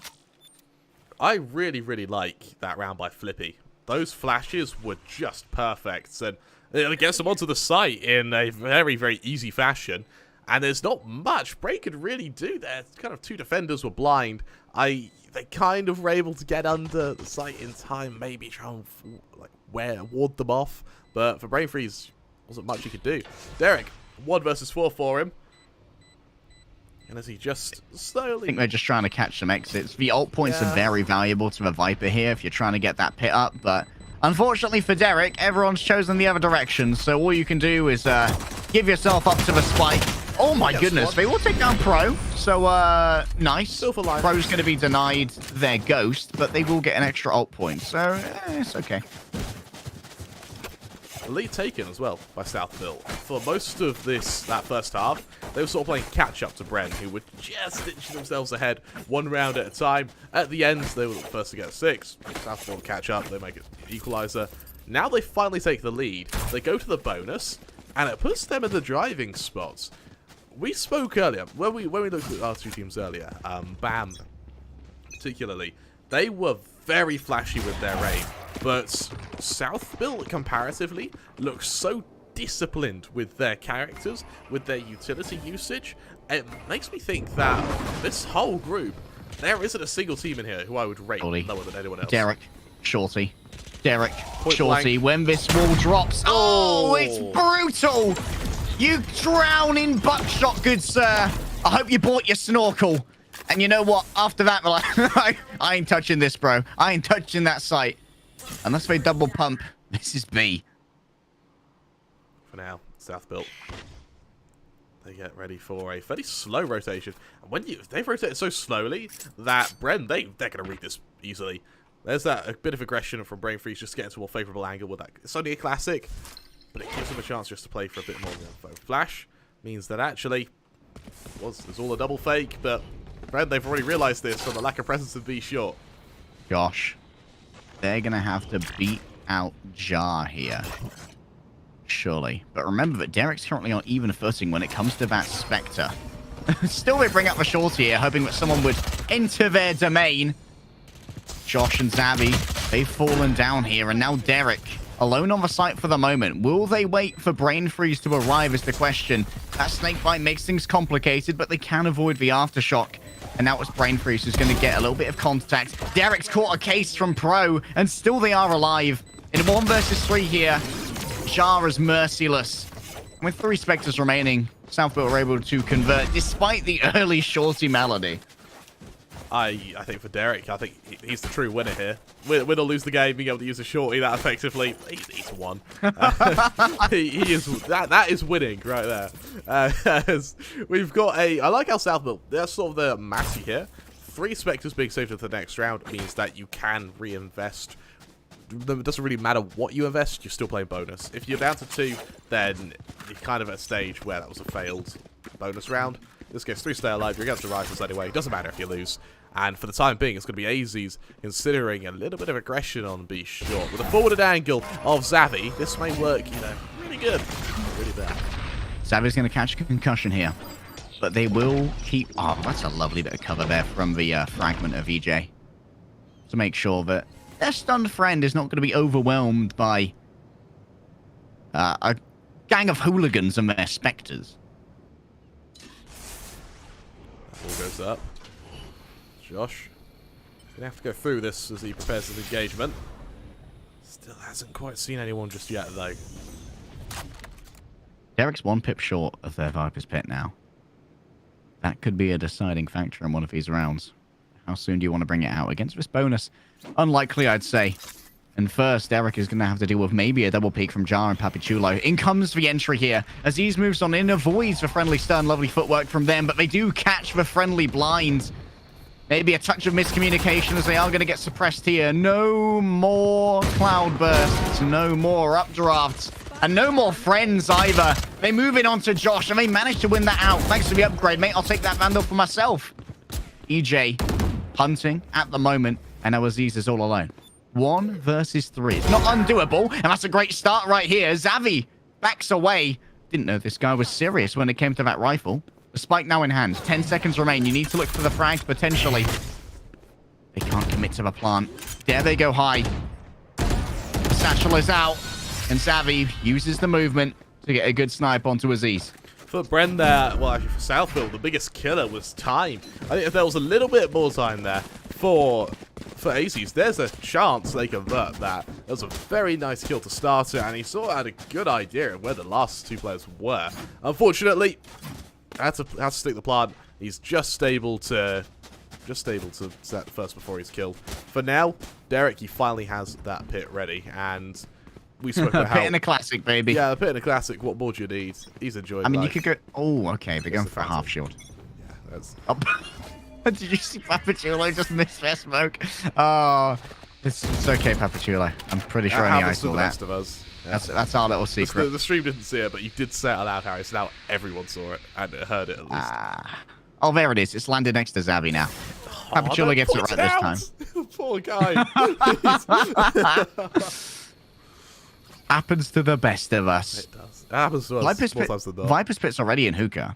Derek is using this, preempting the buy, thinking that they want every advantage that they can, and that's a great advantage to start off. Flippy takes out their counterpart in Brain Freeze, and now Derek's going to feel some real pressure here. They're concussed, but they hold their nerve. They don't really want to dive out of this pit against this many rifles, because if they drop, suddenly all of that hookah space becomes available. No longer going to be controlled by the pit. Someone on the other side of it, Jar. Dare they try and move through here? Hookah's difficult to clear at the best of times, let alone when it's in the midst of a gooey infestation. The defense here, got plenty of time to work with. Out goes Aziz, catching a little bit of friendly blinds. They're going to walk around behind here. Will they be able to beat Josh? No. Josh seems impossible to slay. They got themselves 3 frags on the point, and with just a little bit of health remaining. They're feeling nice and cushioned by their team. Well, a great investment there from Derek. Really stopped South Built in their tracks. It's about as close as it gets, Harry. Do you have, in your opinion, a team you see sort of snatching this? I could not say. Yeah, I honestly could not. No one can even get in the lead that much. Like, it's just 1 for 1 for 1. For me, I want to say Bren. My reason being, both Josh and Derek are doing very damn well. Papachulo's the only one's tried to, well, kind of relatively close to stopping them. For now, though, let's see what this jet does. Would be nice. Oh, and, Not yep. much. There's the answer to that. That suppression has been so difficult for Aziz to deal with, especially when they have the operator, so they can't back out of a missed shot or even out of a double peek. When you get rid of that dash, the jet has to really reconsider how they take those angles. The follow-in, it's going to be difficult. They have to move through the fragments, but instantly the hero is gone. Derek covers the crossing while EJ was looking to send out a flash. And admittedly, this is only an eco from South Built, and this was to be expected. However, hello. I'll tell you what, these Astras, What is they got some some sheriffs, man. Yeah, the Astra Sheriff combo is kind of OP. Yeah, who'd have thought? I mean, it's some cosmic assistance because they are very damn crisp. Oh, nice little jump headshot there. Allows for Papachulo to easily follow it up. And 2 rifles will be denied from Bren on the eco, which is about as much as you can ask for. And now, this is a power spike right here for South Built. Look at all those ults come online. What I quite like about that last round, though, is Pro, he jumps across. He kind of does the job of a jet. He does a massive crosshair displacement on Brain Freeze. And, well, Papachulo, easy punish. Quick little kill. And just like that, they're able to make it a little bit more costly. Full investments throughout, as you mentioned, massive power spike from South Built. Flippy only 1 away from the Seekers as well. It may not even be required. Bren, with only the Divide and the Seekers of their own, it's going to be a tall order to try and beat these teams.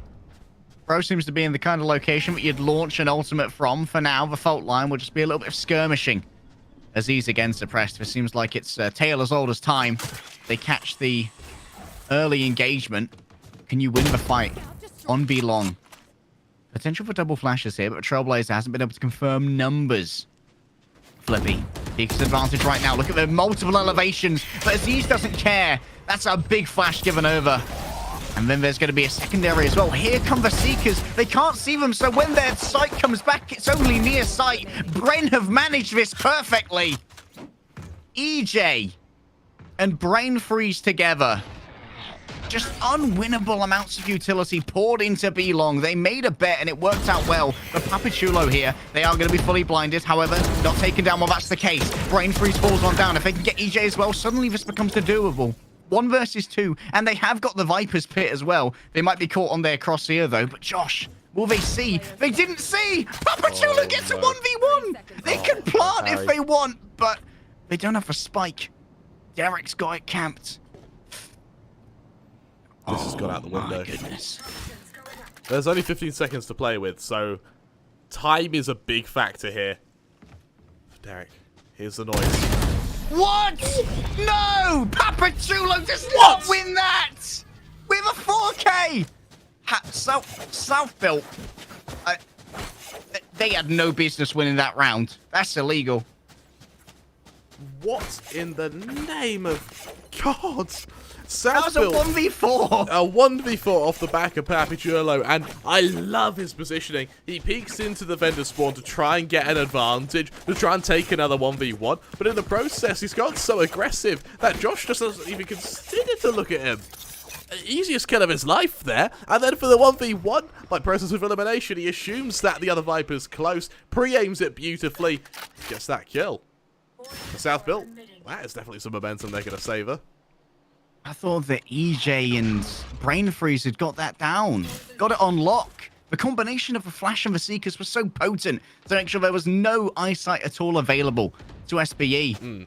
It turned out the only eyesight that was needed was someone figuring out where Papachulo was. And look at this lurk now from Papachulo. This might punish Derek. Out come the Seekers here, as he's going to follow them in. It would inform them as to where everyone is. That's a friendly stun, actually, that goes out onto Flippy, and Pro's going to be punished from the back. This siege into elbow has been so costly, and Josh has picked up 2 for themselves. The null command is used, the flash is sent on out, but Aziz gets a good turn right there. Excellent. However, Rezable right now. Maybe you can put up the smoke. Xavi takes the swing, and this is an easy resurrection. And Papachulo, I've learned never to doubt you, but I don't think your magic is this strong, mate. If he can do it twice, Harry, Can they plant and put down the Viper's Pit here? Would Papachulo do that? Do they have the cojones to do that in a 1v4? Surely not against this. They're going to be afflicted with the vulnerable, and a body shot will do it. Whew. Okay, returning to normalcy and sense now, Kramer. I actually saw there's a world where he does put that bit down, he does win it. Like, that is not far from reality. Don't will it into reality. If you say it, it can come true. Exactly. South built. Unfortunately, they're sort of pressured by this. Losing that round means that they have no money whatsoever. They have to go to Sheriffs. But where they have Sheriffs, they do have that ult advantage. They do still have the pits to use. And all it takes with that pit is a stray Sheriff bullet through it. And you probably will end up killing one of these armored and rifled players. Over in mid, though, that's where South built have put their attention. That's where they've staged their pitch. And unfortunately, they don't want it anymore. Backed away when their default seems to lie. Remember this. The overall narrative here, if Bren can take a map away, that'd be the first map that Southport Esports, not only would it end their streak, but it'd be the first map they've lost in inter-Philippines competition for a long time. They completely swept through the recent Philippines regional. I think it was for Miniski Invitational or something. It was happening earlier this week. They beat Team Secret 3-0. South Built are a powerhouse in the Philippines and in Southeast Asia in general right now, and Bren are a newer squad. They don't have that kind of huge confidence in them yet. And Bren caught with... Oh, that's an upgrade there. What an adjustment from Aziz. Derek leaves Aziz with only a little bit of health, but the Sky is more than happy to top that back up. And SBE might be able to convert on this eco. If they get eco, that would be tragic. Josh tries to do their best to stop the plant, and down comes... Oh, the showstopper. Aziz catches it in midair, but it does save Papachulo's life. They contemplate. Do I leave this area? Do I go for the teleport? But no. This could be the conversion on the eco.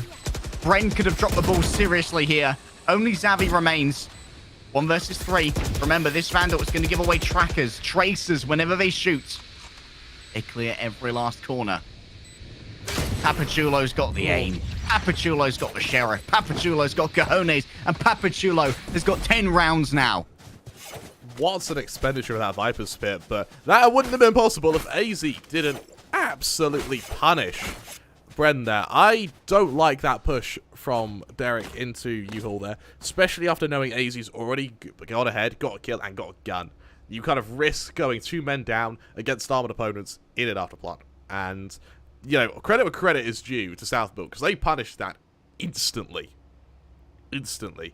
Unfortunately, it wasn't quite enough for Bren on the retake. They're punished. They've fallen. For Bren, they feel a little more top-heavy than South Build are. Right now, Josh, Derek, and a bit of Xavi are sort of doing all the killing. Don't get me wrong, EJ and Bravies are not meant to as their Sentinels, but as we saw earlier, Bleed, they really, all of them pull their weight. All of them come so close in frag count.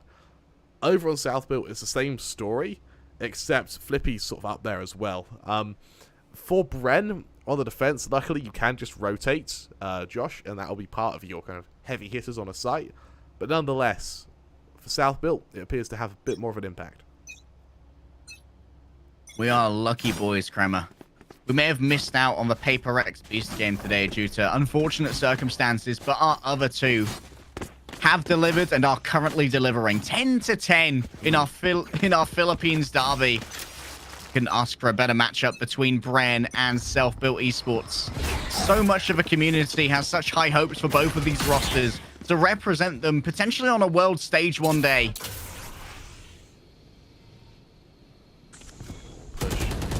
A short, very heavy commitment here. EJ, unfortunately, the dagger's been used. You won't quite see the presence, but I think the sound of shooting may be enough to alert him to very unpleasant individuals coming his way.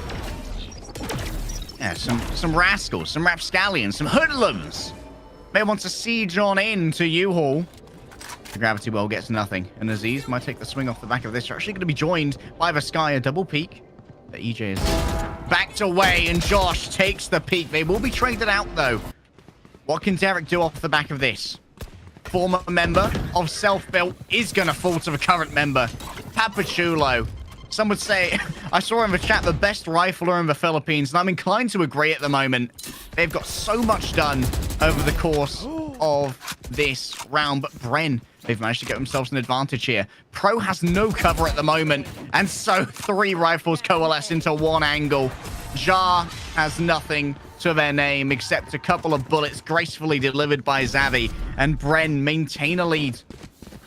What on earth was that by both EJ and Xavi there? EJ, that stray bullet through the smoke stops the spike plant, and it sacrifices another South Build player to have to focus on getting that plant. It means that you then have Xavi who could take even more 1v1s, and he just spirals into kind of death and destruction.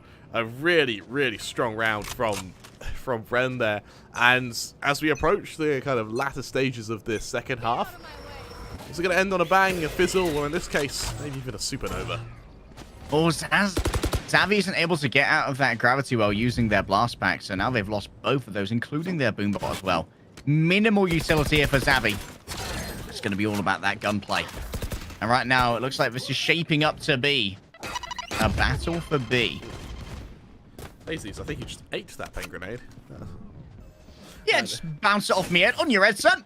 Yeah, it's just, he took a paint grenade to the gob. Hit it on the volley, you know? Yeah.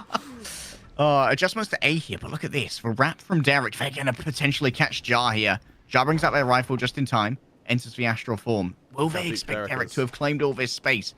No, they give it. Easy. No more smokes. Look at those 3 stars that were laid down. Those are the plans of Self-Built Esports in tatters on the ground in a bloody mess. 2 defenders right now find themselves in showers, but they can't really be isolated. So it's down to Flippy to try and give over some pressure there. Everyone else has to stop in their tracks, and that means you could be swung upon. That means you could be double peaked, and it's down to Xavi to try and make that work. Avoiding the Nova Pulse, so they're not going to be stunned for now. U-Haul control is going to be so important. Right now, Aziz is up there with their knives, trying to utilize the high ground. Another updraft is all they're going to have. They can't connect the knives, but Bren connects the bullets. 12-10, match point to the upstarts. Not only does Derek shut down that flank and take out the smoker, he also gets his pits available as well.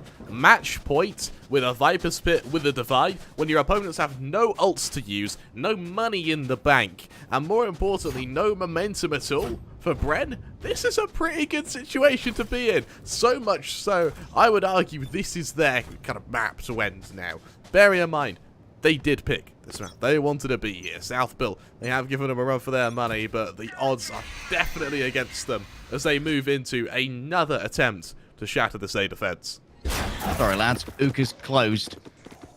By order of Derek. Philippi doesn't get too much information off the back of that Trailblazers. Guys, someone's on A. Oh, well. Thanks for that, mate. I think we could have guessed. They're so close right now.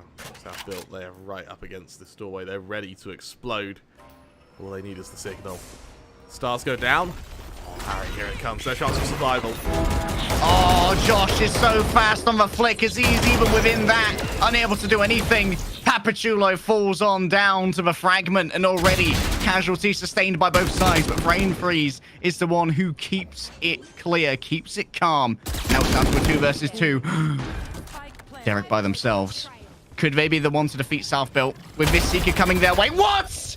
Flippy took the swing too early and Derek was keen to punish. Can they clear this? Can they do it by themselves? Derek has beaten Self-Built Esports unbind all by himself. All hail the king.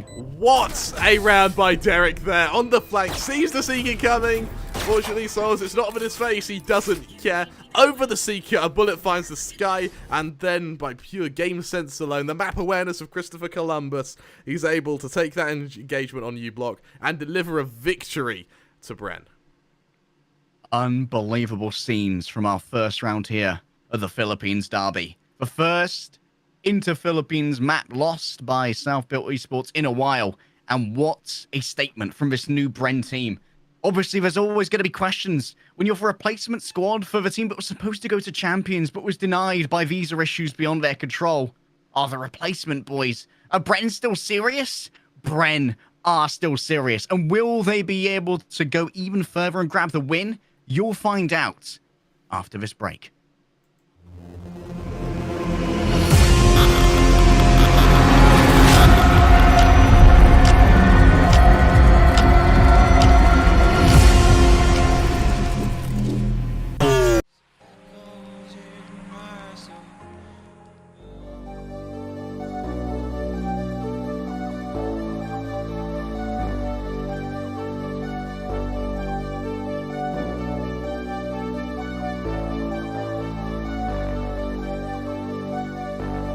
Fill me out with your smile. Now the sunshine brings the light. Fill me out with a flame. I will let you in this game. Take me out when I'm down. 'Cause with you I'm safe and sound. I'm safe and sound. I'm safe and sound. I'm safe and sound. I'm safe and sound. I'm safe and sound. I'm safe and sound. I'm safe and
lose ourselves in the spirit of things.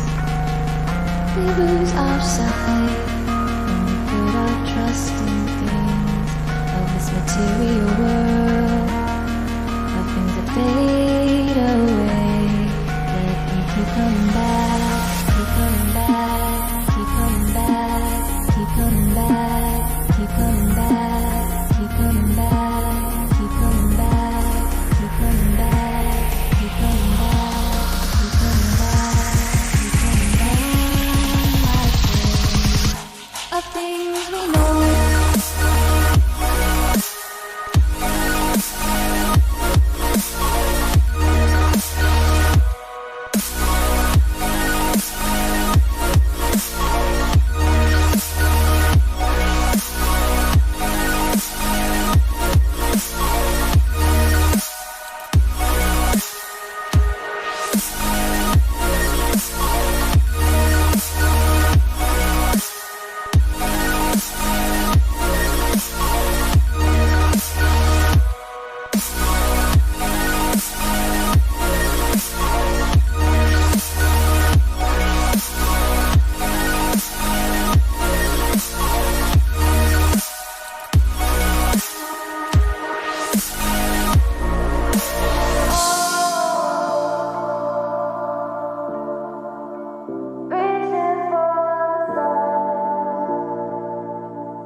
We are dreaming in the dark. We are nothing more than dust. Search but you stay lost.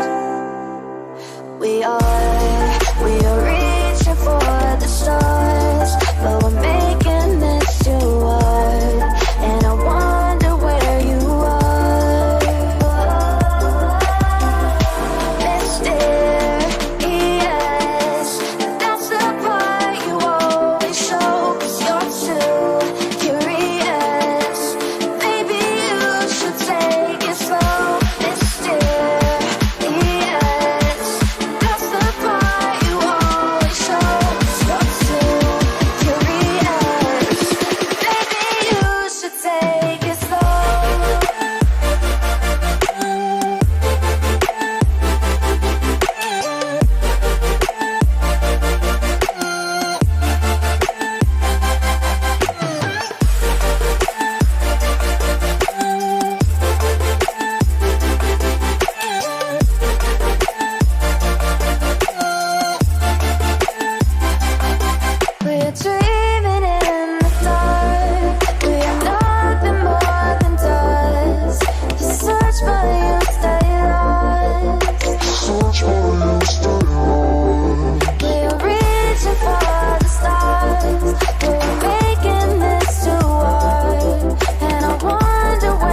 love goes, there is also misery. It's no mystery. And you and I, we got history, yeah. Wherever love flows, there is also tragedy. When we're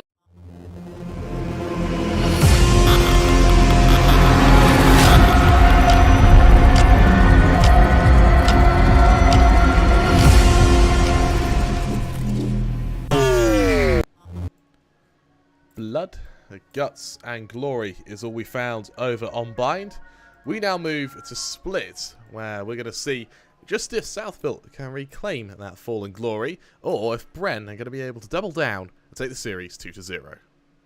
Blood, guts, glory, and ice cream. I was hoping that my mic would have picked that out. A rogue truck driver comes forth to underwrite your metaphor. At the age of 20, I hear an ice cream van, and my little heart goes. Oh, Kramer, we're having a good time here at the Royal SEA Challenge today. We've just started off Group B, and well, it has been a bit of a slobber knocker. These two Philippines teams have been exchanging blows, and on their map pick, Bren able to take the first map off of Southbuilt Esports in a long time. It's been a while since they've dropped a map to anyone except for Team Secret, and that was back in October. Well, it's been a while since they've lost to anyone, and that's now a possibility. I think Bren are going to be. Well, they can only draw here. Yeah, absolutely. Something I want to highlight is the name of Bren's coach. Wrecked by a spoon. Usually there is history behind names. I can only imagine what the history behind the name Wrecked by a spoon is. I'd love if you checked out his Twitter and he has like an eye patch, and you can sort of put two and two together. That would be amazing. I hope if anyone knows why the name Wrecked by a Spoon is Wrecked by a Spoon, who's got the Wrecked by a Spoon lore, huh, chat? Yeah, spill it. Everyone knows everything about the Filipino scene. Please tell me why Wrecked by a Spoon is called Wrecked by a Spoon. But there we are, Harry. We rarely see splits. It's the second time this tournament. Also, what is this comp? From the side of Southbuilt Esports. No initiator. Liz from... Here's the thing. I really don't like Reyna as your only source of a flash. I think that Liz are just really clunky when it comes to flashes. Unlike the Sky Flash, where the Hawk is so quick, it can be really hard to beat. Or on even on KO, when you underarm that flash, I don't think you can even shoot it. The flash is just that much more consistent. Breach as well. With Reyna, you're picking them as a duelist, not as a flash. And for AZ, that's going to put a lot of pressure on him. Bear in mind, he was on the Jet last map. Instead, Yar picks it up. So, I'm really interested as to how this works for Southbuilt. More importantly, I want to know just what the Killjoy can get done as well, comparative to the Viper. I mean, the post plants here might be strong for Southbuilt. I don't know if I've ever seen two duelists, two sentinels, a smoker, and no initiators. It's this is weird. It's a little bit different. Black and will Blue Bren have joined. much experience against this? Actually, I'm gonna look it up. I'm gonna look up their previous bind matches, split matches now, and see if they've used this comp before. Black and Blue. He's of course kind of another caster. One of our. He is actually our senpai. I guess is the best way to describe it. He's joined this team, and I suspect he's gone. Guys, I've got a great idea, and he's just listed out this comp. When everyone's going, what do you mean this is a? Who would do this? Why are we running this? And all right, they've used it at least time? once before. They've used it at least once before against Team Secret, and they beat them 13-7. Damn. That was back in October. Was it the same lineup then? I believe it was. Yeah, I think this was after the Flippy integration. Let's see if it works. Actually, they had Micro playing on the smoke instead of yeah, they still have Micro playing on the smoke. Yeah, everything's fine. That it is. Right, going into this pistol round, yeah, going fairly aggressive up through mid here, hoping to get a bit of ropes control. And as they do kind of cue it in, Zavi, he knows it's coming. Off goes the Boombot, and a fairly nice base of utility there. All right, Boombot taken down. Do you commit the paint shells here? The answer for now going to be no. The wall's still put on up. Now, the entry is going to be all in the hands of Jar. Interesting that they would be the one to pick up the Jet here, considering that I believe they were playing the Astra in the previous game. Oh, but they're going to fall. Dare they walk this? Could they just both crouch down behind here? Do they expect the double stack inside of a smoke? No, they don't, but they're going to be able to win it out anyway. Brain freeze with that right click. Free gun, by the way. Gets themselves 2 kills. But now they've got to worry about Azens. Across their place, but it wasn't quite there. Very clean nonetheless, though. 3-on-2 retake. Very doable. However, Ace has got plenty of health here to try and work with. This misses away, knows where EJ is in this 1v1. That gives him a distinct advantage. A tap on the spike is going to be cleared, and it's an easy lineup on the head. Azus gets it done. I keep calling him a different thing every time. I really need to settle on a name for Azus. Really, really strong round from Aces there, and I suppose that's an advertisement. That's why they're playing the Reyna. Very good in clutches, and kind of Reyna is the clutch character, isn't she? And for the time being, there's methods to the madness. There really is. But I want to see how it works against rifles before we kind of delve into why. I really like that push from Bren though, as they take they just push straight into B main. They get the 2 kills, and they then suddenly have a flank of these members. Once again, speed the name of the game. Jar charges on forward. It seems like usually they're going to send Jar and the Reyna up through here just to control ropes, and they're quite ostentatious with dropping down rather than actually using the rope silently because they want to force out some utility from the Rays. They managed to do that just there. The grenade has been expended, and now Brain Freeze. They managed to get 2 with the classic last time, but I think it's a little bit less of a fair engagement this time around, and they've been walled off. And it's a nasty wall as well. It's a lateral one. That's going to take a couple of blocks through before you can try and enter from this kind of area. What can Savvy do, though? They have a classic in hand, but they do also have high ground to leverage. A good pop flash here could be everything. Out it goes, but Azus is ready for every single engagement, and Josh is just going to wait at the top of the ropes with a shorty, like a troll under a bridge. And I'm afraid at that kind of range, it just doesn't work. That's going to be a flawless bonus round ready for round 3. Sharp. Southbill looking very, very strong right now. And as we see them prepared to go into their bonus, kind of hard-earned bonus, they just go Spectres around the board. Everyone gets a Spectre. They're going to be out firepowered going into this round, but they're expecting that. AZ's one away from the Empress as well. If he gets it this round, I wouldn't be surprised if he picks up a looted Phantom or Vandal, just pops the Empress instantly and just sees what he can do. Because this round is all about damage. This round is all about keeping the Bren money low, regardless of what your buy is. Is it the same tactic again to try and control ropes? Because there's someone waiting there this time, and it's going to be Derek. They've decided that mid-control is something that they can't afford to give away. Oh, that's a beautiful lineup. Instantly hit with the vulnerable, then the body shots are enough to remove Jar. And now moving up through mid is going to become a touch more complicated. Valia might have to be expended here. Remember, not too much sightline control. What a good bounce. Oh, Derek is bullying them again. Oh, South-built Esports, I left you behind.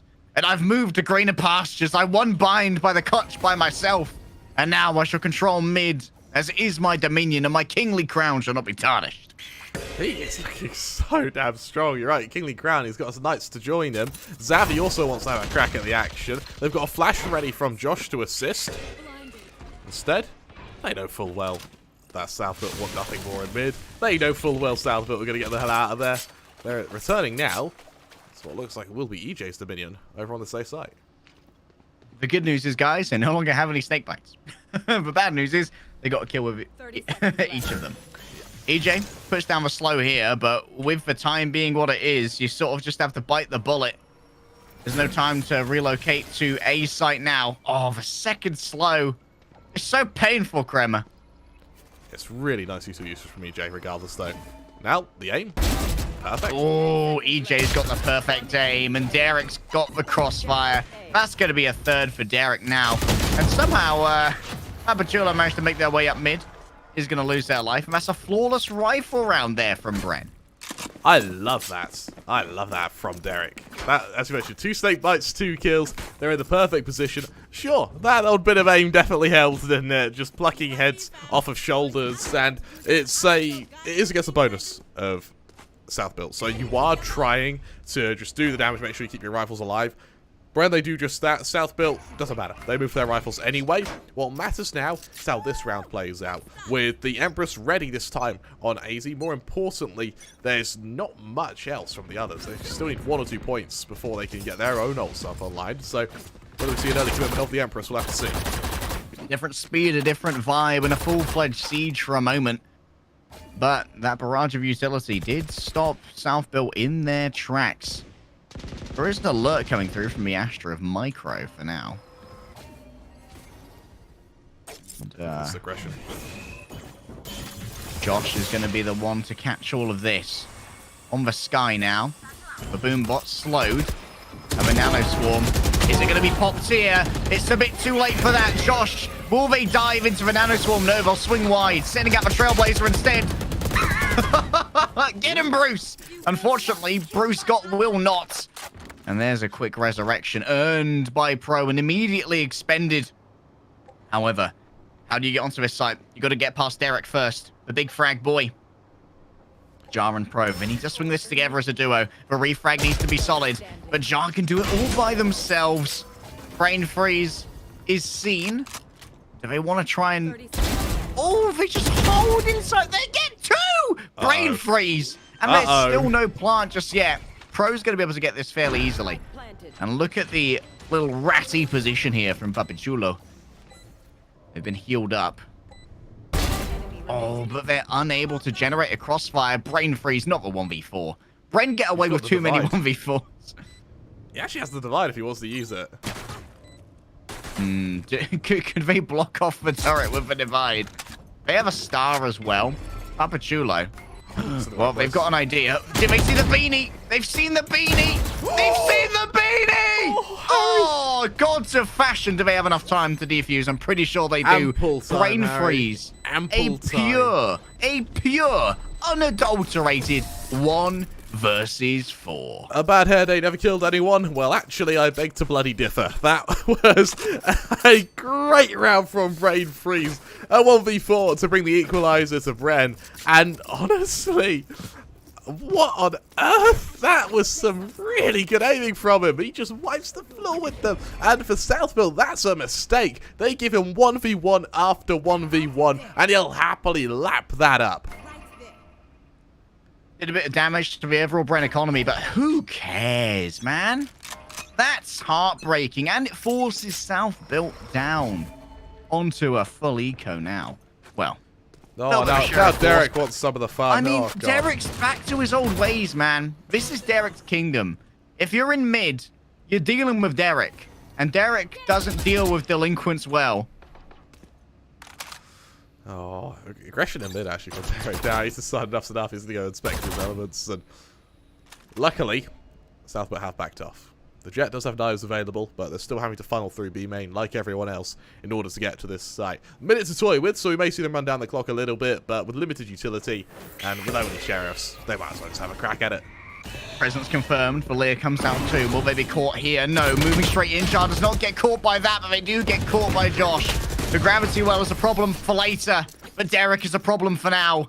And Brain Freeze. Oh, look at the amount of ultimates that Bren have now as well. On the buy that Southbuilt can manage, do they have the firepower to defeat what Bren can bring to the table? God knows, Harry. God knows. This is a lot of ults for Bren. And I like how neither team opting for the op. I think Derek, he doesn't need it. Frankly, the Phantom's working. And for Jar, he didn't really use it on Bind. So for now, you get the versatility of the rifles. Of course, an op means that you have quite a static defense. It can be very hard to rotate an op. In this case, the rifles mean that they're ready to dance all over this map. You want to dance, pretty boy? Well, Joshy's got some hawks to illuminate the sky for us. I like the way you dance, pretty boy. Show me what their pig can do. Josh here will have to flee away from this lockdown, as will everyone else on the B's site. It seems like it's being prepared, and there it is. Papachulo, some good pace here. Only 20 seconds expended. No one moving forward for now, so the question still remains, will it be a fake? The Cosmic Divide is going to complicate matters, and Brain Freeze, look at this. They found themselves a nice little cubby in which to operate. Jar managed to make off. themselves... Oh, my goodness. Taken out by the Nano Swarm. They realize that, hey, Jar, what can they do here? They're blinded and they're still able to adjust onto Josh's damage done here by self-built, and Zavi only has 11 HP to play with. 1 versus 3. Surely it's impossible. The paint shells are thrown out, and you can see they're already on a trip as Papachulo. They want to find this raise, and they've been they've been made aware that there's very little HP left, so it's looking for a classic right click, and a classic right click they shall find. There's only so many 1 versus X you can win, right? And South Built, I think they've had enough. They've just gone, oh, for God's sake, go hunt him. Make sure he can't do it next round. And as they snatch those rifles off of Bren, they've got the padding. They can afford to reinvest, but the cracks are starting to show. Brain Freeze and only a Bulldog. There's ults to be used. Zavi one away from the Showstopper. Over on Micro, one away from his own divide. Hopefully he'll have a bit more success with his than Brain Freeze was able to last round. And unfortunately, that was a really well-placed swarm from Pappy there. It completely zones Brain Freeze. And all he could do is just accept his death at that point. You die. Unlucky. Yes, fair enough. Big efforts here to control mid. Even Derek's been forced to give it away. They have to get a little bit of healing as well, so that's going to be expended on the side of EJ, who at the moment knows that the Killjoy is nearby. They can hear that turret being active. Ropes is going to be once again challenged. We haven't seen this for a while from South Built. Remember that they're very ostentatious with their drop. They like to be loud. They like to keep Zavi paranoid about this angle, but then they usually leave afterwards. Do they have a different tact this time around? AZ's almost baiting them into swinging on him, making the fake reload sound, I think, just to try and get him to actually swing. Unfortunately, Zavi, he won't bite. He'll stay atop ropes, and as the rest of this side from South will slowly congregate away, Zavi's going to be called to action. Jiggle peaks everywhere. It's going to be a pinch. However, can EJ get the first contact here?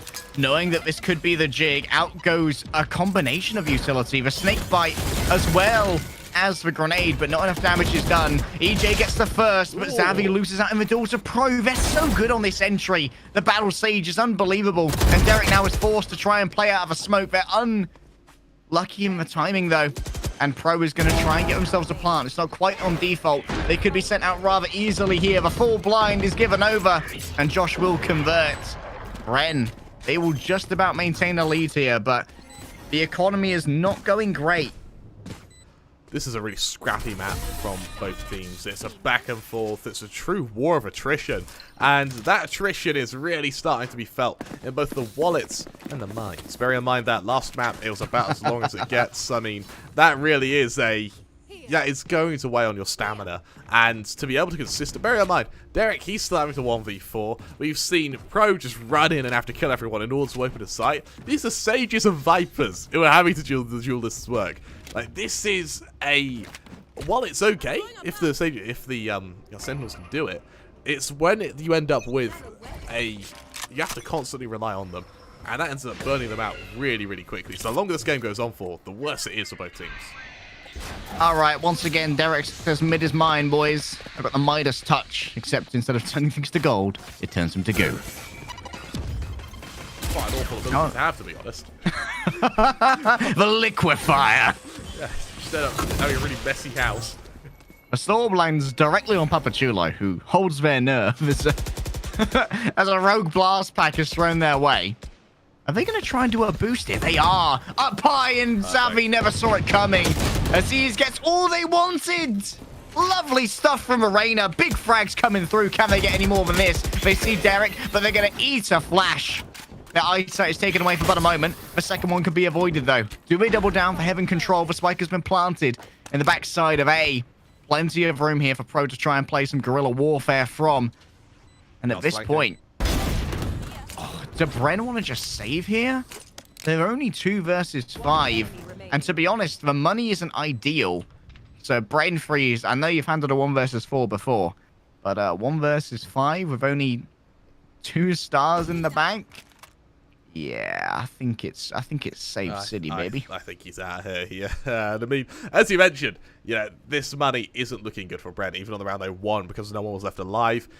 Unfortunately, the investment is going to be very poor next round. The likelihood is Brain Freeze could drop one. Josh could afford an investment, potentially EJ, if he just hadn't used his utility that round, but I don't have a clue what Derek and Xavi are going to do. Man, I'm such a fan of the boost was unnecessary because there was already a hole in the wall, but because it was unnecessary, that's why it was unexpected. Exactly. Like, why are they boosting over a wall that they've already broken? Yeah. And so it's just so easy for them. It's a really good way to play Sage on this map as well, because Sages, they can have quite a binary usage, which is wall and slow, and that's it. The wall will be get to site, slow, up a lot. And whereas in this case, you're using the Sage to kind of facilitate engagements with your duelists. It's a really nice way of playing. And for Josh, that's a really nice opening. Taking down Pro. That's a big scalp to claim. And Brain Freeze. The only remaining rifle, of course, off the back of that save. Interesting that they would be the one to hold it close. I would prefer if Brain Freeze puts himself in a place to swing off someone else's contact. But you know what? They're better at Valorant than I am. Oh, Harry, there aren't many people who are worse at Valorant than you are. I'm sorry, that was so unnecessary. Wow. Don't you have a Battlefield release to miss?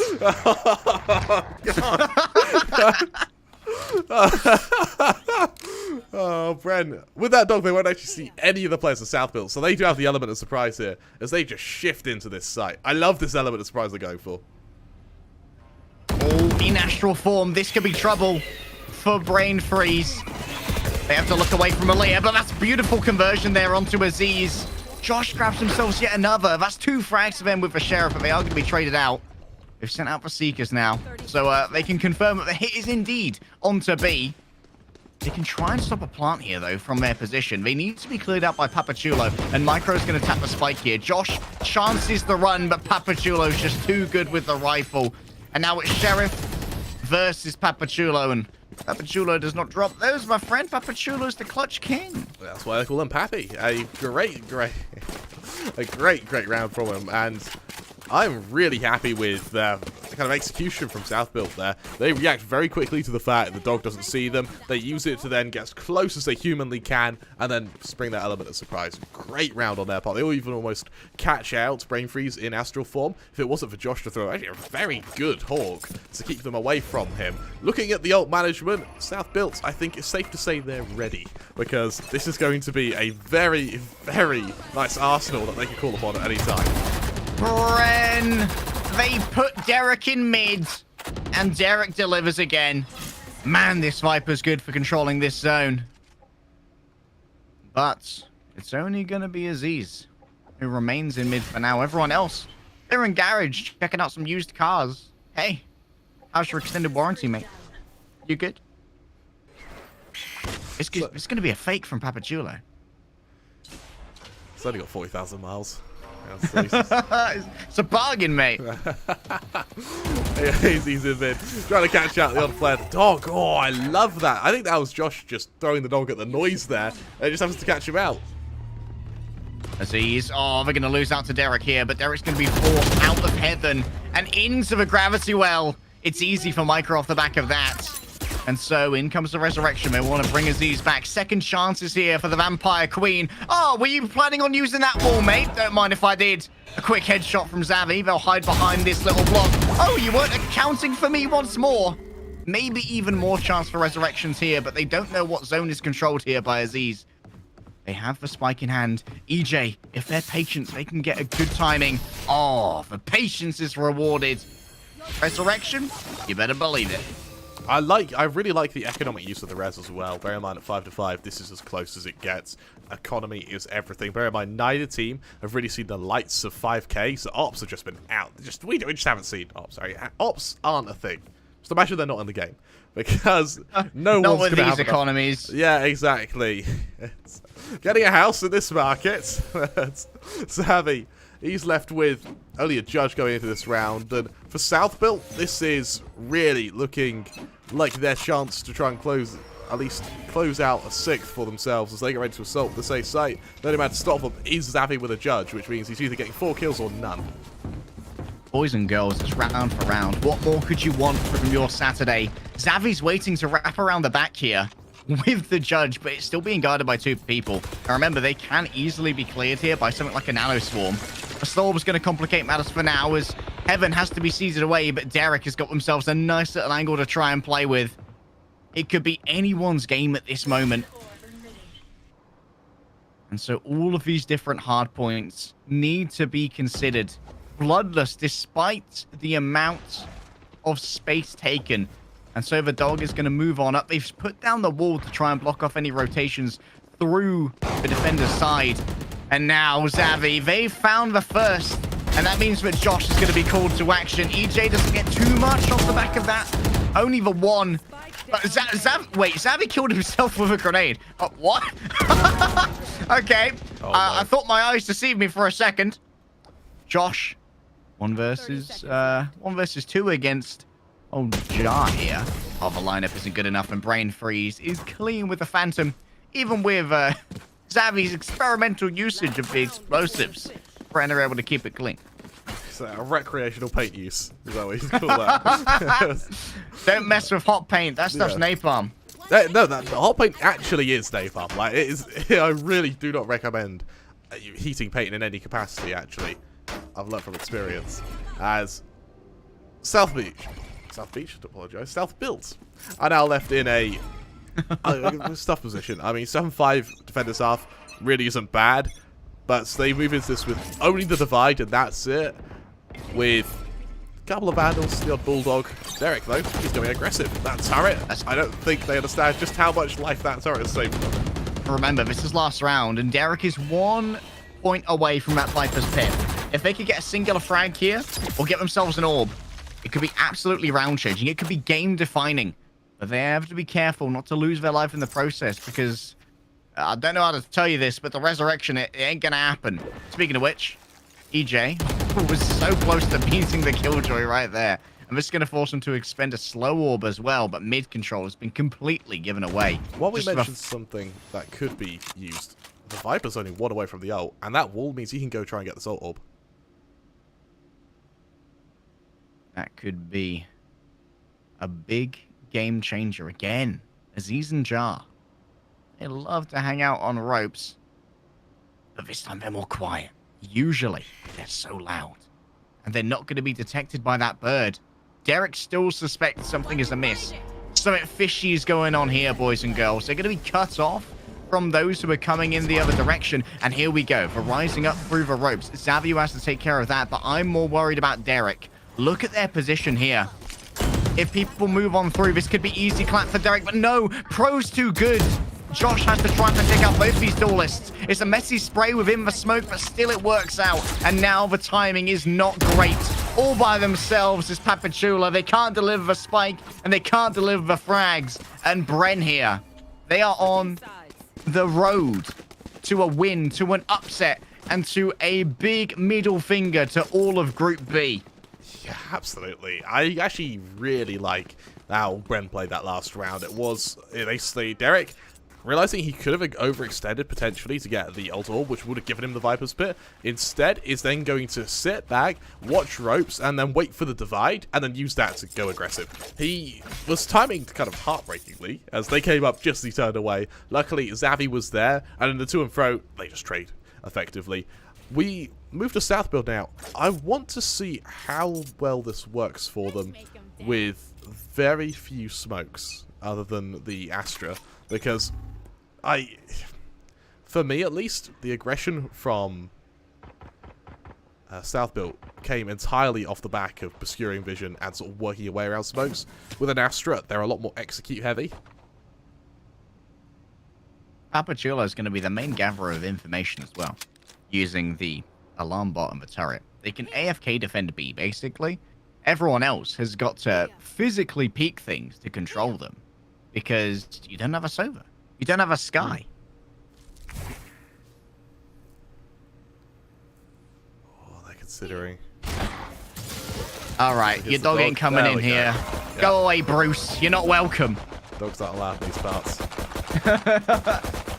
It's a non-dog walking park. Bro has to back off here. They see that star behind him. They're like, no chance, mate. I'm getting sucked into that again. I know how that ends. I've seen this film before. You know this song and dance.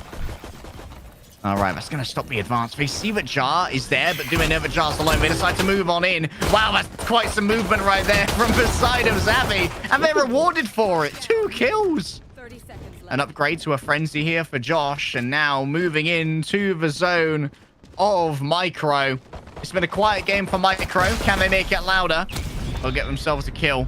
But not much more than that. That was a solid round from Xavi there. That movement was nuts.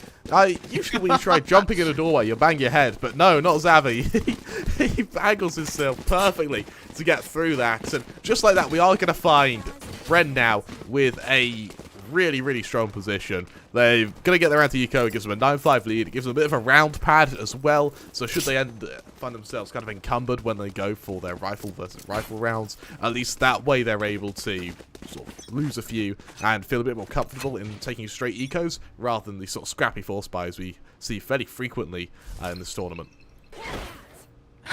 Micro's got themselves a shorty and a dream. It's going to be kind of difficult here to get Name checks out. amount.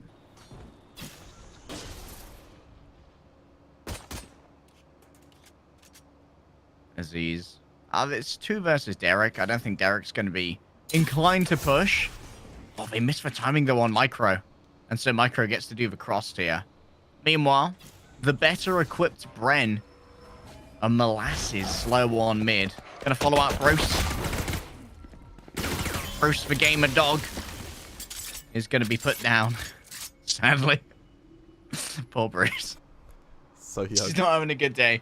No. I like this rotation back to A. Unfortunately, this park, your dogs are allowed off the leash. Unfortunately, Brucey's no longer with us. Micro. This is a very personal angle. Oh my goodness. That's all you need, baby. This does at least allow an upgrade for old Derek, who was playing with a ghost. And now it's all about getting onto A site and getting that quick plant.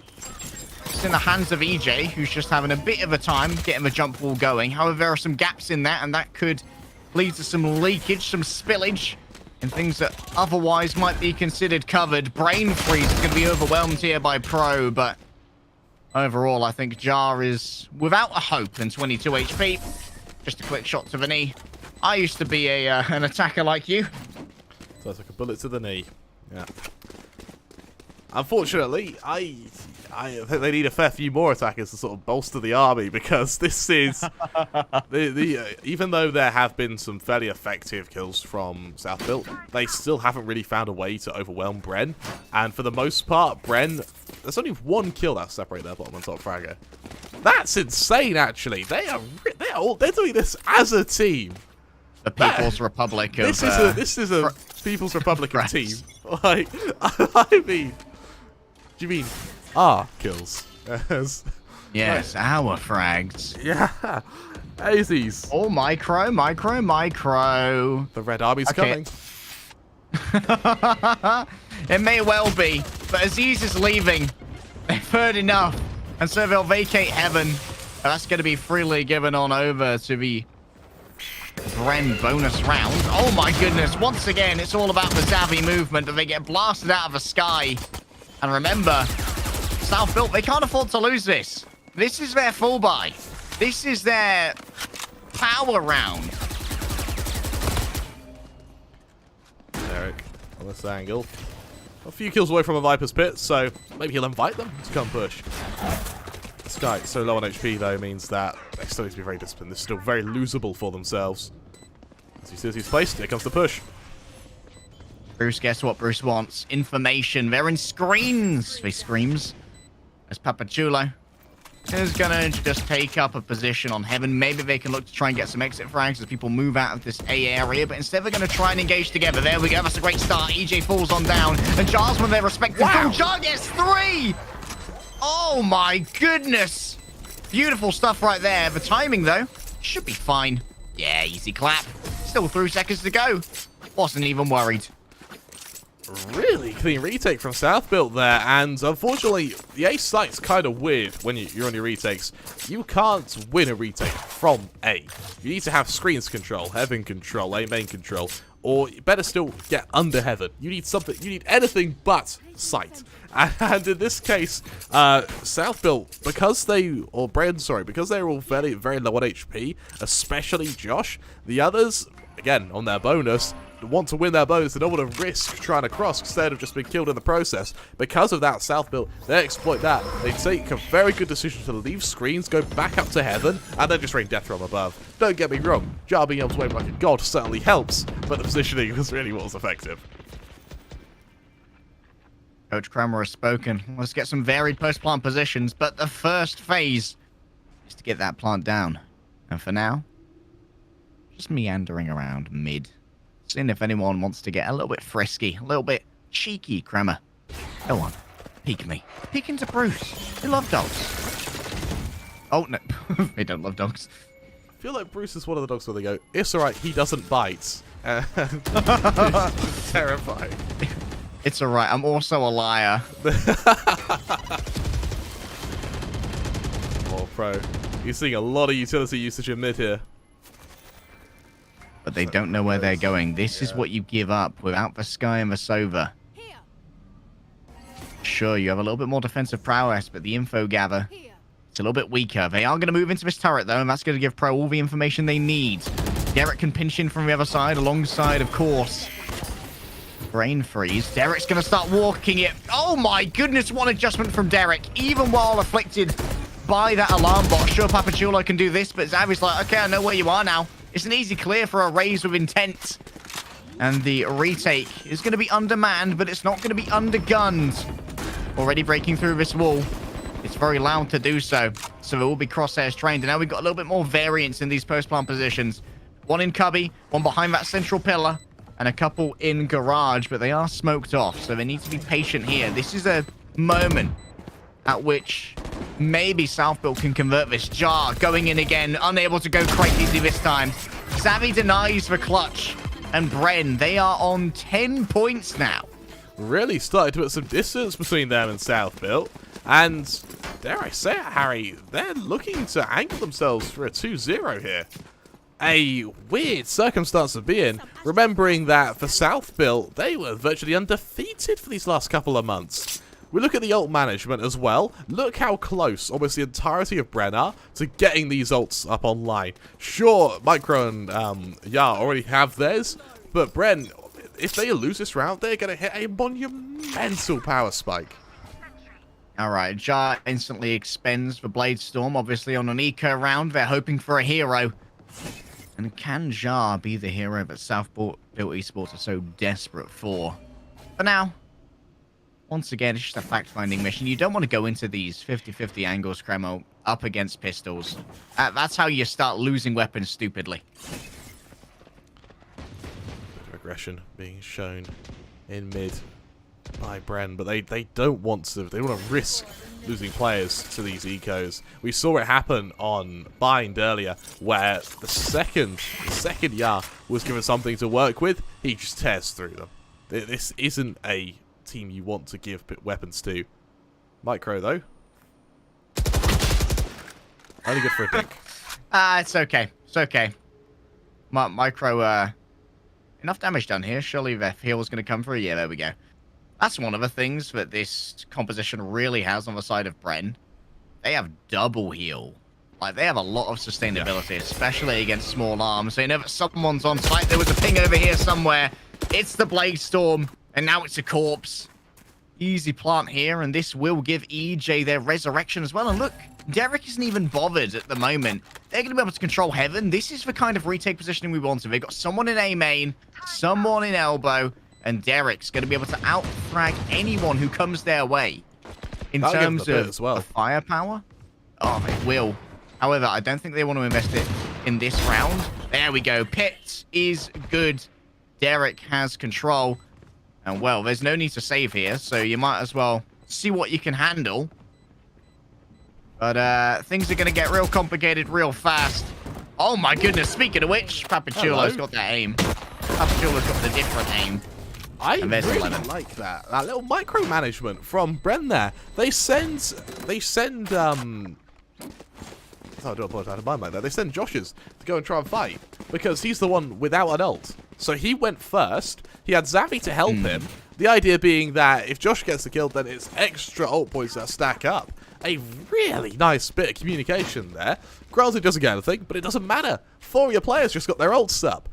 This is where Bren hit their power spike. They're against a full buy from Bren, from South Build, but here's the thing. South Build, they don't have any money. They dumped their ults to win this round. South Build, they're down to a shoddy buy to try and stay alive in the series. This is a last chance saloon here. The operator's out as well. It's all on the table, Kremer. And I gotta say, Bren aren't looking like a team that have only been together for a month. No, they don't. Heavy heaven stack from South Build here. Luckily, they break it up pretty quickly. Yeah, I may consider a peek here, but look, the entirety of Bren, they're just shifting this. They're walking it. All right, out comes the bazooka. Where will it land? Directly on top of the operator. 4.7k down the drain. I refuse to allow it to continue. However, the defensive lockdown here is going to complicate matters. That's a beautiful slow orb. We just got to go on a quick sprint, boys. Luckily. Wait, they put down the Viper's Pit as they leave. Derek needs to survive here. The detain is halfway done. Can they get back to the pit in time? It should be good. The wall couldn't be broken down. Derek knows if Bren win this, this is everything. They're going to have such a weak opponent from the end. They need to win the gunfights. Xavi's already got 3. Still, the plant hasn't come on through yet. An attempt to stop this from Pro potential in a 1 versus 3. Looking to try and spam on through. There's the resurrection. Just put everything on the line if you're Bren. This round, oh, that confirms it. Derek just moves on out. Connects a headshot in the weirdest run and gun that I've ever seen. That was some Valorant right there. Some aiming. And now, South-Built, they're staring down the barrel of losing against their Filipino brothers. It took 3 ults and 3 players to win that round. But my god, it was worth it. They swing in. They absolutely decimate the site, and I love to counter the Killjoy ult. They put down the Viper's Pit just as they leave, so now they're able to pull ahead. Now they're able to just play for the retake, and they get to kind of sit on their laurels because Papachulo with a Guardian and Pro with a Spectre. Sure, there are the ults available for South Built, which does give them a little bit of an advantage, but the Trailblazers on Josh is just 1 away. There's already the World Divide ready on Brain Freeze. This is a really, really strong Bren right now, and their ult management, even under the pressure of that site take, was impeccable. In the last 9 rounds, Self-Built have won 1. The momentum, the mental attrition, very much in favor of Bren, emboldened by the win on their map, even more so potentially by the advantage they have on Self-Built's home, where they feel the best, where they picked to go. We see a couple of Vandals, no armor on 2 of them, trusting in their capacity to aim, trusting in their capacity to frag. These are seasoned competitors who have been at the forefront of Filipino esports for years now. Micro going to be trying to trade off of Jar here. Look at the fake. Oh, it's a fake.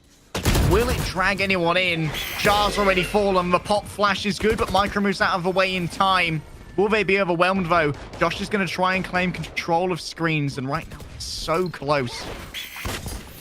Self-flash. Oh, Josh, that's messy. That is messy.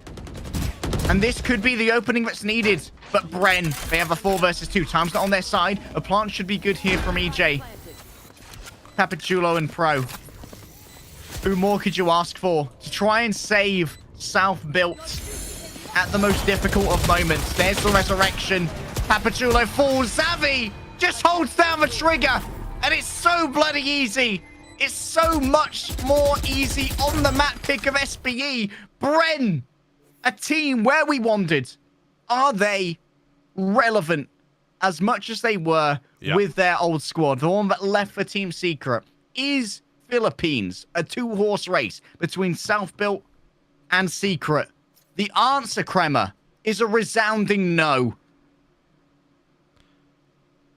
I am lost for words. Bren, that was an incredible game by them, and more importantly, that was a lot of teamwork. The communication is really what I want to highlight. We see the ult management is so strong. The fact that they're able to keep Brain Freezer's Divide for the final round, where they end up using it to sell a fake just as the Viper wall goes up, allowing them to get past ropes, and it just absolutely swamps SBE. I mean, there's only so much Jar can do when he's got 3 players who swing into him from different angles. He gets 1 kill. It's all he's expected. It's all he's expecting. He thinks it's the lurk. He kills the lurk. It turns out to be an actual attack. He dies. The team self-flash from Josh was definitely unique. And I suppose he could pitch it as a way of saying it definitely distracted Azzy. But I don't know if that's enough. And for a very strong Bren, that is a well-earned victory. Where do these Filipino teams stack up in the overall formation of Group B, though, Kremer? We'll be finding that out over the next 4 days. We'll be returning at the same time on the same channel every single day. And then after we conclude Group B, Group A and Group B will coalesce into a single elimination playoff bracket with the top 8 teams that we've managed to gather in Southeast Asia to play for a big old cash prize. That's all for today. Thank you guys all so much for watching. We'll see you in the next one. Bye-bye.